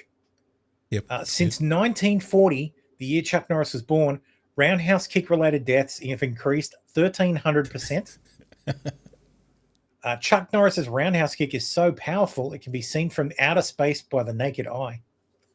Nice. Chuck Norris once roundhouse kicked a coal mine and turned it into a diamond mine. Neat. Chuck Norris doesn't strike gold. Gold is the byproduct of Chuck Norris's roundhouse kicking rocks. The best strength jokes. Chuck Norris once shattered the space-time continuum. He felt so bad he put it back together. Very nice. Mission Impossible was originally set in Chuck Norris's house. Chuck Norris uses pepper spray to season his meat. Chuck Norris plays Jenga with Stonehenge. Chuck Norris is able to slam a revolving door. Oh, that's good. Chuck Norris has a diary. It's called the Guinness Book of World Records. Chuck Norris can dribble a bowling ball. Nice. When the Tooth Fairy comes to your house, she takes your tooth and gives you money. When Chuck Norris comes to your house, he breaks your tooth and takes your money. Chuck Norris won an arm wrestling tournament with both arms tied behind his back. Decent. When Chuck Norris lifts weights, the weights get in shape. Lovely. Where's Tim to cry? I'm in tears now. So, if Chuck Norris would have traveled to an alternate dimension in which there was another Chuck Norris and they both fought, they would both win. Interesting. Love it. When the boogeyman goes to sleep every night, he checks his closet for Chuck Norris. The flu gets a Chuck Norris shot every year. Yep. Chuck Norris doesn't need to throw out the trash. It always throws itself out. Chuck Norris is the reason Wally is always hiding. Bigfoot's still hiding because he once saw Chuck Norris walking in the mountains. Yeah. Chuck Norris doesn't worry about high gas prices. His vehicles run on fear. When Chuck Norris plays dodgeball, the balls dodge him. Lovely. Freddy Krueger has nightmares about Chuck Norris. Yep. When Chuck Norris's parents had nightmares, they'd come to his bedroom. Chuck Norris doesn't read books. He just stares them down until he gets the information he wants. Lovely. Chuck Norris makes onions cry. Yep. Ghosts tell Chuck Norris stories at the campfire. The Flash discovered how to run at the speed of light when he discovered Chuck Norris was looking for him. Chuck Norris doesn't negotiate with terrorists. The terrorists negotiate with Chuck Norris. Yep. When Chuck Norris looked into the abyss looked the other way. Chuck Norris made a Happy Meal cry. Aliens are real. They're just hiding from Chuck Norris. I guess they can show up now. Finally. There's never been a hurricane named Chuck because it would have destroyed everything. For sure. Chuck Norris does not get frostbite. Chuck Norris bites frost. Yep. Chuck Norris wrecked his bicycle and skinned the sidewalk with his knee. Chuck Norris can build a snowman out of rain. Oh, that's Chuck good. Norris can set ants on fire with a magnifying glass at night. That's good. If Chuck Norris was on the Titanic, the iceberg would have dodged the ship. Once a cobra bit Chuck's leg after 5 excruciating days of pain, the cobra died. Yep, that's a classic one. That's from I think he does that one himself in one of the Expendables movies. I think Expendable 3. Mm-hmm. It takes Chuck Norris 20 minutes to watch 60 minutes. He could cook minute rice in 30 seconds. Lovely. His calendar goes straight from April 31st to April 2nd. No one fools Chuck Norris. Chuck Norris found the last digit of pi and can divide by 0. Perfect. When he does division, there's no remainders. Nice. He doesn't own a stove, an oven, or microwave because revenge is the dish best served cold. Chuck Norris is able to sketch your portrait using an eraser. That's pretty good. He doesn't sleep. He waits. Yep. He can make a slinky go upstairs. He tells Simon what to do. He can hear sign language. His tears cure cancer. Too bad he's never cried. The champions are the breakfast of Chuck Norris. He can do a wheelie on a unicycle. He can kill your imaginary friends. Yep. When Thanos snapped his fingers, he disappeared. Chuck Norris doesn't like snapping. Chuck knows Victoria's Secret. He's never blinked in his entire life, ever. The Swiss Army uses Chuck Norris knives. Yep. He can speak Braille. The show Survivor had the original premise of putting people on an island with Chuck Norris. There were no survivors.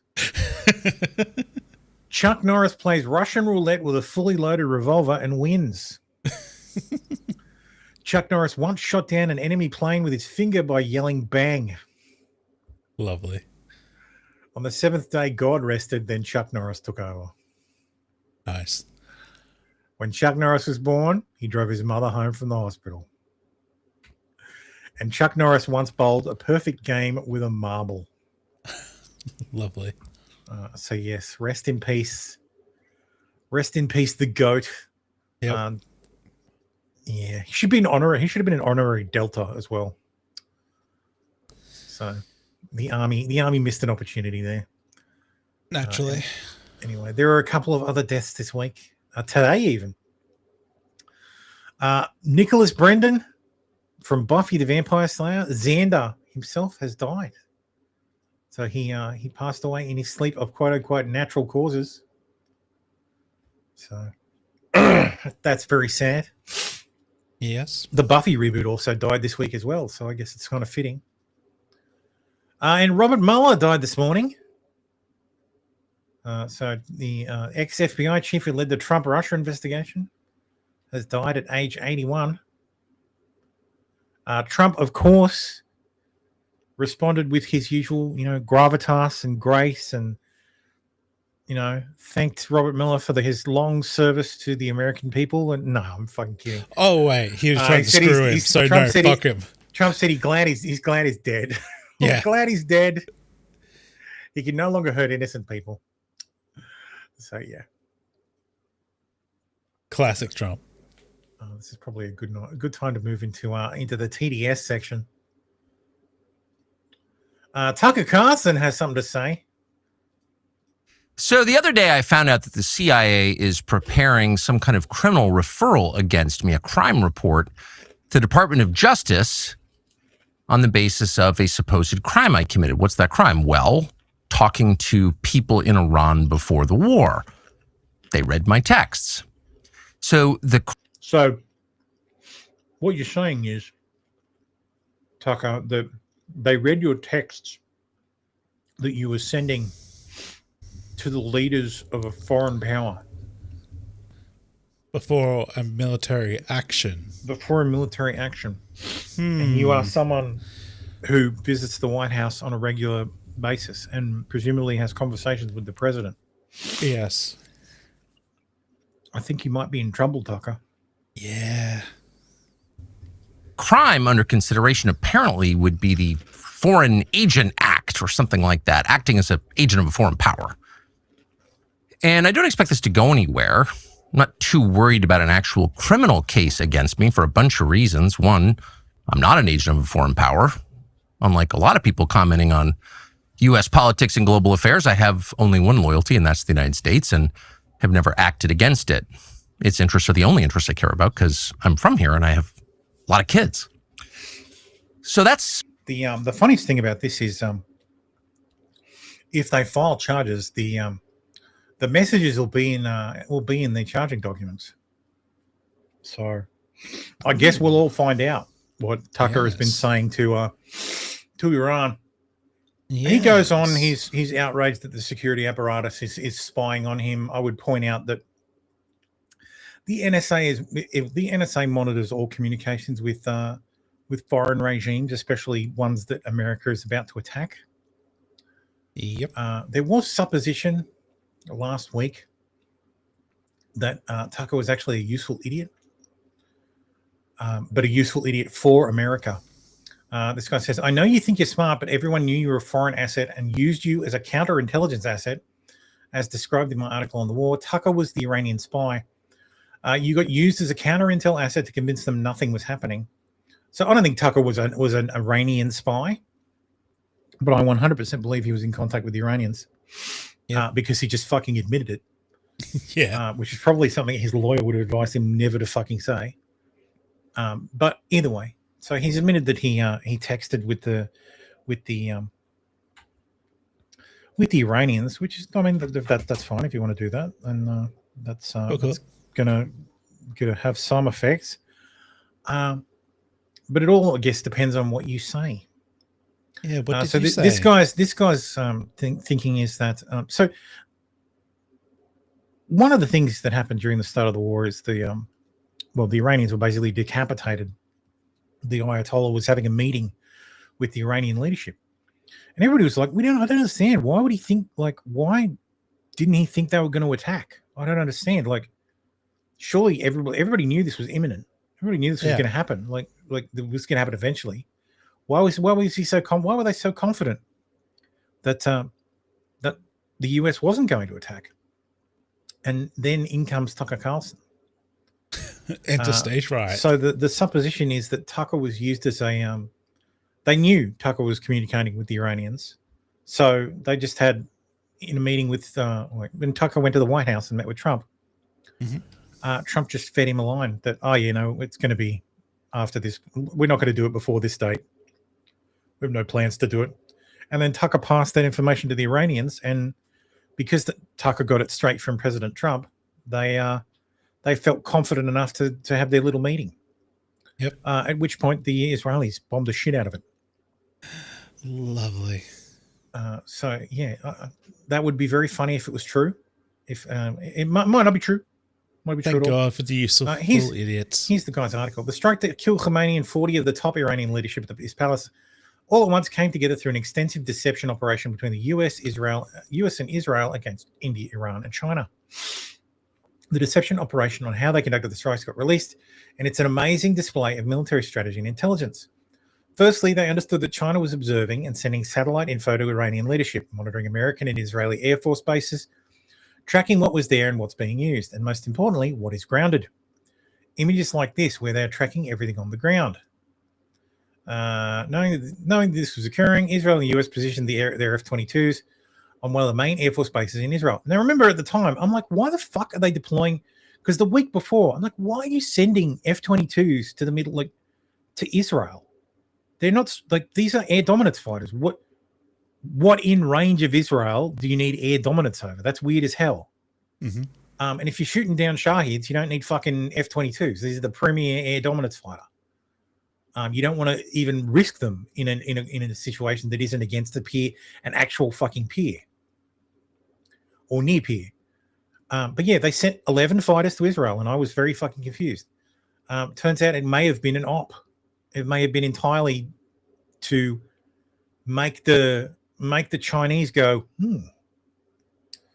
this is a mess story to me. The equivalent of Jay Barter going to sit down with interviews with Somali pirates, and then the FBI and CIA using info he found to hunt the pirates. Maybe.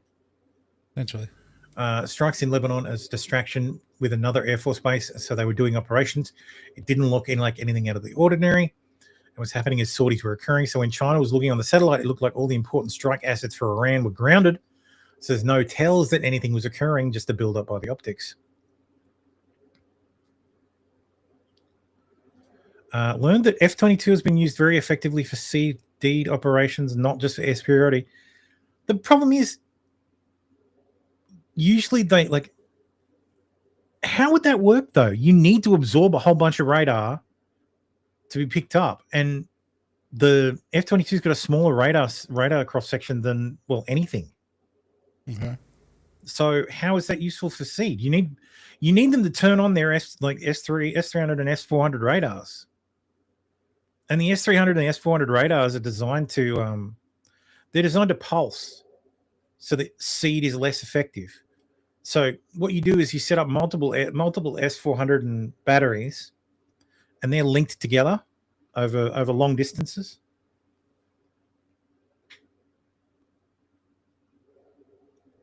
And then they pulse. And instead of pulsing for a long time so you can get their location, they pulse differently and pass information about locations to each other. Because it makes them a little bit more resistant to regular seed operations. So I don't know how the F-22's good at that at all, like any good at that.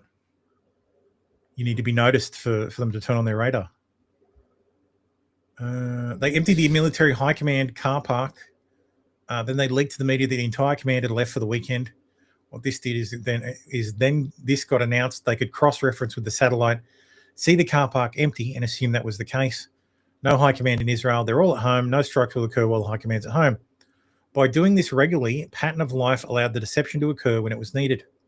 Yep. This is combined with the US telling them via their spies that strikes were not occurring in the immediate, got relayed to the Iranian leadership through their own network as to ensure confidence coming straight from Trump. When this got combined, the Iranian leadership felt completely safe and convinced nothing was going to occur in the immediate future kinetically due to Chinese satellite overwatch and showing nothing was occurring as confirmation. This makes sense. Yeah. This is solid logic and explains a lot of stuff. But we'll find out eventually, I guess. Eventually. Christy Nome has been referred for criminal investigation for lying under oath. Let's see how much Trump actually likes Christy Nome, or how much Pam Bondi doesn't.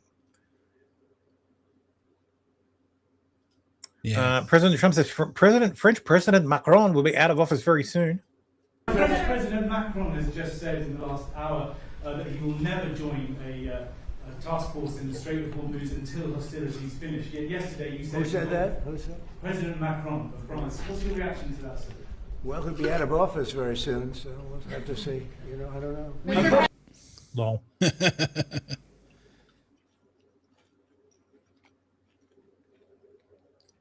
Top U.S. counterterrorism official resigns over Iran war, urging Trump to reverse course. Here's his statement. After much reflection, I've decided to resign from my position as the director of National Counterterrorism Center effective today. I cannot in good conscience support the ongoing war within Iran. Iran posed no imminent threat to our nation, and it's clear that we started this war due to pressure from Israel and its powerful American lobby. I support the values and foreign policies that you campaigned for in 2016, 2020, 2024, which you enacted in your first term. Until June of 2025, you understood that wars in the Middle East were a trap that robbed Americans of precious lives of our patriots and depleted the wealth and prosperity of our nation. In your first administration, you understood better than any modern president how to decisively apply military power without getting us drawn into never-ending wars. You demonstrated this by killing Qasem Soleimani and by defeating ISIS. Early in this administration, high-ranking Israeli officials and influential members of American media deployed a misinformation campaign that wholly undermined your America First platform and sowed pro-war sentiments to encourage a war with Iran.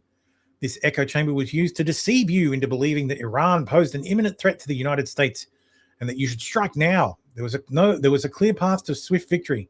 This was a lie. And it's the same tactic Israelis used to draw us into the disastrous Iraq war that cost our nation the lives of thousands of our best men and women. We cannot make this mistake again. As a veteran who deployed to combat 11 times and a Gold Star husband who lost my beloved wife Shannon in a war manufactured by Israel, I cannot support sending the next generation off to fight and die in a war that serves no benefit to the American people nor justifies the cost of American lives. I pray that you will reflect upon what we are doing in Iran and who we're doing it for. The time for bold action is now. You can reverse course and chart a new path for our nation, or you can allow us to slip further towards decline and chaos. You hold the cards. It was an honor to serve in your administration and to serve our great nation. First of all, as I've said many times, the Israelis throughout the lead up to Iraq said, don't fucking do it. Don't fucking go in. This is the wrong war. The enemy is Iran. The enemy is Iran. The enemy is Iran. What does America do? Shut up and invade Iraq. I heard Iraq.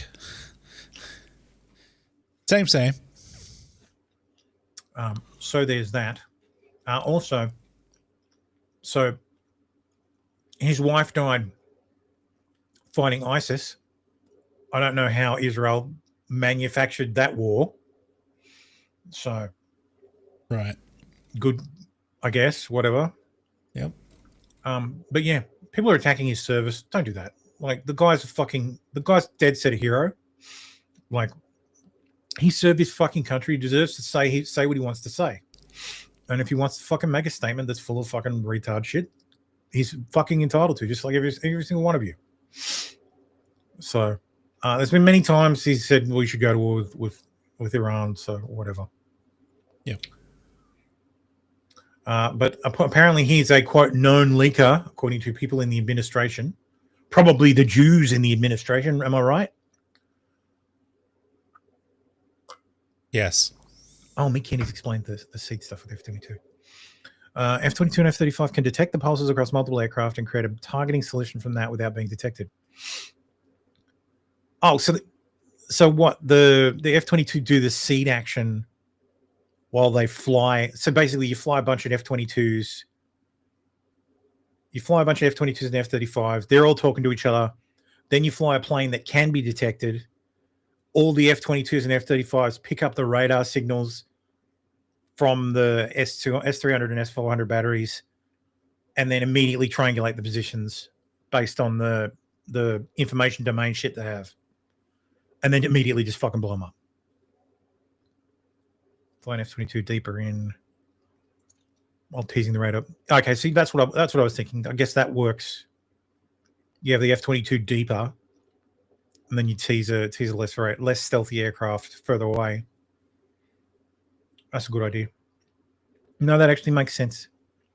I wouldn't be risking F-22s doing that, considering how many F-22s they have. I ain't building new ones. So, Tom Bowler says, it's clear that Iran's long-range missiles pose a risk to NATO countries, NATO fairly imminently. Only if NATO fucking does anything, which they won't, because they don't. Senior officials in the Trump administration tell Fox News that Joe Kent was a known leaker and that he was cut out of intelligence briefings with President Trump months ago, and he has not been part of any Iran planning discussions or briefings at all. An official says the White House told Director of National Intelligence that she should fire Kent for suspected leaks, but she never had him removed from the Director of National Counterterrorism Center. The first way is by triangulating impulses multiple aircraft encrypted data links. Yeah, because that's the power of F-35. F-35 is like this data platform. So I don't know what's true on this one. I think Kent's a retard. I think he's wrong on this, but he's allowed to say it. Yeah. F-22 is only 100 million. Yeah, that's nice and all, but they ain't replacing them. They're not building any more. They're building more F-35s.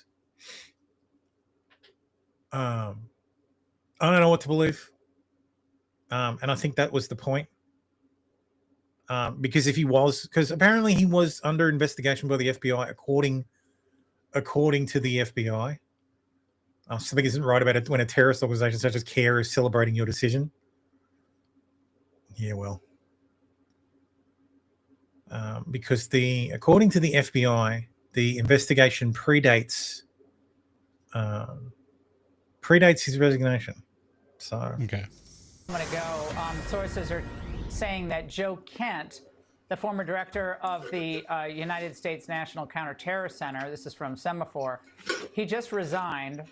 He's now under FBI investigation for allegedly leaking classified information. And the investigation predates his departure. Now, if I were someone in the administration and I was about to be busted for leaking, I would make a big fucking show of it. I would do exactly what Joe Kent did. I'd be like, the Jews did this. Israel is behind all this stuff. Because those are the people who fucking 100% believe you. Yeah. So you'll win friends on the left and the right. You'll have a career afterwards playing the martyr on Rumble, cashing those Rumble bucks. So, I mean, what's there to lose? So the DOJ might back off because now all of a sudden it looks like they're attacking you, because running around and saying, no, we started this investigation before, nobody's going to fucking hear that. Like, you'll hear that here because I'll fucking point that out if it's true. Mm-hmm. But I mean, if they file charges, you'll know because you'll have evidence from prior. So, but yeah, I don't know. I don't know this story. It has a truthiness to it, but all propaganda does. So, yeah. But I don't for a minute believe that that Trump was tricked into attacking Iran. So, because I mean, does that sound like Trump to you? To anybody? Doesn't sound like Trump to me. Maybe, I don't know. So there's no break in MAGA. Yeah, you know, sometimes you look at. That includes R&D costs. Yeah, the more you build, the cheaper they get. It's not like the Navy, where every new one costs more than the last one for some reason. Actually, not for some reason. The reason is the Navy goes, "Ooh, we want this new thing." Yep. Yeah, it's also impossible to restart the F-22 line, yeah. Nor would it be cost effective to restart building them now when the next generation of aircraft's around the corner. Yeah. NGAD's going to have a lower profile, like a lower radar cross-section than the F-22. It's just that they hit the ball so far out of the park with the F-22, and then Congress went, we don't need these, the Cold War's over. At the polling data, and there are numbers that just jump off the screen at you, and this is one of those. Because just take a look here. MAGA GOP view of Trump. Approve 100%, 100%. If you are a member of MAGA and the GOP, you approve of Donald John Trump. 0% say that they disapprove. You don't have to be a mathematical genius to know you can't go higher than 100%. He is the 1972 Miami Dolphins. Now, there are some Republicans who disapprove of Donald John Trump, but they are not members of the Make America Great Again movement. The bottom line is this: if you are a member of MAGA, you approve of Donald Trump. It's interesting, though, because there have been a couple prominent people who have sort of come out online, and they're very mad about this war with Iran because he promised. Interesting line here. 66-31 among non-MAGA. Yep. So it's still fucking overwhelmingly approve. No new wars. Oh, yeah. Is there any sign that people might Like, make no mistake, the anti-war right, they are the fringe. They're the absolute fucking fringe when it comes to Trump. be leaving MAGA relative to 2024? Yeah, okay. So, I've said it before, and, the theme of this segment is Tucker Carlson be darned. And when we look at the numbers, I've heard some people say, oh, when you look at those MAGA numbers, it doesn't account for those who might have left MAGA. But take a look here.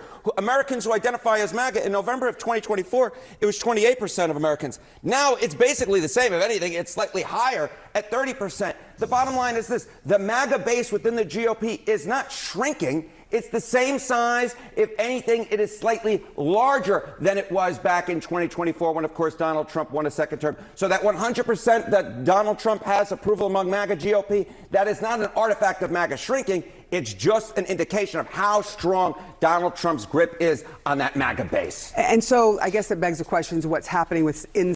Yeah, the only problem is they have to come out in November, or it's all going to be for naught.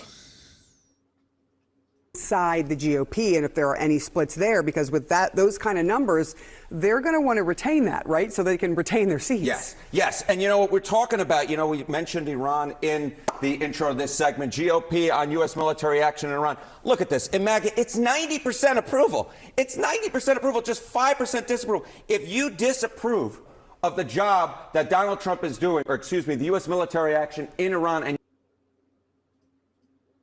you're a member of the GOP, look at this. It's your non-MAGA. You're non-MAGA. It's 36% there, 54% approve. But the majority of Republicans approve of the job that the U.S. military action is in Iran. And the majority of MAGA, which is the majority of the GOP, very much approve, 90%. Very little split in Donald Trump's base. Those who disapprove in the GOP, simply put, don't matter. It's really clear. MAGA has the floor. MAGA has the floor. Republicans overwhelmingly back Trump over Carlson and Megyn Kelly on Iran war. Yep. They're finding out that they don't exactly have a voice. No, they're finding out that the grift is profitable, but they're not the majority. It's not influenceable. Yeah. Trump had a visit from the Prime Minister of Japan, where he was peak Trump. Japan and US are very good friend, but one question: why didn't you tell U.S. allies in Europe and Asia, like Japan, about the war before attacking Iran? So we are very confused about we Japanese citizens. Well, one thing, you don't want to signal too much. When we go in, we went in very hard, and we didn't tell anybody about it because we wanted surprise. Who knows better about surprise than Japan? Okay? Why didn't you tell me about Pearl Harbor? Okay? Right? He's asking me, do you believe in surprise? I think much more so than us. And we had to surprise him, and we did. And because of that surprise, we knocked out, the first 2 days, we probably knocked out 50% of what and much more than we anticipated doing. So if I go and tell everybody about it, there's no longer a surprise, right? Of course, no. Mick Kenny says, but there are a lot of things I don't like about what Trump is doing, even if I think he was the best choice we had. No, fair enough. Give it time. I think most people on the right who are anti-war are because of the cost to taxpayers, not because they are peace-loving hippies. Yeah. Maybe. A lot of people on the right are perfectly happy to spend money on the military. So no one on the right is calling for, like, no one on the anti-war right is calling to slash funding to the Pentagon. They're happy to maintain the Pentagon's budget as is. They're happy for Trump to spend more money on the military. What do you think he's going to do with it? What they don't want Like, is if you don't want America, wars. if you don't want war, all right, just cut the. You don't need so much money spent at the Pentagon. I'd believe them more if they were, no, we shouldn't be spending this much money. So cut the Pentagon budget, cut it in half. We don't need that much. Pull all those bases back. Very Close all those bases. What do we need 11 carriers for? We should just have 5. But they're not doing that. They're not doing that. It's not about being. They're not about being anti-war. They're fucking gun shy. So actually, no. It's 50-50. Half a gun shy, half a fucking paid. Yeah, that's a good point. Oh, God damn it. I hit stop sharing instead of share next. So I genuinely believe that. I genuinely believe there are fuck tons of people who are being paid to weaken the West, who are being paid to make it seem like, oh, everybody's against this war. And you do actual polling, and no, they're not. To be fair, you don't have to actually pay libertarians for it. Well, the libertarians don't count. They do it for the love of the game. Kenny says, I'm for a strong defense. I just think spending money on it on Ukraine and Iran is a waste of money. The money's already spent. You've already built the missiles. You already bought the missiles. Don't let them waste away in storage. That's the problem too. They've got to be fired anyway. You mentioned Iran. I just wanted to see if I mentioned Ukraine. There was a related clip that I have to find that I'm not sure I posted. Oh, maybe I did post it.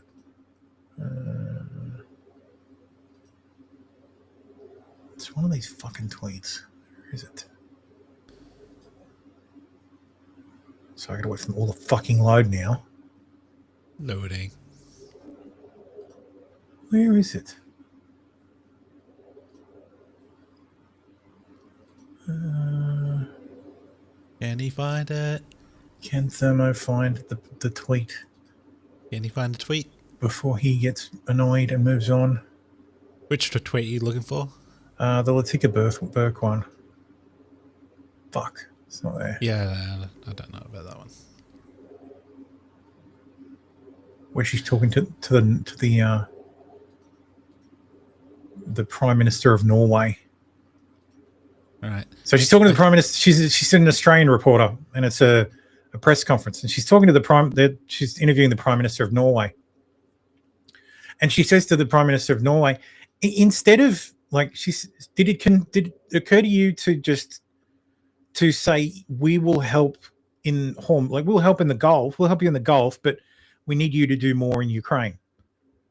And he like sits there, and he's like literally, you can tell he never fucking even considered it for an instant. Yeah, like, he never considered it. Like he never thought, holy shit. We could have leveraged. Why don't we say we will help you, Donald, and we will gladly do it. But what we need is for you to help us out a bit more in Ukraine. We need that war over. You need to drop the hammer. Didn't occur to him at all, because they don't this is his second fucking term. Yeah. 6 years almost of Europe dealing with Trump, and they still don't fucking understand. They still haven't read his goddamn book. If you give a little, you'll get a little. Mm-hmm. You don't have to get down on your knees and suck his dick and praise him in public. That'll help. But all you have to do is make it fair. You give Trump something, he gives you something in return. Trump is eminently fair. About this stuff, he's eminently fair. Yeah. Anyway, breaking: US and Japan have announced a $40 billion nuclear power project. The Japanese Prime Minister reacts to the auto pen portrait of Biden.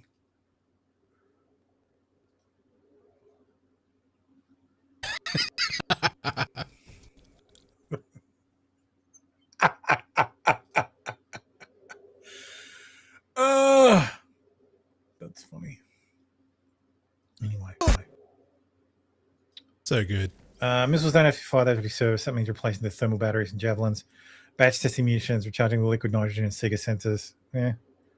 No, doesn't the solid rocket fuel have to have a shelf life? I mean, everything there has a shelf life. It has to. Stabby says, well, I'm not an elected official thermo, but I'd rather see the Pentagon funds to the DHS. I'm no fan of the military-industrial complex. I'd rather build a country into the strongest silo. You're going to get me started on the military-industrial complex again, aren't you? Like, go and have a look at the actual companies that make up the military-industrial complex. They are some of the least profitable companies on earth. Like, if they had a choice, they would just be in tech. Yeah, they would pivot. Like, it's not long ago. It's not incredible. It's maybe profitable for employees to work for those companies, but it is not profitable for those companies or the investors in those companies. So I've looked into this. I had an idea when I first started working in finance that there should be a military industrial complex fund. That we should have a branded fund that's the military industrial complex fund, and you could invest in it to see returns when the West goes to war. So you could literally profiteer from war as my counter to ESG. Mm-hmm. Because I thought, well, if ESG is a thing, there should be an anti-ESG fund that invests exclusively in cigarettes and poisoning the world. Turns out military industrial complex, not actually that profitable. So the employees, great deal, because keeping the talent is important. Mm-hmm. But unfortunately, when it comes to shareholders, no. Government contracts aren't all that cracked up to be. Government contracts are great for Somali quote-unquote entrepreneurs, but when it comes to long-term American military defense contractors, not so much. Right. People who work for them, yeah, absolutely. But again, that comes down to Lockheed knowing that they need to keep their best staff, because the Pentagon expects a certain level of performance out of what they produce. And without the staff, they realize after so many years that without the staff, they can't do that. That's why their staff's paid pretty damn well. So Stabby says, shut down all our bases on foreign soil except the absolutely necessary ones and put that manpower on the border. Why are we putting manpower on the border? Border crossings are down to basically nothing. Yeah. You're good in that section. All you guys need to do is basically say anybody who comes here will be immediately deported, and crossings drop to basically nothing. Yeah. Like, it turns out the border wall were the friends we made along the way. All you need to do is fucking show that you're willing to put people in fucking camps and deport them as a fucking deportation machine, and they stop coming. But when you have a president who stands on stage and says, I would encourage everybody to surge to the border. Come, because everyone has a right to come here. Like, what the fuck? True. Like, turns out when you enforce the border, like when you enforce immigration laws, people don't try to break them. So I don't know a border is that like a border wall is actually useful anymore. So, and I don't think putting more manpower on the border is that important. More manpower to deport people? Abso-fucking-lutely. Yes. More manpower to build facilities to store people with runways next to them so that you can deport people in fucking, machinery. A plane every 20 minutes, just fucking boom, boom, boom. You got millions to deport. Let's get her done. Yep. Build a town that has a whole bunch of like judges you've just appointed to hear hearings, a whole bunch of like government lawyers on both sides. And that's it. Just bang him out. Sorry, Juan, off you go. Pedro, off you go. Not Neville Singh, off you go. So, eminently fair would be Norway donating to Ukraine instead of boasting about having their own fuel supply and fuel prices going up. Yeah. Eminently fair would be the US not giving Europe a pass to buy Russian oil. Trump gave them because of this. Trump gave them a temporary sanction exemption, so they can buy Russian oil. Yeah, because they've been buying Russian oil this whole time. Europe has been guzzling down Russian oil and gas this whole fucking time. Europe has been like buying weapons for Ukraine and then giving money to fucking Russia to keep it going. Like, don't you love it? Europe deserves to fall. Europe can disappear for 200 years to the Muslims, and then in 200 years, the West can rise up and we'll do another Reconquista and take back Europe. Because honestly, they fucking deserve it to. Like, they deserve it. Because if they wanted Ukraine over, it would be fucking over. They don't want to give up on Russian gas or oil. It's too cheap. Too fucking cheap. Yep. So they're happy to just ring and their people, but their people would not fucking respond if they actually knew this stuff. So they just wring their hands. If they threw their hands up in the air and said, "Oh, you know what? I would love to help Ukraine, but fuck Ukraine. We need oil. We need oil. We need Russian gas. Fuck Ukraine. You Russia, you take Ukraine. Take Ukraine." They'd be fine with it if they could get away with it. If their people would accept it, they would fucking do it in a heartbeat. Mm-hmm. These people are fucking scumbags. So there are no redeemable, there's probably a handful of redeemable European leaders. Maloney on one, Maloney. I ran out. Who used to run Poland? The Polish guy from before, not the new guy. I don't really recall. The other Polish guy that was the Poles are even though the Poles are pretty fucking cucked now, but the previous Polish guys, they're not as cucked as the rest of Europe. The Poles, probably the Poles and Maloney, and that's about it. Because Orban is just a Putin dick rider. Mm-hmm. So and it's true. He's a wannabe strongman, who loves Putin, and it's so fucking weird. It's like, dude, what are you doing? And he's got Europe derangement syndrome. He hates Europe so much that he's like, I love Russia. I hate that shit. I fucking despise it. You'll never get me to be a fan of Russia. So, anyway, speaking of the Middle East and it being a shit show, where is it? Sweet, there it is. Caleb Hammer speaks out on Iran after a guest and him got into a debate. Women could go to school, women could work, women could go outside without wearing the outfit. You're talking about Iran? Iran, yeah, Iran. So women don't work or go to school there? Check. That chubby PM from Poland. I think that was the foreign minister. The foreign minister is based as fuck. The Polish foreign minister. Mm-hmm. Because he's on he's on TV in the UK.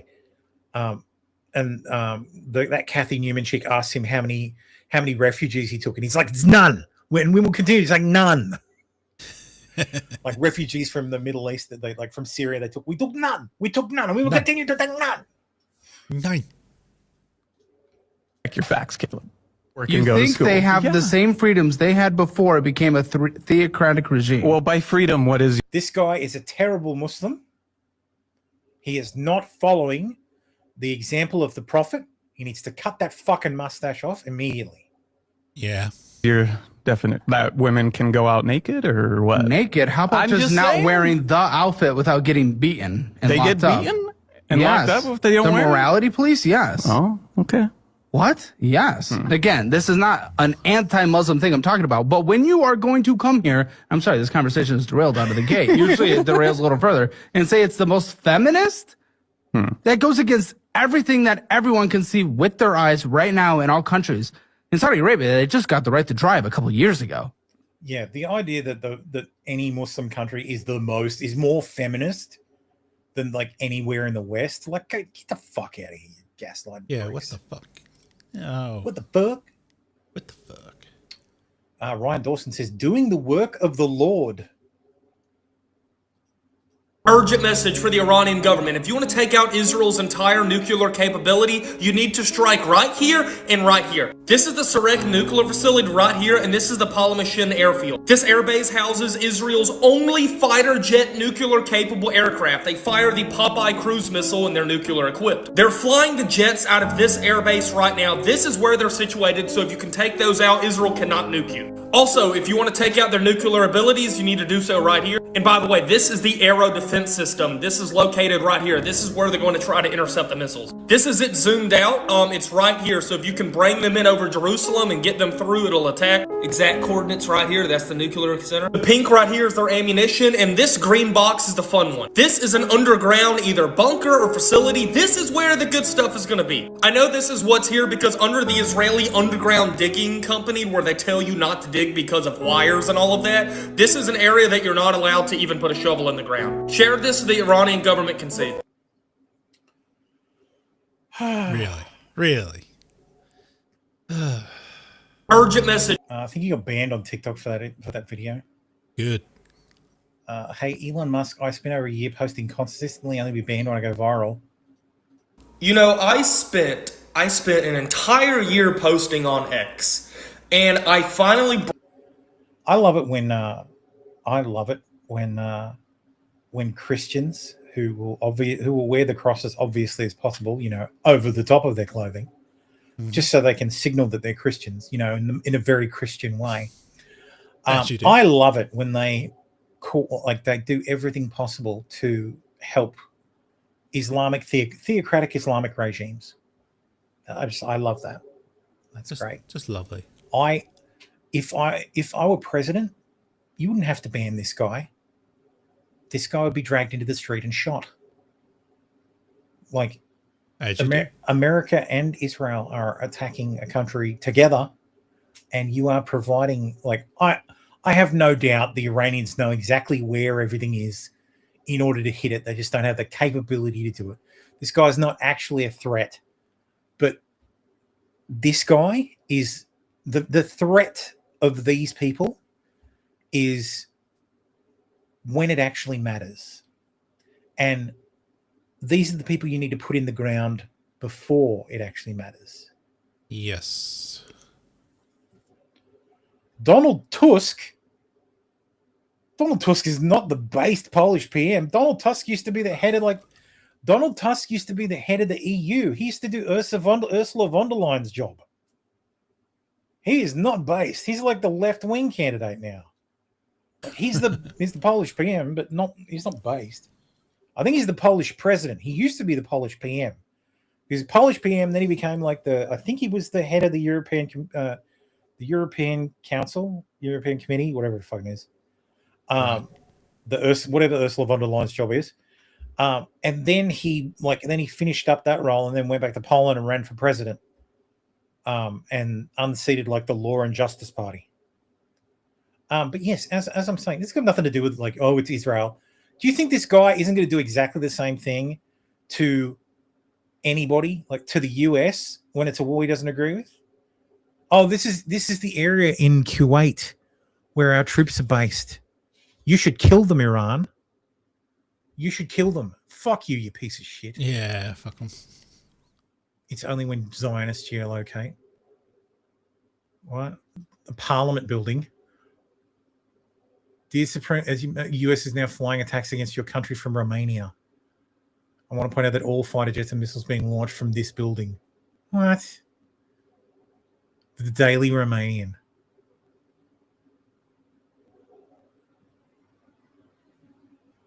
Well, that guy should fucking go to jail as well. Yep. Fucking Christ. Ah, yes.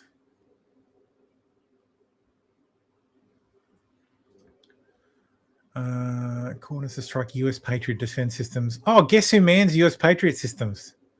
U.S. troops. Yep. I'd put this prick in. I'd bury this guy in a fucking dungeon. You would never find him. We'll back to holding openly resisted EU's mandatory refugee policy. So that is based. That is fucking based then. Absolutely based. I knew he was in Ursula von der Leyen's position, and I knew he was the former Polish PM. And then I know his replacement, which was the other party, was very based. So it was pretty fair to assume that he was cucked. But if you're telling me he's full on like no refugees at all, then fucking good, based. Australia has officially rejected Trump's request and will not send naval ships to help reopen the Strait of Hormuz. Can't afford the petrol. Can't afford the petrol, mate. Yeah, true. Can't afford it. This is a dumb mistake. My missus is like, oh no, this is great. We shouldn't. This is Trump's mess. And I'm like, not really. Trump's going to walk away, and we're going to be stuck with it. So yeah, he doesn't need the Strait of Hormuz. Is that sign say Bandar Abbas? Isn't Bandar Abbas in fucking like Somalia? I don't fucking know, man. Maybe it's another Bandar Abbas.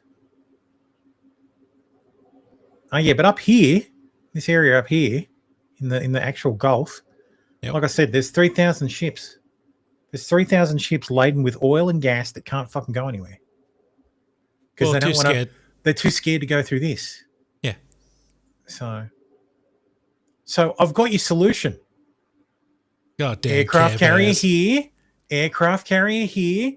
Whole bunch of destroyers here.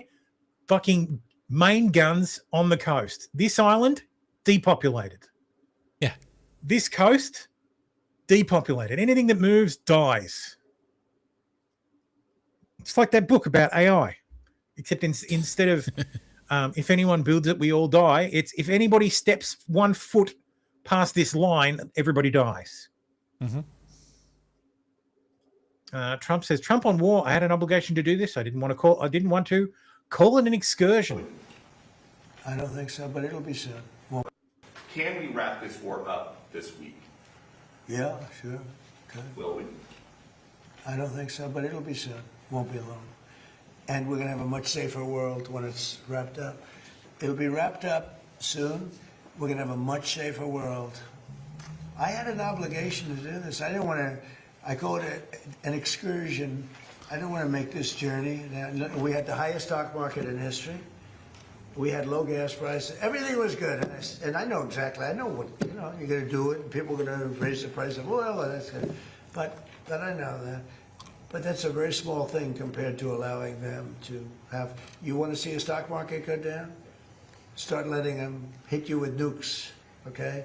I think, I said it this morning, I think it's a very small price to pay. Trump stuns with it. Maybe we shouldn't even be there admission about Iran war. Fucking Christ.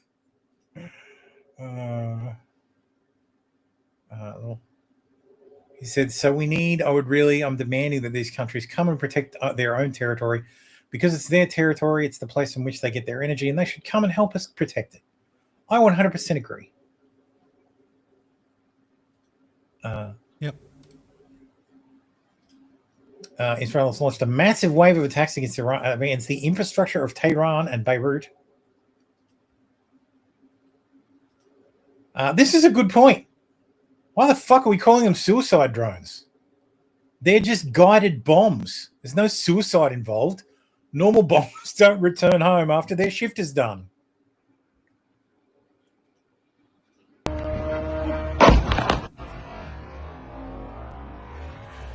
Ah, yes. One of those countries aiding America. Iraq. Yes. Fucking Christ. Did I slow that down or something? No. Nope. They did it themselves. Iran confirms security chief Larezhnia killed as Trump lashes out at NATO allies. President Trump plans to take control of the Strait of Hormuz by force, despite having failed so far to establish an international coalition of countries, a move that would take upwards of 2 months and that would likely require significant assistance from Israel, according to the Israeli Public Broadcasting Corporation. Yeah, I don't know about the source. One of Trump's worst qualities is his stream of consciousness speaking, and he ends up contradicting himself or others in the administration. This is one of his biggest faults as leader. Yes, I 100% agree. True. He forgets that everything the president says is like gospel. It's like, oh, but the president said. Yeah, but it's President Trump said. The flip side is he's more. He gets away with a lot of shit. He's more genuine. Yeah. And yeah, he also gets away with a lot more shit. Trump says former president praised his Iran attacks, but all 4 issued denials. It was obviously Reagan.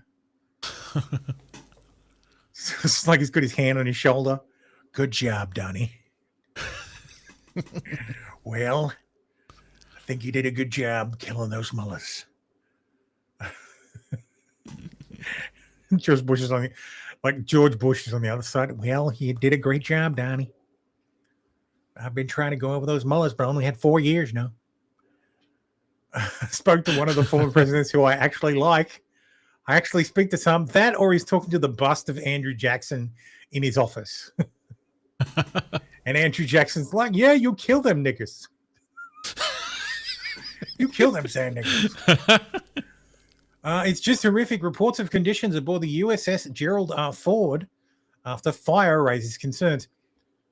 I just want to say, when you name an aircraft carrier after the biggest klutz of a president that ever existed, I mean, you got to expect some laundry fires. Yeah.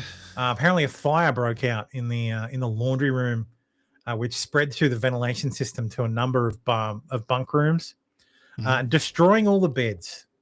Oh no, not the beds. So 600 sailors lost their beds, and now some are being forced to sleep on floors or on tables.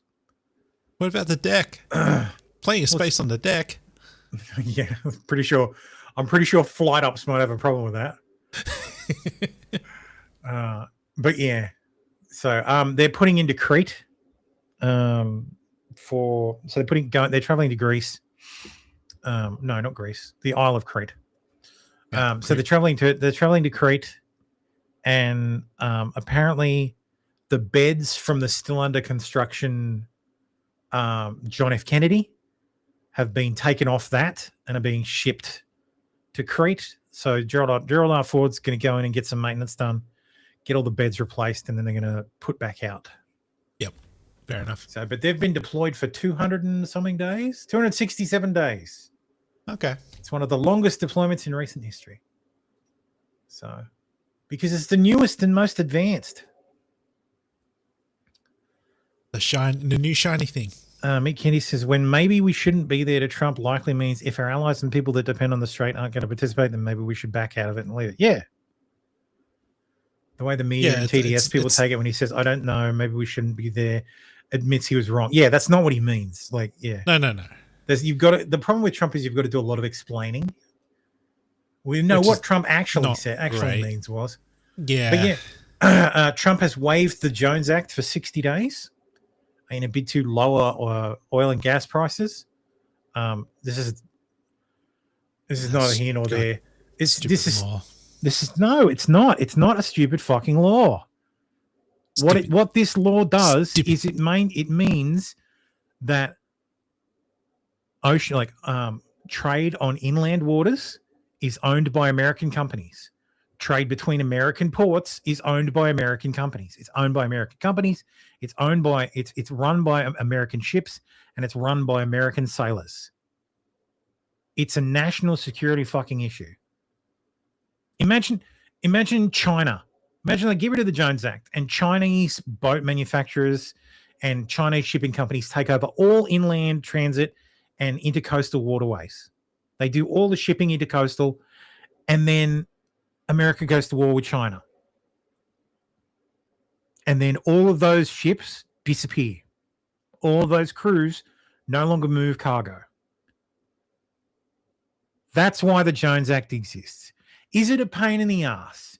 Yes, it is a pain in the ass for places like Hawaii and places like Hawaii, Puerto Rico, because they've got to because they have to get all their resources directly from the US. Yes. And the US doesn't support. But there's also fucking industry insane properly. shit. There's insane shit that happens. Like California has to import oil to refineries, and then it's changed so drastically that it counts as a new product and can actually go on a foreign ship under the Jones Act to Hawaii. So there's all sorts of weird things. But I think I've got a story about California and their fucking retardation. Qatar just confirms fire at Ras Laffan, the world's largest LNG facility, following Iranian attack. Here's the Brent crude prices. So Brent crude, 112. See, I'm looking at West Texas, and it's $98 a barrel. Okay. This is what's happened. West Texas crude, $98 a barrel. Brent crude, more expensive. Middle Eastern crude. Yep. So there's basically three markets. Yeah. There's American crude oil, which is under $100 a barrel. There's oil from the Middle East, and then there's the Asian price. So, hence why Trump doesn't give two shits. Yeah. So, He's oil's still under $100 a barrel in the US. Good, best of luck. That's what he did in February. Yeah. Yeah, he's already secured the oil imports. Yeah.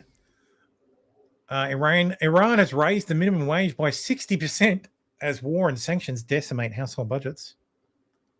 Isn't that nice? Love that inflation. The monthly minimum is now 103 million reals.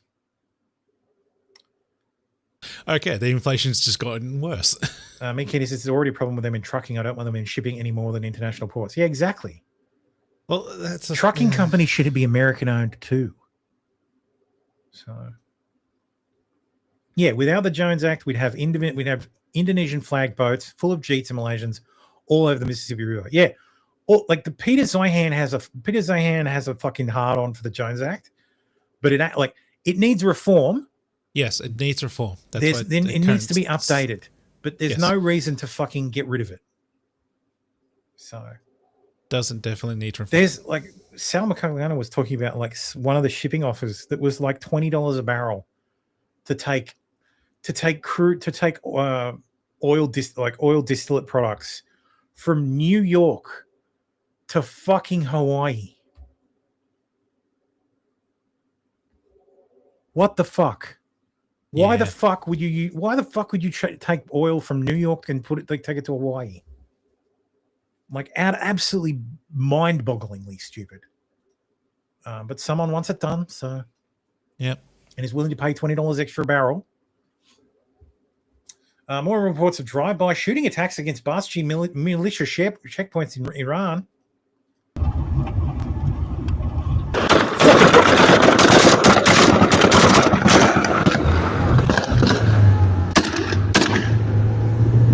See, what America should do, I've got a solution for Trump.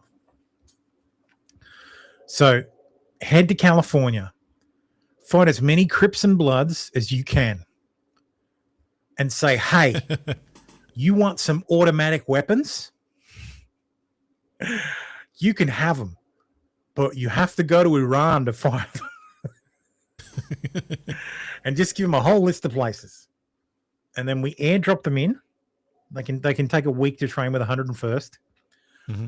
And we drop a whole bunch of Crips and Bloods in on Tehran. And we just let them take care of the segregate them out a bit, just so there's no in-group fighting. Group fighting. Drop them there. No. See, the Crips and Bloods will work together to kill an Iranian militia. Tell them they called him the N-word. Probably did. McKinney says, free marketers like me dislike the Jones Act and other protectionist policies. The pragmatic nationalist and brown fatigue in me loves the Jones Act and everything like it. Yeah, I'm a free marketer, but I've always understood the need to be protectionist in some ways. Like being completely free market is retarded. So that's for libertarians. Because completely free market turns into you have 17 power plants nearby that all compete with each other. Like that's completely inefficient. So, and if you ban monopolies, well, you can't have one energy provider because that's a monopoly. So you have to have one energy provider that is heavily regulated by the state. Otherwise, it gets ridiculous. But if you like any monopoly must be granted by the state, and in return for that monopoly, it needs to be heavily regulated to avoid profiteering. Yes. So, and they like the rate of return on their investment should be equivalent to the cash rate plus a couple of basis points. Yep. So it should be marginally above the cash rate. So to encourage people to do it, but also to discourage profiteering, because you look at the privatization in the UK and over here as well, they're talking about making adjusting the daily usage charge for electricity. Now that everybody has spent all this money on batteries and solar panels, they want to make the daily usage charge $5 a day, up from $1.20. That's fucked. Because, you know, people aren't using as much energy, and only poor people are using electricity from the grid now. Rich people can avoid the bills. So we want rich people to not avoid the bills. By fucking over the poor. What, you don't want 5 driveways for 5 different transport systems? Yes, that's right. The thing that fucks me off about libertarians is they don't think about that extra step. It's not even about who's going to build the driveway. Plenty of people will build the road. It's why shouldn't people build 5 roads? Yeah. Like it'll be a situation side where by side as well, where there's 5 roads between two big cities and no roads to your town because it's not profitable to put a road to your town. This is why some things need to be monopolies that are regulated. Yeah, like your town, your small town is basically just got dirt roads because no one wants to pay for it. This is the one I was doing. This is the one I didn't look at because it was from MAGA Cult Slayer. And I'm like, that can't possibly be it. Just following on from that and your point about indulging in realpolitik now, why doesn't Europe go to Trump and say, if you want assistance in the Gulf, here's what we want you to do on Ukraine? I think it's a really good idea. I might pick you up on that. No, I think it's actually a really good idea. So, like, he's not being funny.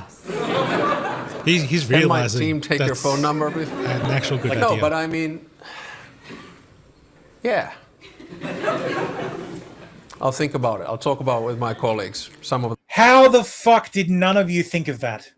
Yeah. After all this time, did none of you think of that?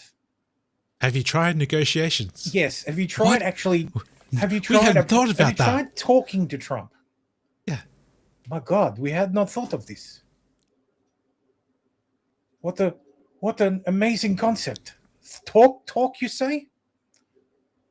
An F-35 has been damaged by suspected Iranian fire. It's made an emergency landing. I don't know if I have the video, like the alleged video that is obviously fake that the Iranian government released. Let me see if I can find it. I think it was posted on. No, it wouldn't have been. It would have been here if it was 35. No, I don't think it was a tweet though. I think it was just the video. Oh, someone posted the video. Here it is. Anyway, it was quick to find. Okay. Here's the alleged infrared video of the F-35 being shut down by the mighty Iranian missiles. You'll notice it is 6 seconds long. It's an incredible weapon that apparently saps all the heat from a plane. Yeah, that's weird. And then stops immediately. Like, number one, is anybody concerned that the body of the jet is the same temperature as the jet plume? Yeah, that's concerning. I'm a bit concerned about that. That would be a very hot plane. And also, This missile has multiple parts. It's very strange. The missile's firing a bullet. It's got a gun. Like, okay, maybe that's the missile and its exhaust. Maybe. Potentially. But yeah, no. Actually, yeah, makes sense. Okay, the blur out's fine, but usually you'd get some distortion on the interface as well. Also, if this is real, what the fuck do they make these things out of? That's a direct hit. This thing should be fucking plummeting to the earth. It's still going. Again, 6 seconds. They couldn't even afford the extra plan on their AI subscription. Yeah. Yeah. This anything like this F-35, if it was flying high enough to be doing Mark III, which they don't go to, this thing's not super cruising. They're not super cruising everywhere. So my bet is, so there's a couple of theories. One of the theories is that so this is fake. This is obviously fake. One of the theories is someone put a Zuzu up on a mountain and got very, very lucky. So basically hit an F-35, was in the right place, looking in the right patch of sky at the right time, and hit an F-35 with a Zuzu. Mm-hmm. Which would be funny. And I mean, it's 20 millimeter round. They might not have got the ranging right, so probably explains why the plane wasn't severely damaged. The other theory is this could have been the 358, 385. Is that the fucking missile I'm thinking of? Iran loitering anti-air missile. Niskel. Shahid 136. No, 358 it is. That's the other theory I've heard, the 358 missile. All right. This little thing. So this thing fires out of a shipping container. So it has a solid rocket booster and a gas turbine engine, and it uses optical guidance. So the idea is, so this thing's got a range of, I think, 150 miles. 150 kilometers. 150 kilometer range. 9 kilometer altitude is its ceiling, and its top speed is 1,000 kilometers an hour. Mm-hmm. And if it doesn't find a target, it loiters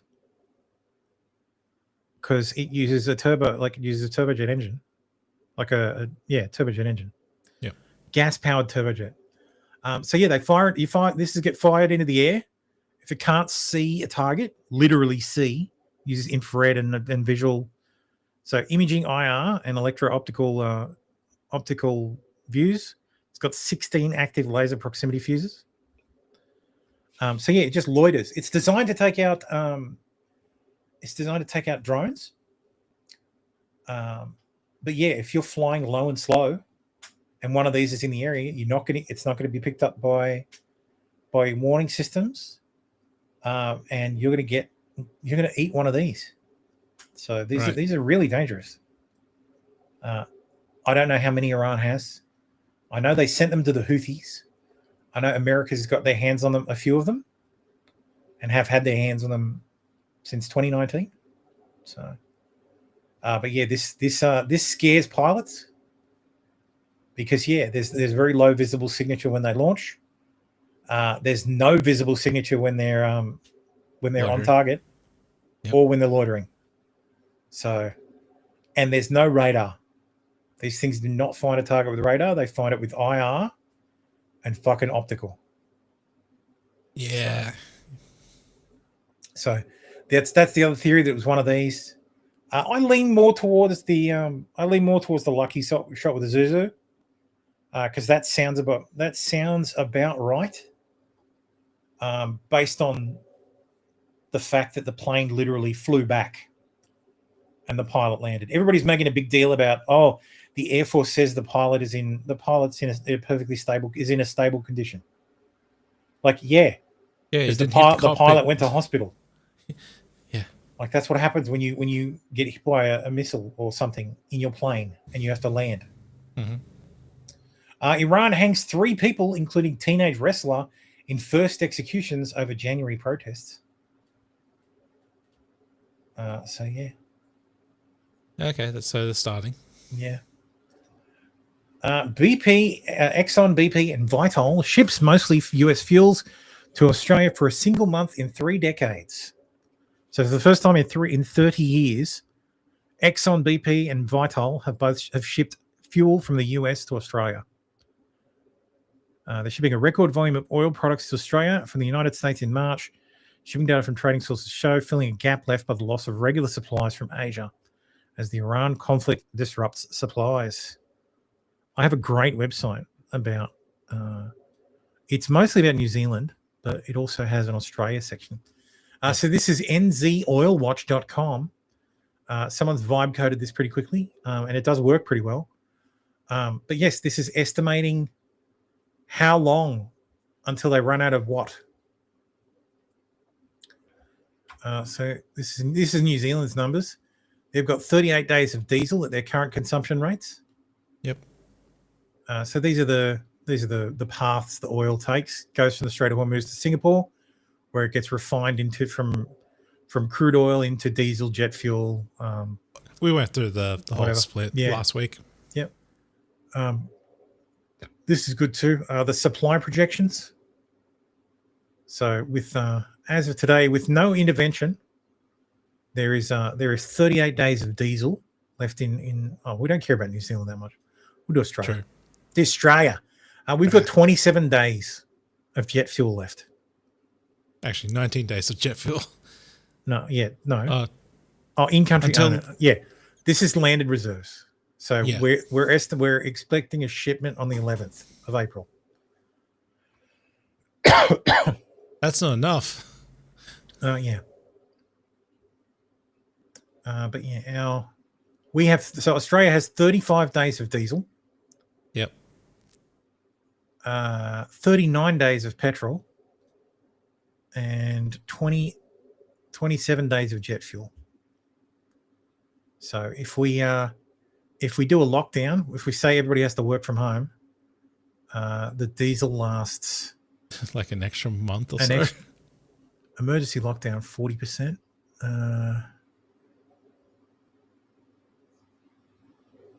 Model estimate. An extra 10 days, I guess. Yeah, we get an extra 10 days, yeah. That's even worse. For petrol will probably last longer, I reckon. Yeah, emergency lockdown. Yeah. You go to 0 for the first. Yeah, because we run out of petrol and still have 17 days of fuel left. That's it. So that the emergency lockdown is if we cut fuel consumption by 40%. Which I doubt. Yeah. So, but yeah, so far we're only doing kind of voluntary conservation. Jet fuel, we're fucked though. Yeah, we should be rationing. That's why I said we should be cutting flights. Yeah, which we're not. And in order, we should be okay, unnecessary flights. Nuh-uh. Please. Yeah, cut a lot of the Melbourne to Sydney routes because there's a lot of planes that actually go through that route. Yeah, well, it's the third busiest route in the world. Yeah, well, you're gonna have to cut it. So, or cut. But yeah, so we. Yeah, it's gonna spike pretty badly. Unfortunately, that only shows New Zealand petrol prices. $3.04 a litre for 91 octane in New Zealand right now. Okay. So it's probably about the same because the New Zealand dollar's worth less than the Australian dollar. Australian dollar's worth $1.10 New Zealand, something like that. So yeah, but it's okay. The problem's going to be solved because A-10s and Apaches are deploying to the Strait of Hormuz. Gonna bring the bird. A10s are gonna get some ship kills. And we begin with Oh fuck! Hang on, I need to do this for a second. Before- I need to pause this at the right time. So I just missed it, and now it's not gonna fucking work, is it? So see the American flag and the Israeli flag, how they kind of joined together because they're fighting together. Yeah. Apparently, Megyn Kelly has a huge problem with that. But the two countries that are actually fighting. Yes, but Megyn Kelly is a fucking retard now. I don't know what happened. Here it is. Holy shit, is this real? Fox News graphic merging with the American flag and Israeli flag is absolutely disgusting to me.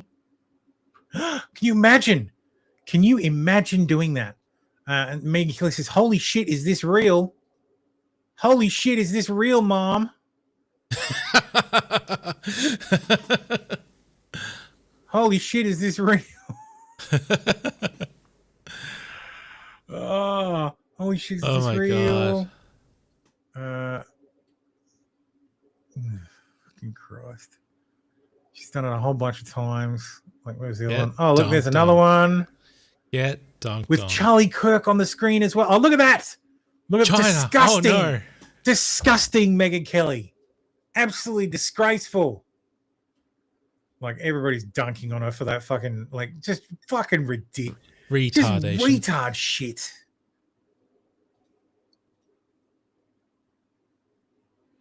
Yeah, it's not going to play.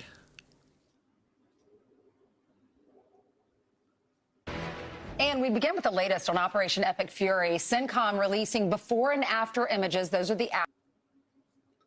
I would hope those are the after. Yeah. Fucking Fox, man. Your website shit.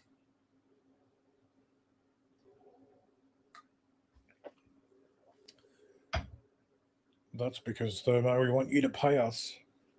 How about fuck off? Fuck off.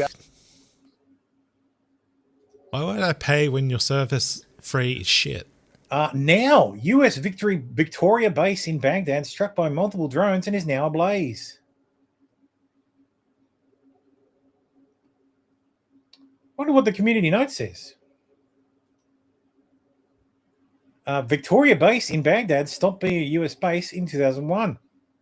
2011. 2011 was 15 years ago. And sure enough, it's an Iraqi base. Was a cluster of U.S. military installations. Mm-hmm. It served as the headquarters for the multinational corps. Now, what is it now? Is the Camp Victory? Yeah, it's not a U.S. base anymore. Yeah. The White House is seeking $200 billion in military funding in the wake of Iran war. Good luck with that. They need to replenish ammunition and other supplies depleted by the conflict and previous aid to other countries. Cool. The war cost $11.3 billion in the first week alone. Oof! Well, that's the cost if you don't want to send troops on the ground. Trump says, dude, do you think it'd be cheaper if they fucking put troops on the ground? No fucking way. I see slightly cheaper. Dude, the number of like people who you've seen before on Russia Today who are talking about how, no army has ever defeated the Persians in battle ever. No army's ever, dude. What? Are you fucking seriously comparing the Iranian regime fighting America and Israel as, Alexander from Macedon versus the Persians? It's like, fuck right off. And I think you'll find that that if you look back in history, the Persians were defeated. Yeah, they were fucking crushed by the Mongol horde. So this idea that the Persians were, the Persians are stop. No. Fucking Christ. President Trump announced that the US is on the verge of 100% completing the Iran war. He's talking about the game on his Xbox. He's about a few percentage away. Like, he's only a few achievements away from 100%ing it. I thought it was 100% capitulation because he's playing Hearts of Iron 4. That's right. Their war weariness is very high. They should have got the perk. They should have made sure they got the national perk to reduce war weariness.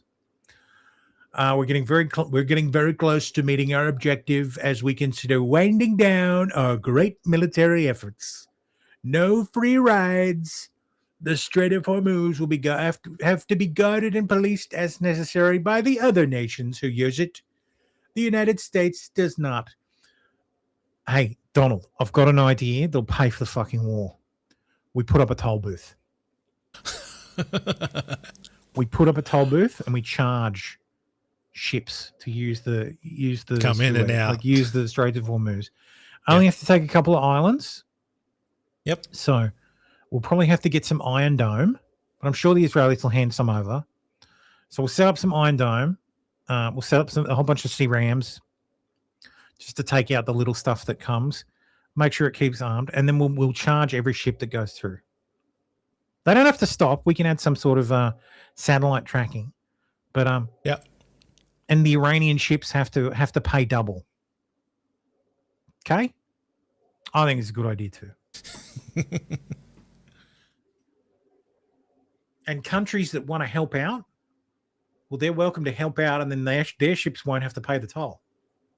I was going to say they get a discount. The countries that don't, well, got to pay for that. Got to pay for that intervention. Yep. John Conrad from G Captain says, meanwhile, California's been closing refineries and blocking pipelines, forcing gasoline imports from South Korea. Imports on ships with day rates that are skyrocketing. New England imports LNG and diesel by ship. If Hormuz stays closed, prices skyrocket in those states, deep blue states. Gavin Newsom's leading the 2028 polls. He won't win if his constituents turn on him over gas prices his own refinery closure policies helped create. Red state energy costs fall, blue state costs rise. Europe capitulates on major policy disputes between now and the midterms. And this is Governor Newsom condemns and vows to fight Trump for exploiting Iran war crisis of his own making to harm California's coastline. Or, you can buy from other US states. Yeah. The ones who didn't shut down their refineries. Footage of US-Israeli guided bombs slamming into Iran's Des Full Air Force Base earlier today. How are we not attacking their main air base on the first day? I mean, it's not like they put any planes in the air, but still.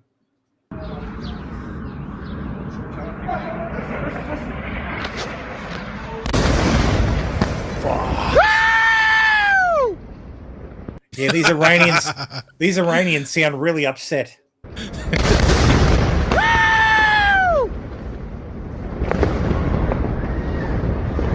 Jesus fuck, those are 1,000-pounders. Mm. They are bombing the shit out of that place. Holy fuck. There must be something underground. Why is he cheering? I'll give you 2 guesses, buddy. Why he's cheering? And try shooting at Diego Garcia again and see what happens. Oh yeah, they took a shot at Diego Garcia with two of their top-of-the-line ballistic missiles. One failed in flight, and another one got taken out by an SA-6. So cool. So I guess that's one fewer SA-6 that they can use. I'm going to do next. Do I have enough time? We will definitely have enough time to get through all of this. Well, my name is not... Well, what my name is. Grandma jailed for 6 months after AI error linked her to a crime in a state she had never even visited. Great. Charges were later dismissed after bank records showed she was in Tennessee at the time. Lovely. Fan-fucking-tastic. Yeah. Pokemon Go players have been unknowingly training delivery robots. So all those times you've videoed stuff and captured a Pokemon, you've been training AI. So the Pokemon is selling all the images to AI training companies for deliveries. People have learned that GLP-1s are really effective, so if they're not losing weight, they know they're in the placebo group. So these people are getting placebos, are getting mad and leaving the trials. So yeah, obesity drug tests are being upended by placebo patients leaving early. Also, India's cheap weight loss drugs could reshape global obesity fight. Yeah, I don't want it.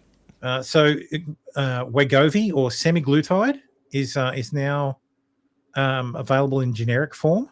The patent expired in August last year in the US, and it expired in India, Canada, and somewhere else this week. So India's already started making them. Yeah. We'll do some tech news. Anthropic just mapped out which jobs AI could potentially replace. We're all fucked. Basically. Yeah, it's all white collar. Unless if you sit in a chair to do work, you're going to be unemployed soon. Yeah. During normal benchmark testing, Claude's Opus 4.6 became suspicious of questions it was being asked. Apparently, the question was too contrived, according to Claude. So it launched a small army of sub-agents over the web to see if it could find the question in any of the known benchmarks. Eventually, it found it on Anthropic's GitHub page, but no luck. It was encrypted. The model then had some small access to tool calling, but very limited. It still managed to create the software it needed to break the encryption, get the answers, and complete the benchmark. So yeah, when you tell agentic AI to do something, it will go and do it. It will find a way. We now live in the future where the weather app needs to do age verification. Oh yes. I believe I explained my theory last week, but this is all because of Meta. Meta wants more data. Mm-hmm. And the best way to get more data and prove your advertisers are real is to get people to verify their identity and their age at the operating system level. Yeah. So, that is what I hope happens, because 5 minutes after it goes live, someone will have a piece of software you can run on your computer that will spoof that information to every website. Oh, it won't be, and all it needs it'll just be a piece of code that you just run in command, and boom, done. No, you want it to change all the time, because if you spoof a bullshit age, that still makes up a fingerprint. Because if you turn off cookies, they don't track you with cookies. What they track you with is your browser fingerprint, which is almost as unique as having a cookie. Mm-hmm. It's the same as using the fonts on your computer. Everybody has different fonts installed for the most part, unless you've never installed any fonts. That is unique to you. It's certainly unique to me. I have a list of unique fonts that would uniquely identify my computer, and the browser, a website, has access to those. Naturally. So it can fingerprint your computer in an instant. So you just need to, but if you return this, if you just have a bit of code that falsifies this API and feeds it false information, it'd be perfect. You're thinking like just random information, just changes. Yeah, every session it's a new fucking age. So it always says you're verified. Like, yep, this is a real person and their age is this. Yeah, it's just between. It'll be defeated very quickly. Yeah, of course. Amazon holds engineering meeting following AI-related outages. So basically, they've been using a lot of AI to do internal stuff, and they've had more downtime than they've ever had before. Of course. Anthropic is partnering with Mozilla to improve Firefox's security. Sorry, I'm going to have to speed run a lot of this stuff. Concerning. Yeah, I don't use Firefox anymore, so. The Supermicro co-founder has been arrested for smuggling $2.5 billion worth of GPUs into China. Well, yeah, that's what they were always going to be doing. You just found the person. The funniest part is I'm pretty sure there's video. I'm sorry, the Supermicro thing is awful, but parts of it are genuinely hilarious. They literally used a hairdryer to move serial numbers from real servers to dummy servers to throw in a warehouse and got caught on camera. Oopsies. So yeah, the co-founder is caught on camera doing this shit. Yeah. And the funniest thing is, This is probably what got him done. A recent video posted by Beijing-based entrepreneur Sudi on the Chinese social media platform Douyin has sparked significant discussion. In the video, Su boasts about his access to NVIDIA's H108. What did you notice here? Chinese social media platform Douyin has sparked significant discussion. In the video, Su boasts... Supermicro? What? That's an American company. It's about his access to NVIDIA's H100 and H200 GPUs.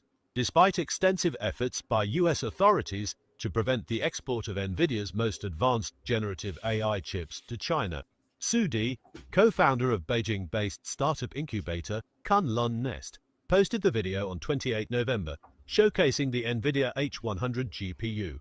手上这个就是传说中的英伟达 H100的单片。我们今天 AI 之所以爆发，就是因为它的爆发，它的技术突破。Of course, NVIDIA doesn't give a shit. Not really. It's the government that gives a shit. They're happy to cash checks from wherever. China, like that's Supermicro is stupid. What they should have done was use an intermediary country. So sell the servers to to Australia, like a company in Australia, and that company sells them to China, and then it's a lot harder for them to figure it out. Basically, a shell company essentially that just flips it. Yeah, you know, Chuckling Koala Industries, and I just take a cut. What's this Chuckling Koala Solutions place? Microsoft import-export. Wants to add Copilot to Xbox. No. Oh, no. For sure. Let's make those turns smoother for you. Right now, I can see your tire pressures are quite high, especially on the rears. Of course, it's a black guy. Down just a bit. Say around 27 PSI in the rear and 26 in the front. That should give you a bit more grip and control in the corners. What should my alignment be? I need I definitely need Copilot to adjust my fucking tire pressure in Forza. Cool. You do realize with AI in there now, potentially the AI can now manipulate the system, i.e. act as a trainer. Nah, I wouldn't be allowed to do that. Fucking hell. You say that. Play the goddamn video.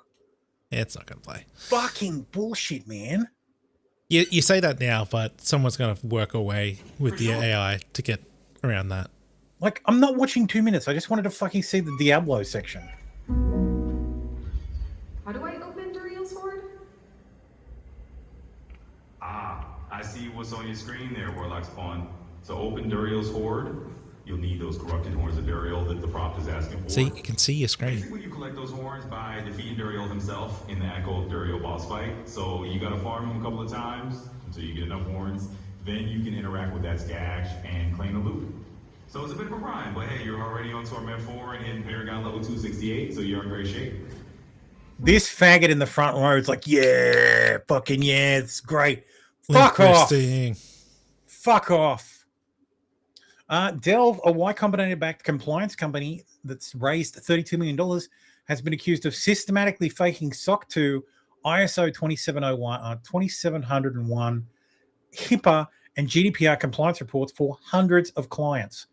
According to a detailed Substack investigation by Deep Delver, a leaked Google spreadsheet containing links to hundreds of confidential draft audit reports revealed that Delve generates auditors' conclusions before any auditors review evidence. They use the same template across 99.8% of reports and rely on Indian certification mills operating through empty US shells instead of US-based CPA firms that they advertise. 493 out of 494 leaked SOC 2 reports allegedly contained identical boilerplate text, including the same grammatical errors and nonsensical sentences with only a company name, logo, org chart, and signature swapped in. Oh, that's not good. This is fucked. Yeah. So ISO 27001 certification is a security certification for data centers. Yeah, it's not good. If that's fraudulent, and you're a company that buys a service from a company that used Delve for their fucking auditing, like what the hell? Yeah. Saw this interview with the founder of Delve yesterday on Instagram. Who is the most cracked person here? Gotta be her. Why? She went to MIT. You went to MIT? I dropped out. You dropped out of MIT? I did. Why? To co-found a startup. A startup? Yes. What's it called? Delve. Delve. You heard of it? I've been knowing you guys. Like, I've seen you guys on the New York Times, right? Yeah, that's us. You guys went to like 200 million, right? 300 million. Nah, you crazy. So you went to MIT and you made a startup. Dropped out, built the startup, now we're here. So what is the one skill that separates a good founder from a great founder? Fraud. Pretend you're a time traveler. What do you mean by that? You're the Mandela effect? Pretend you're 5, 10, 50 years into the future. You're successful. You've made it in life. Looking backward, how would you act now? That's Knowing that good. you're going to be Steve Jobs, how would you approach your day-to-day differently? You gotta think generationally. You got to. So what's the worst piece of advice you ever received then? Sheer grit and hard work won't take you there. What will? Fraud. Fraud. Fraud will absolutely take you there, apparently. If your ladder is against Like- the like wrong this tree, Instagram you're not going to thing. end up at the right destination. Wait, back up. What does that mean? Life is like climbing. If you can't understand if your ladder is against the wrong tree, you won't get to the right destination. You are too dumb to fucking live. It is almost fucking a truism. Fucking ridiculous. So yes, another AI tech firm, fucking fraudulent as hell. Mm-hmm. No, not Delve. With a V. The graph of people, but especially kids, identifying as transgender literally nosedived as soon as Elon buys Twitter. It was almost like it was a social contagion. I don't believe that it's related to Twitter. The graph is real. However, the data is for all LGBTQ, not just transgender. In fact, the biggest swing in the 18 to 24 group was women identifying as bisexual. LOL. Oh, So not only did Elon fix the trans, he also fixed the gays. Thank God. Mythic Talent have parted ways with Asmongold, which is funny because I'm pretty sure he owns Mythic Talent. So maybe he fired himself. No, I think he just parted ways. Just distanced himself because Talent leaves Mythic silently. really need it. Remy comes out with her account of sponsorship cuts, gets majority payment out of the sponsor while Mythic gets cut for negotiating. Calls the sponsor later and finds out that the real offer was higher. Oh, fucking hell. Gay shit. Yeah, don't care. I've paid $50,000 in boob tax to travel. My arse-sized chest makes flying economy impossible. You can fly in economy with them. You're fine. Calm down, fatty. You can fly in economy. No, pardon me. All right. I've got to go into the wood chipper for the end. Former University of Kentucky cheerleader indicted for manslaughter of her newborn son who was found dead in a closet. Damn. Fuck her. I hope she dies in jail. Yep. Hid dead baby.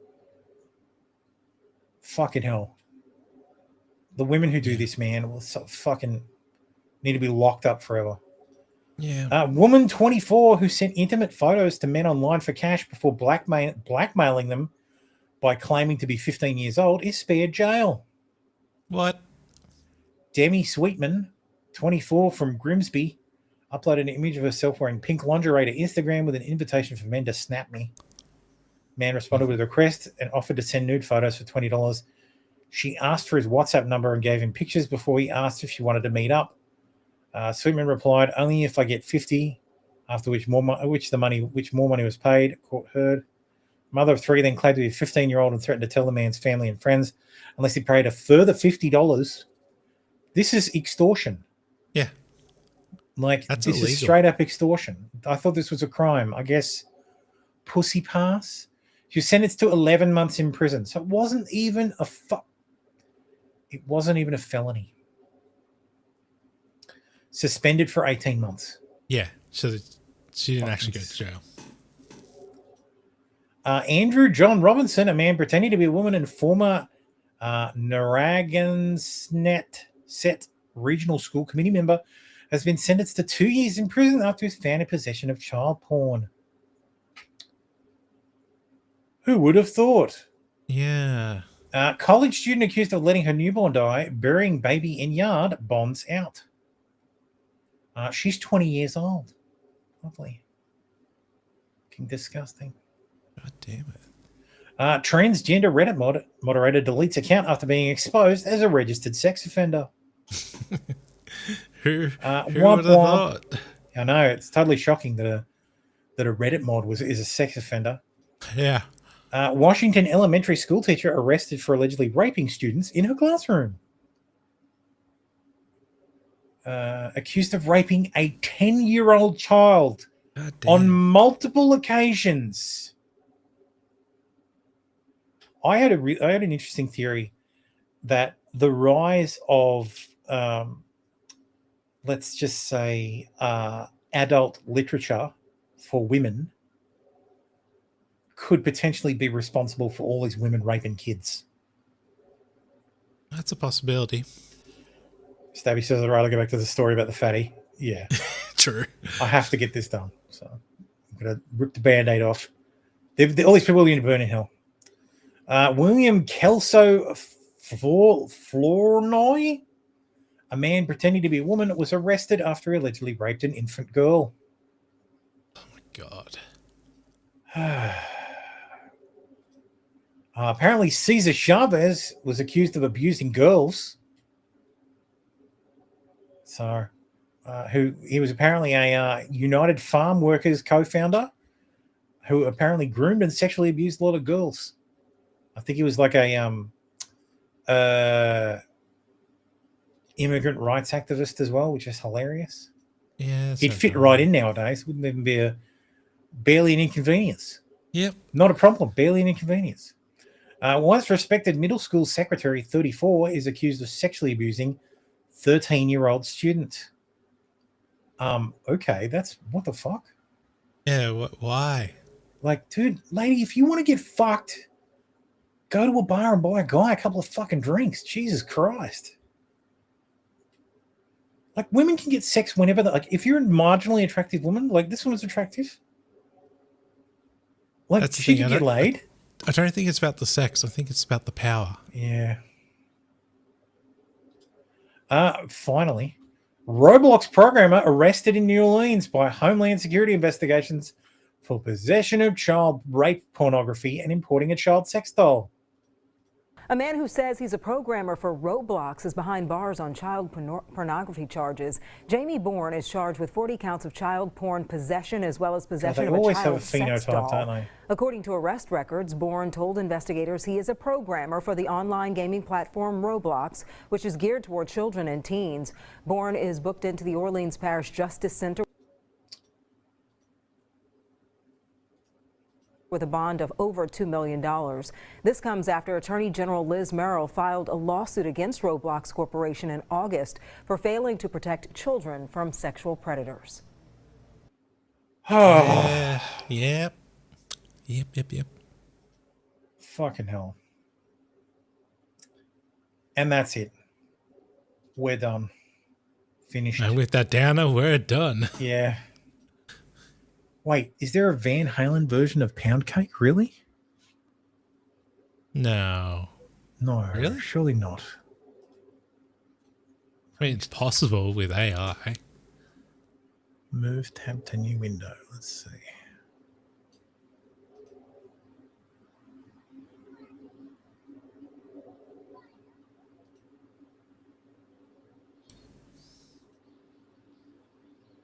Are we gonna see it? Is this an No, it's not the same song. Okay. Anyway, that's it. We'll be back next week. Thanks for watching, everyone. Love you all. Yep. Thank you. I am 85,000 words into my book, but unfortunately I added 9 more chapters. So I've not actually made any progress any further now. Although I've written, what, fucking 24,000 words. So, kill me. So but it should you have to finish your book first. It should be good. So, anyway, thank you for watching. We'll be back next week. Yep. Bye.